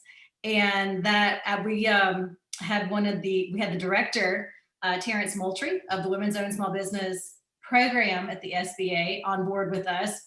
And afterwards, I connected on LinkedIn and said, hey, thank you for making this such an excellent success. And 27 minutes later, I had my certification. And so that was probably because he checked on it, because it was ready to go. It just hadn't been sent. So I'm hoping to make use of these certifications, like Kathleen was talking about, to be able to serve our communities better. And that leads to this idea of, what can we do post, in hopefully soon post-pandemic, but in this pandemic situation, that, how can we serve? How can we serve the US military? How can we serve our communities? And, I began my professional career in the pharmaceutical industry in Germany, as a matter of fact. And I started thinking about it, reaching out through my network, through Eric, who also introduced me to Karsten, who I'm going to introduce you to in a minute. That we have a history, or I have a history in the pharmaceutical industry. And through Karsten's network and these small business certifications, we will be able to help serve the US military and US communities at home. So without further ado, I would like to defer to Karsten Eggert, who is going to be our expert on medical supply chain management and how we can help fulfill this need. Karsten is joining us at 1:30 in the morning from Kazakhstan to be a part of this symposium. So we're very grateful and very thankful to have him on, and look forward to hearing him detail how it all works. Thank you very much, Cindy, and thank you to all to listen to me. I'm happy to be part of the Crank group. And my background is I'm for the last 2 decades in the automotive industry. I worked for Mercedes. I have done a lot of global jobs where I was putting up networks, putting up structures. And in the end, it was always the keys of success were a stable, holistic supply chain. Whatever you do, you need to secure that the goods are coming where they're needed. And this I made to my profession. And up to date, I have something like 4,000 companies in my network. And why is this today so important? Because every week things are changing. We have to be agile in the way how technology is finding their markets. We have heard about this. And especially for the military market, quality is a key factor, but speed to market as well. And there is where we can, with the Crank Group, support you, because out of the network I can supply and I can guarantee you with, we are able to fulfill in a very short time frame high quality with the right suppliers. And I think that is something which is a key, which maybe big companies can do too, but it would take them more time.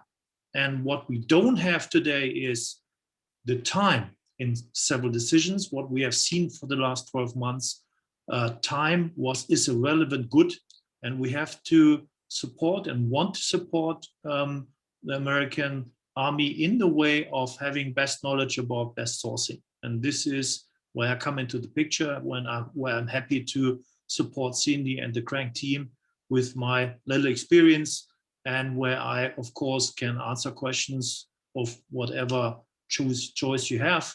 And beside this, I'm sure of the technology we have heard about this is quicker adapted in smaller companies, not without any, let's say, without any background. Small companies have a much higher innovation gene.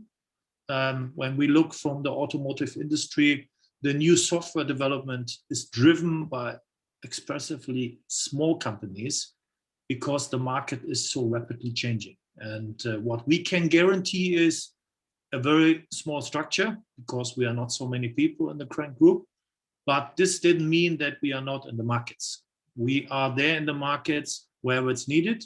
And I'm looking forward to, yeah, to give us all a chance to see how it works. So one of the things about the Department of Defense is they've got an amazing supply network, and the Defense Logistics Agency supplies much of the medical supply needs. And I think that this is where what Cindy and Karsten deliver there is it's what's called surge capacity.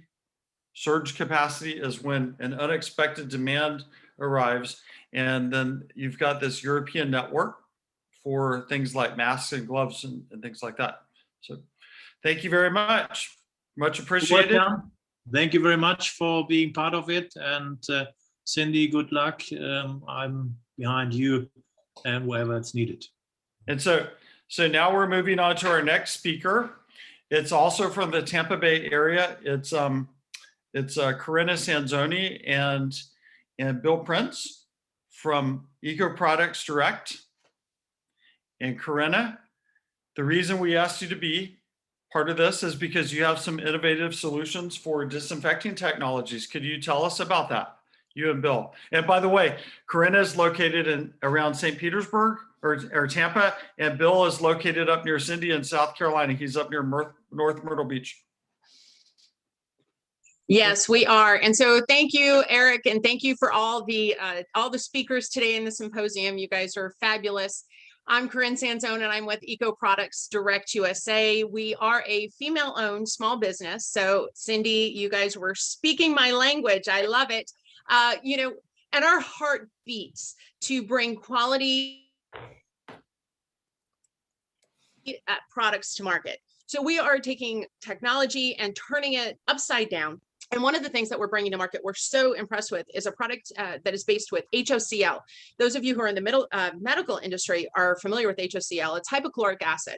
And one of the things that we have done is we have teamed up with Mr. Bill Prince, who I'm going to introduce in just a moment, who is one of my favorite people on the planet. But we've brought this product to market, and it's truly a game changer. It's a game changer in the military fields. It's a game changer in hospitals. It's a game changer in everyday use. It's a game changer for everyday use and also in crisis situations, which really pinpoints, and I know Mr. Bill's going to talk about this with how we tie in with the military. But HOCl has been a product that's been in the marketplace for decades. And Mr. Bill and his team, he has a solid team of engineers and virologists that for decades have been working on being able to bring this product into market, make it shelf stable, and make it possible for it to be used easy peasy on the spot, ready to use. So let me get myself out of the way. I'm going to introduce you to Mr. Bill Prince. He is the president of PCT Inc.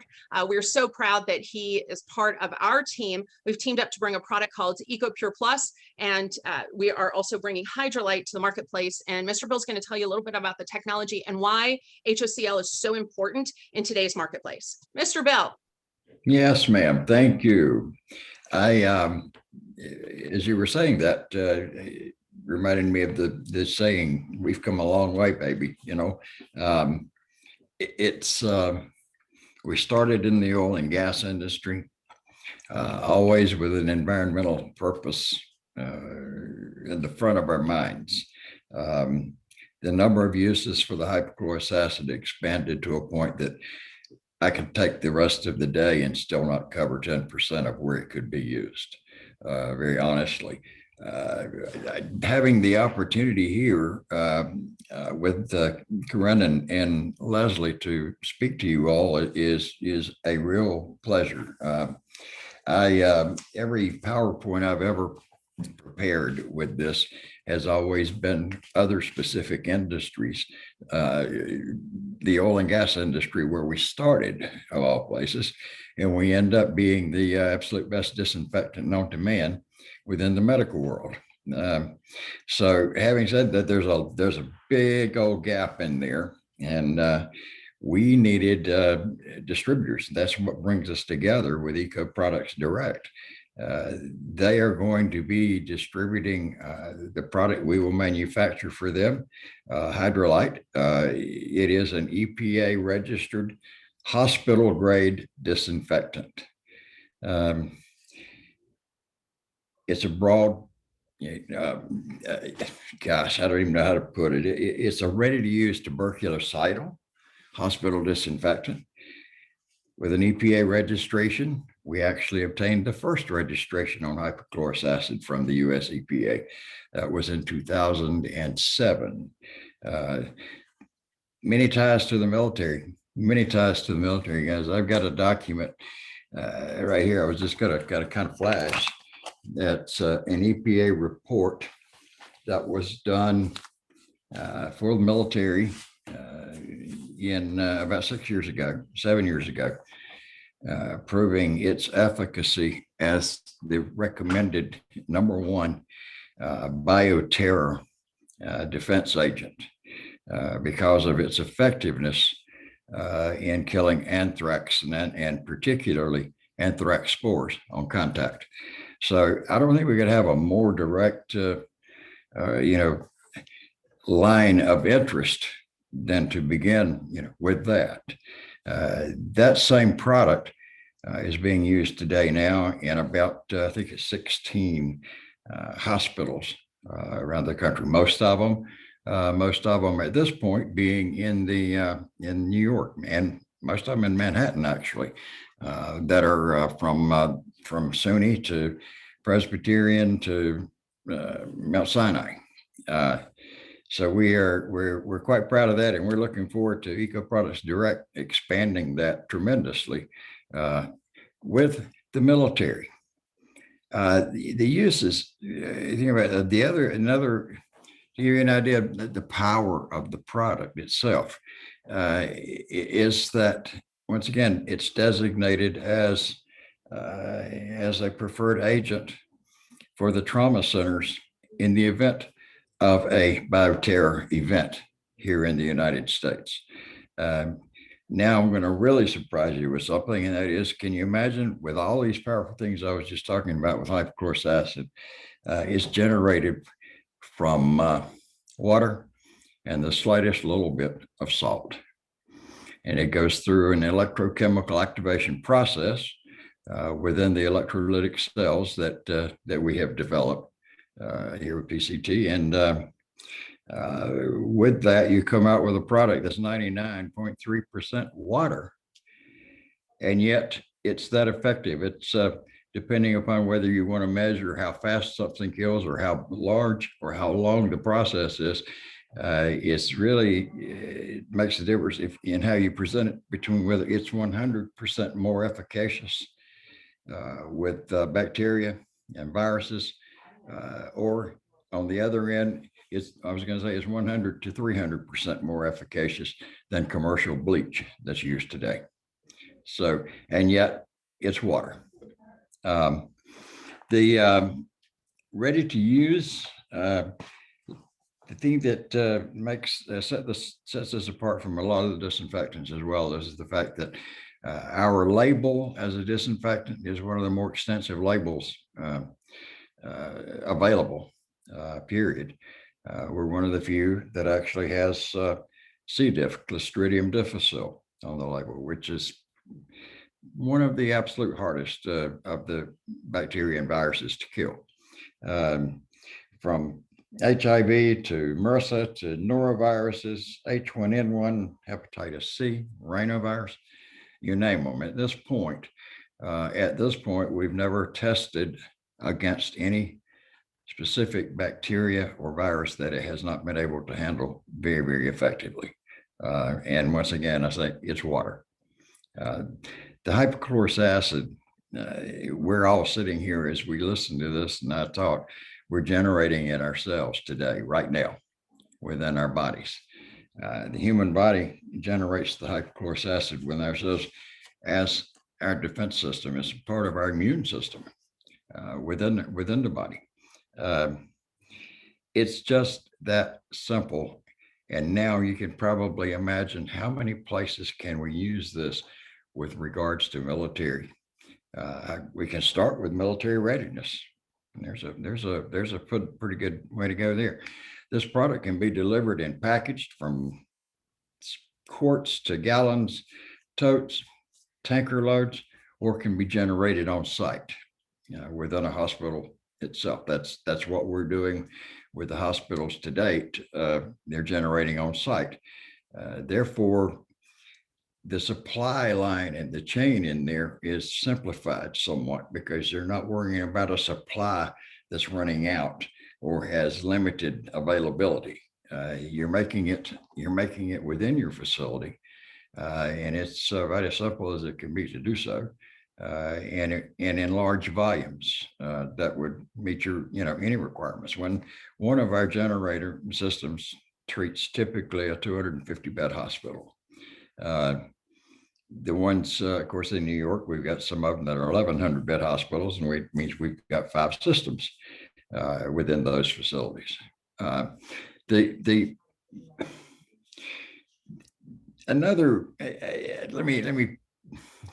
Gosh, when I get started with this, I'll tell you why I don't do PowerPoints for this, because a PowerPoint can never, ever relay the passion that I feel for this, honestly. It's been a 20-year process. It's been the learning experience of having obtained the registration for this at this level through the US EPA has been certainly one of the bigger challenges I've ever had in life. But we did that. When I started off, I wanted a registration as an oil field biocide only. The EPA didn't know exactly what to do with it. So they said, well, we can't define another box to slip it into. So we're just going to hold you to the highest level of disinfection, which is hospital grade. So, okay, let's go. And we never had any problem once each time that they would decide for us what next step they wanted us to prove, whether, the efficacy side. That was the easiest part of all of it. I'd really like to hear some more stories from you all about how you managed to get through all of the bureaucratic processes involved in these chains, because that was my first adventure. And now it works smoothly. We continue to add to our label while it continues to grow. And of course, the US EPA, they know us well now. You can imagine the attention we suddenly got about a year ago. The pandemic changed our lives. I mean, it changed all of our lives. It changed our business model. It sent us into a spin that has worked out very well because we primarily built the equipment for the systems that, the generators to make the fluids and create the hospital systems. We went from that to having to produce thousands and thousands and thousands of gallons of the product to be used. Even in the hospitals where we already had generators, we were really suddenly the demand got ahead of the generator, literally. Hospitals that were let's just say that the protocols changed. And that's a part of what we put together. Now they were treating areas, 3 or 4 times a day rather than once a week. They actually began doing what they should have been doing for many, many years. And thus the demand for the product increased tremendously. But I want to just point out a couple of things to you all. When I say water, salt and water, and not getting overly technical at all here. I wanted to give you an idea of what we're talking about. Our cell was designed specifically or engineered to utilize the electrochemical activation process to convert 3 grams per liter to 7 grams per liter of the solution as salt. Now, putting that in perspective, the end result there is the 99.3% water, and your typically IV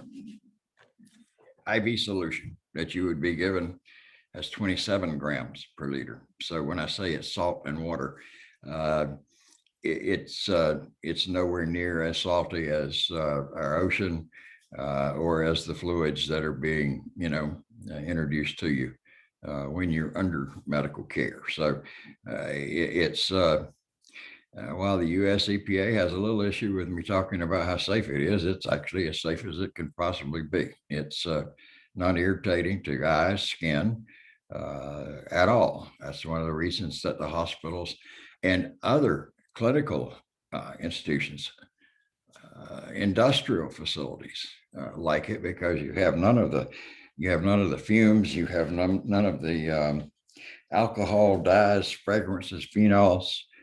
There are no volatile organic compounds involved, no harsh fumes, no harsh chemicals at all.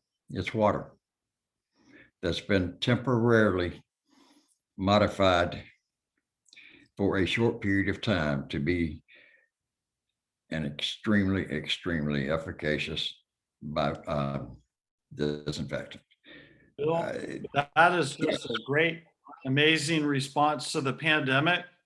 And what I had understood that Corinna told me before was that it's not corrosive to equipment, and that it disinfects very quickly so that your space is used available. We really appreciate your support on this, and thank you very much. It is just fantastic.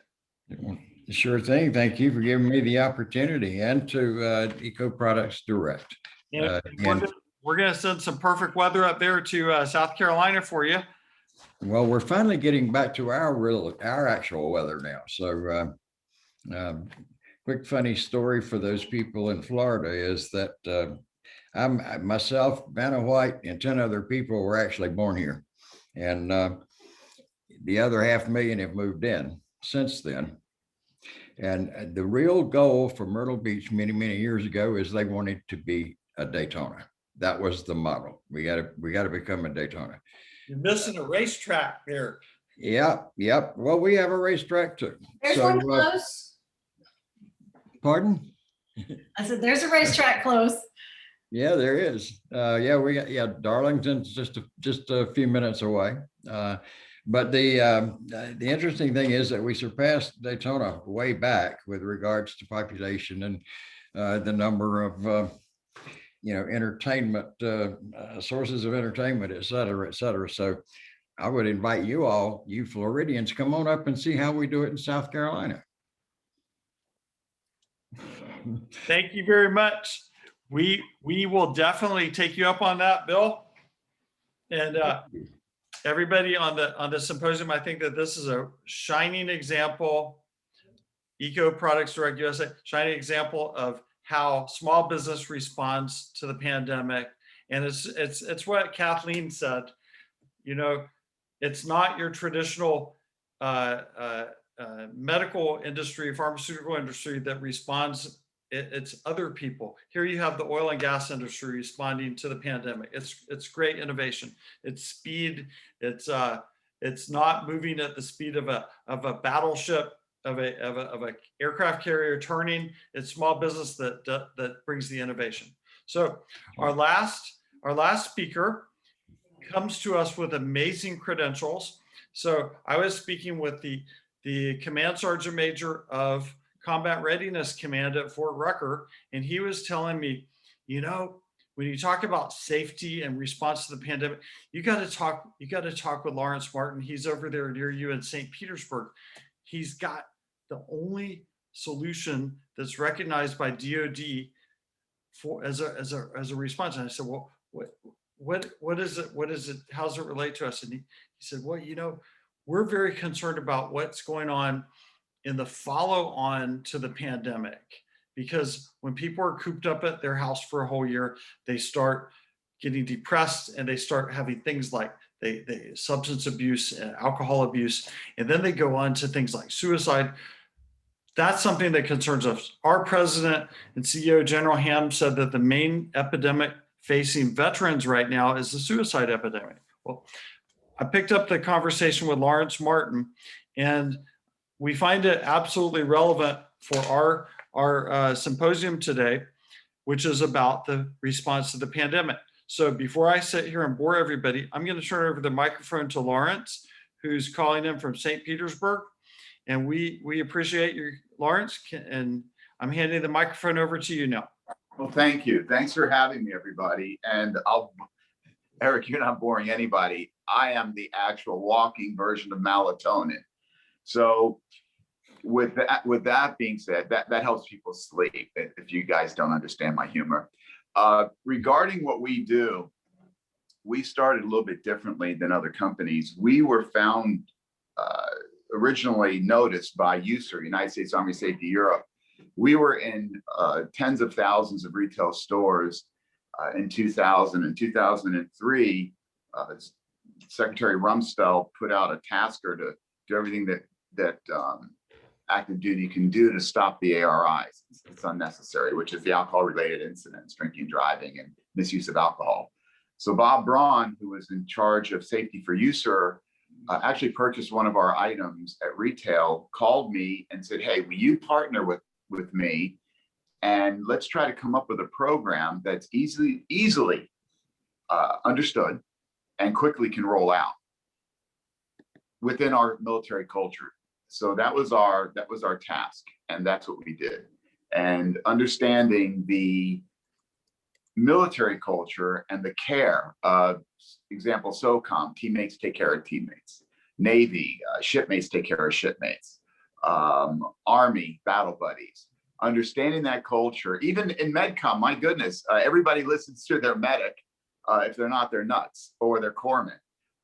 So MedCom had a lot to do with us when we rolled this program out. If any of those MedCom folks are still on, they'll remember people like John Lamoureux, Colonel Lamoureux, and he was the aide de camp for the SG at the time. Then John became, I think, my goodness, over at Central Medical Command, the chief of staff. So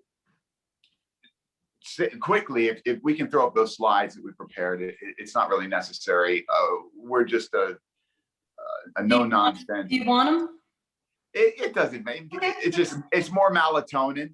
What I would do is I would maybe show. I know Maurice is getting a lot of play now because he's starring in that film Cherry. Okay, that's what that's going to show everybody is those are some of the examples of the programs we've done. I'm not very good at explaining what we obviously we were committee supported with appropriations committee supported. We've been granted a best practice in the Army, best practice in the Navy, Kenneth O. Preston Award, the CNO Award. So these are all success stories with our program, 75 to 100% reductions.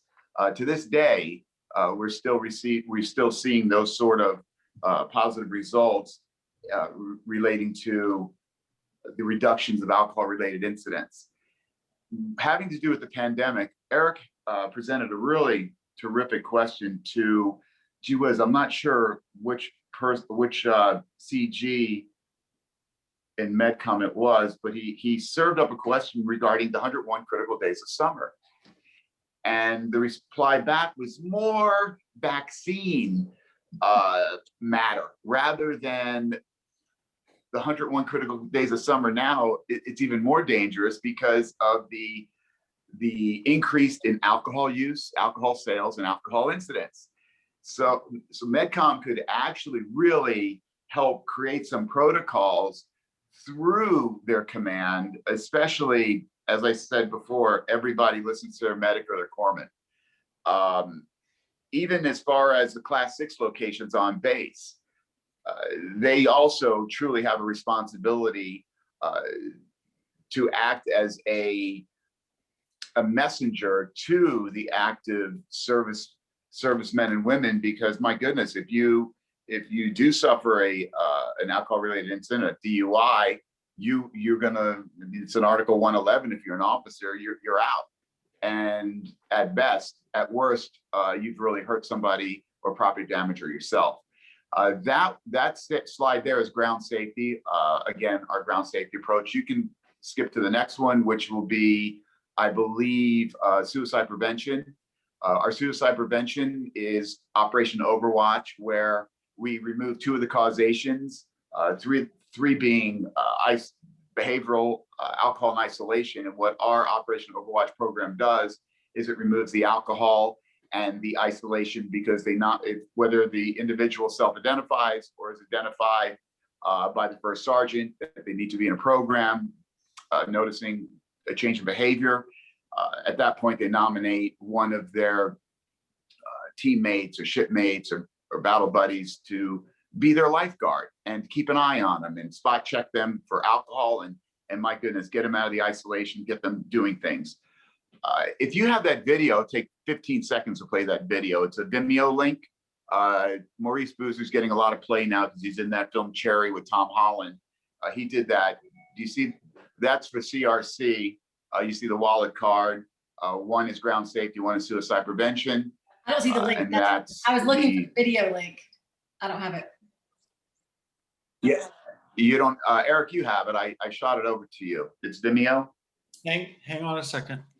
Yeah, it's so fast, everybody. It's just, again, it's a message to service members protecting service members and veterans protecting veterans. It'll take 15 seconds. It's a very, very fast video. Very quick. Give me a second. Okay. Also, as a reminder, with what we've done culturally is the reason for our success. I didn't create the program. I created the technology. The program was created by brilliant safety folks such as Bob Braun, Lance Hoffman, Mike Russell. These are all safety officials that are that were in the military. Lance was with the 160th Regiment. He was the regimental safety person for the 160th. Mike Russell, who was an amazing safety person. He was in charge of SOCOM headquarters safety. Bob Braun, again, USER. So we would come together and say, geez, we need a wallet card. We need this, we need that, to make it so it's acceptable within the military culture. So, I have your video. all right, tee it up, rolling. I say I have your video. Yeah, just click on the button. It's that Hello, little thing everyone. right This there. is Shan First Class Cruiser here with an important message about Operation Overwatch. It is a I don't program know if it's playing. duty and veterans eliminate suicide by removing 2 of the 3 Okay. deadliest causes, which is alcohol and isolation. Service members protecting service members, soldiers protecting soldiers. Let's go back here. All right. Hello, everyone. This is Shan First Class Cruiser here with an important message about Operation Overwatch. It is a program to help active duty and veterans eliminate suicide by removing 2 of the 3 deadliest causes, which is alcohol and isolation. Service members protecting service members, soldiers protecting soldiers, veterans protecting veterans. Thank you, lifeguards.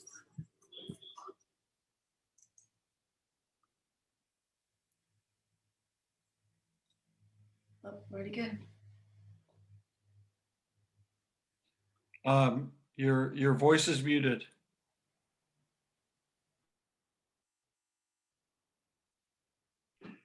It's better muted, trust me, guys. I It's was told I have a voice for radio, face feed for radio. well, at least you don't sound like Linus with a sinus infection.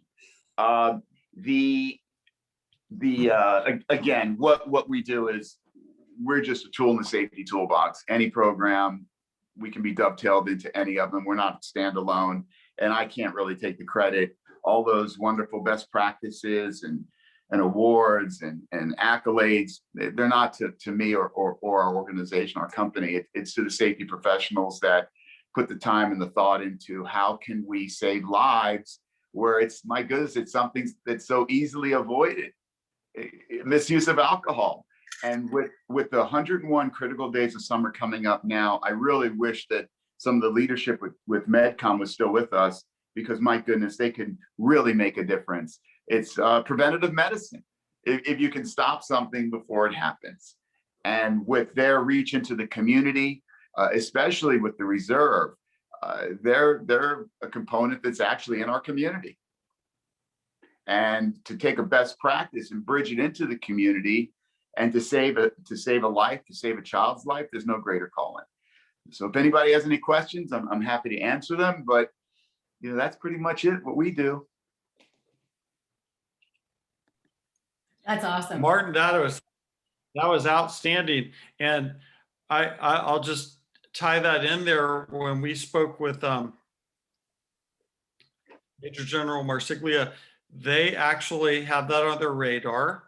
And this is sort of a preemptive measure that they have with 101 critical days of summer as a safety measure, because they realize that going forward, that with people being cooped up for a whole year and on lockdown and things like this, that there are abuses that happens. And we see it here in Florida right now with spring break. People are coming down from up north, and students are having a reaction to their first time out in a long time. And there comes the alcohol abuse. So we need to have safety. But with MedCom, when I heard that question, you served up a softball that could have crushed it out of the park. The response was that more with the vaccine than when we think of COVID. And my goodness, of course, we're going to think of the virus. We're going to think of the deadly virus. But as a condition of that, we've all been, my goodness, we have to be vigilant, we have to stay safe, we have to wear masks and help each other.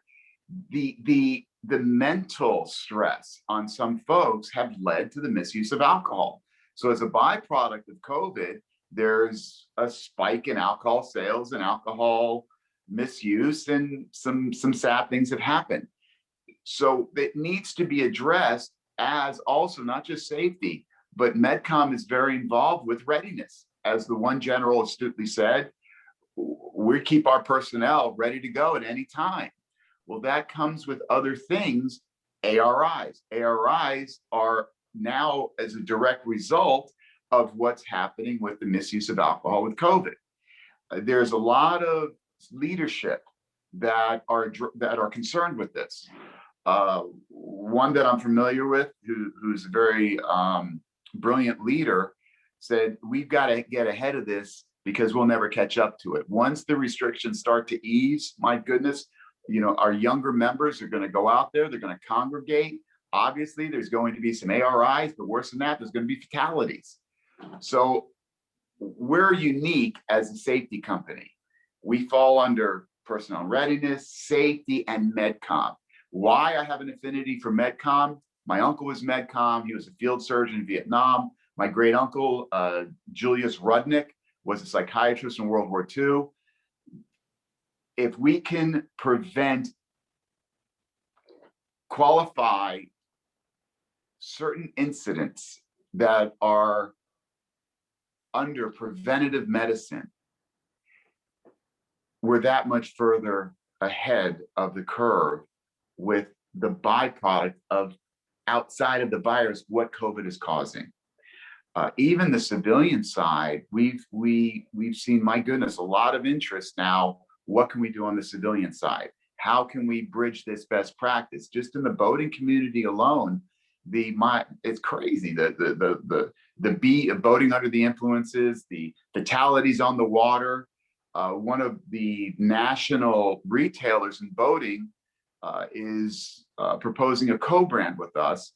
And it's not so much just for the sales. They're being amazing. They don't care about the margin. They want to put our device in a display at every checkout because boaters can save lives, can save within their own communities. Again, it's cultural. And they have a little thing they're saying, hey, let's not just wave at each other.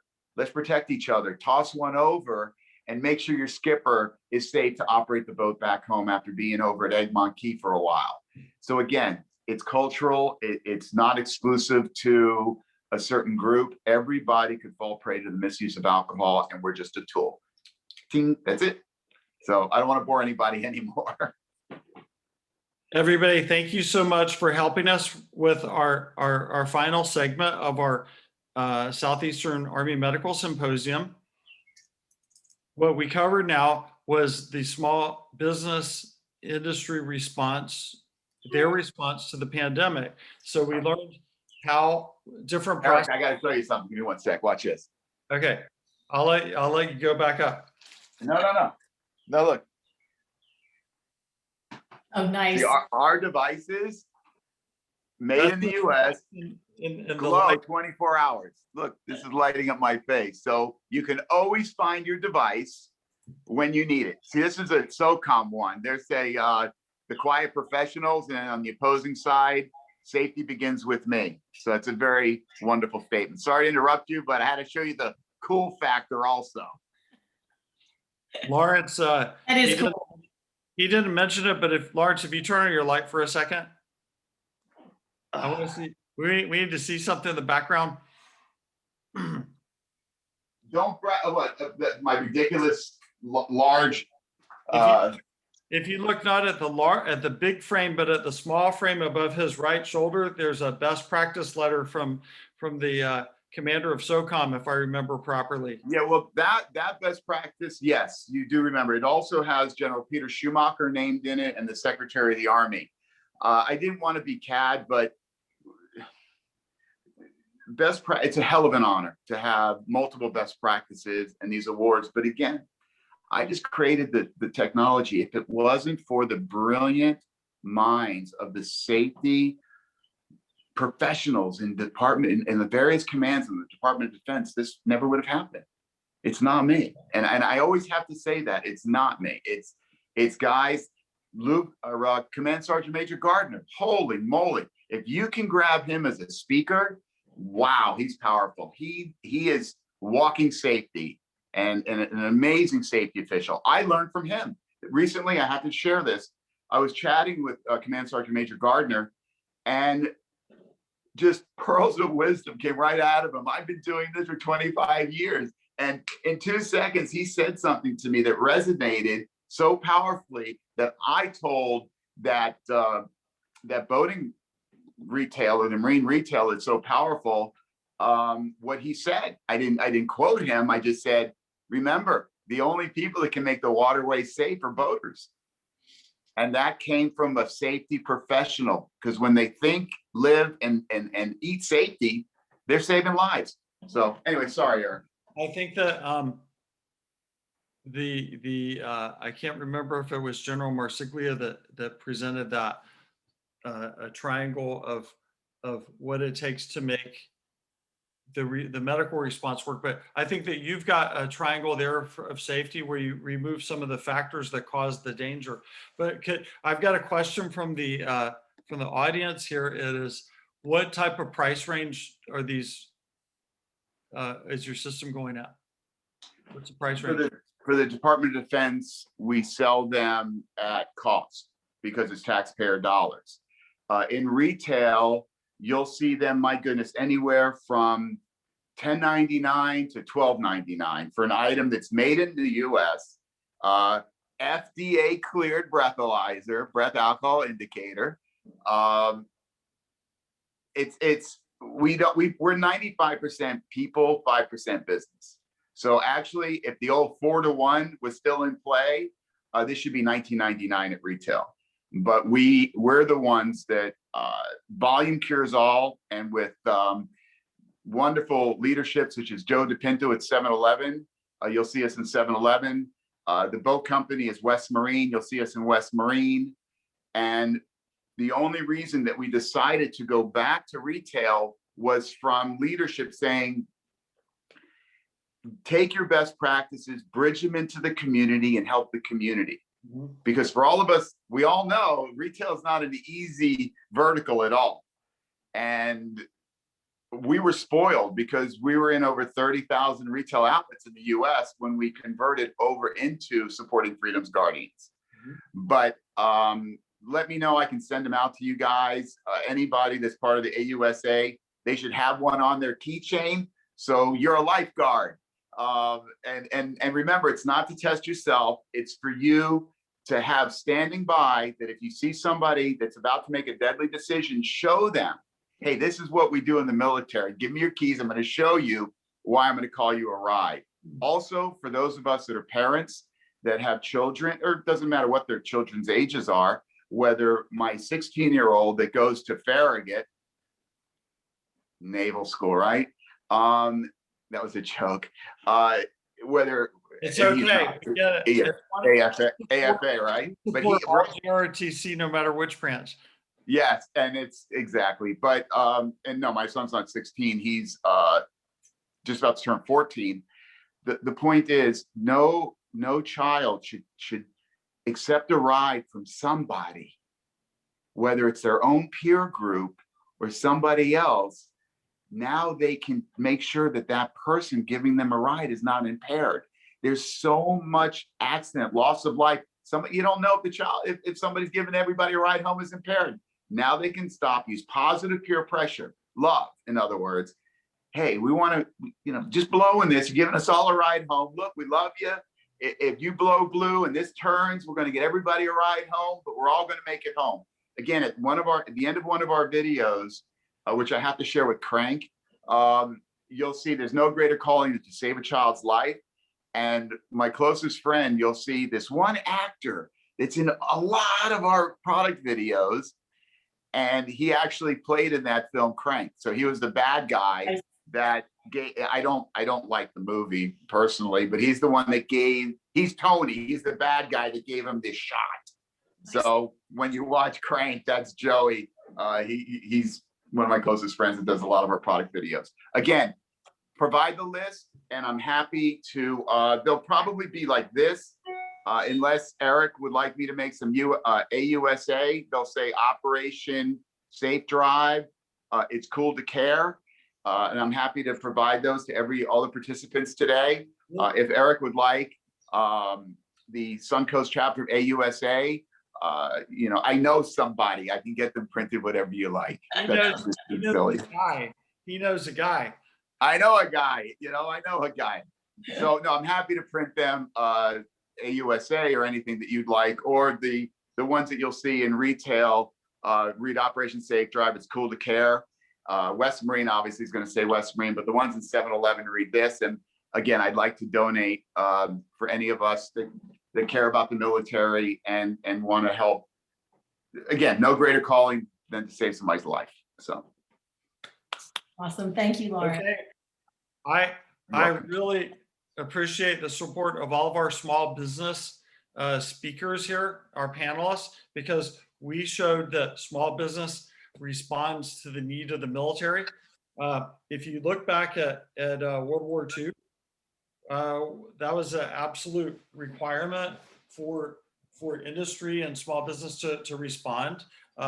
It wasn't just companies like rifle companies that made guns. There were companies that made typewriters and postal meters and things like that made guns. They were part of the effort. They were part of the surge, what we call surge demand in the military. So wrapping up our first annual Southeastern Army Medical Symposium, I thank you all for attending.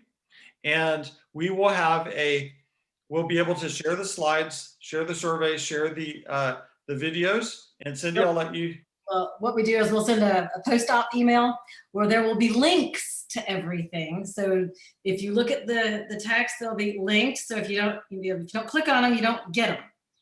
Okay? But there will be a link to our YouTube channel with the video, which will be subdivided into chapters. So you can go and watch your own chapter. You can screen record parts of it if you need them for your own self. And then we will provide all the slide decks. I'm sure that Kathleen's will be of particular interest to all of us other small businesses. And also on behalf of Crank Marketing Group, we really thank you guys for being a part of our Pivot to Excellence program and making it such a huge success. Eric, when is our next event? Well, first off, this is the third installment of our innovation, which is called Pivot to Excellence. And we started out with the Black Veteran Entrepreneur Business Summit in February. Then we had the Women Entrepreneurs and Executive Leadership Summit in March. And now we have the Southeastern Medical Symposium. Our upcoming event, our next event for the Pivot to Excellence series is going to be the Israeli American Military Summit on the 25th of April. And it's got 3 installments. Number 1, we've got the 25th of April, then we have the 16th of May, and we have a range of about 5 retired Israeli generals who are going to share their experiences fighting in the Yom Kippur War. And the third installment of that will be actually happening in Israel in 2022, where we have the opportunity to take a staff ride to visit the Golan Heights and various battle sites. And this is a once in a lifetime opportunity. We're glad that we can prepare that. We're doing it together with AUSA headquarters, Lieutenant General retired Guy Swan, who's the one of the vice presidents of AUSA at headquarters, and he ran the Institute of Land Warfare. So thank you very much.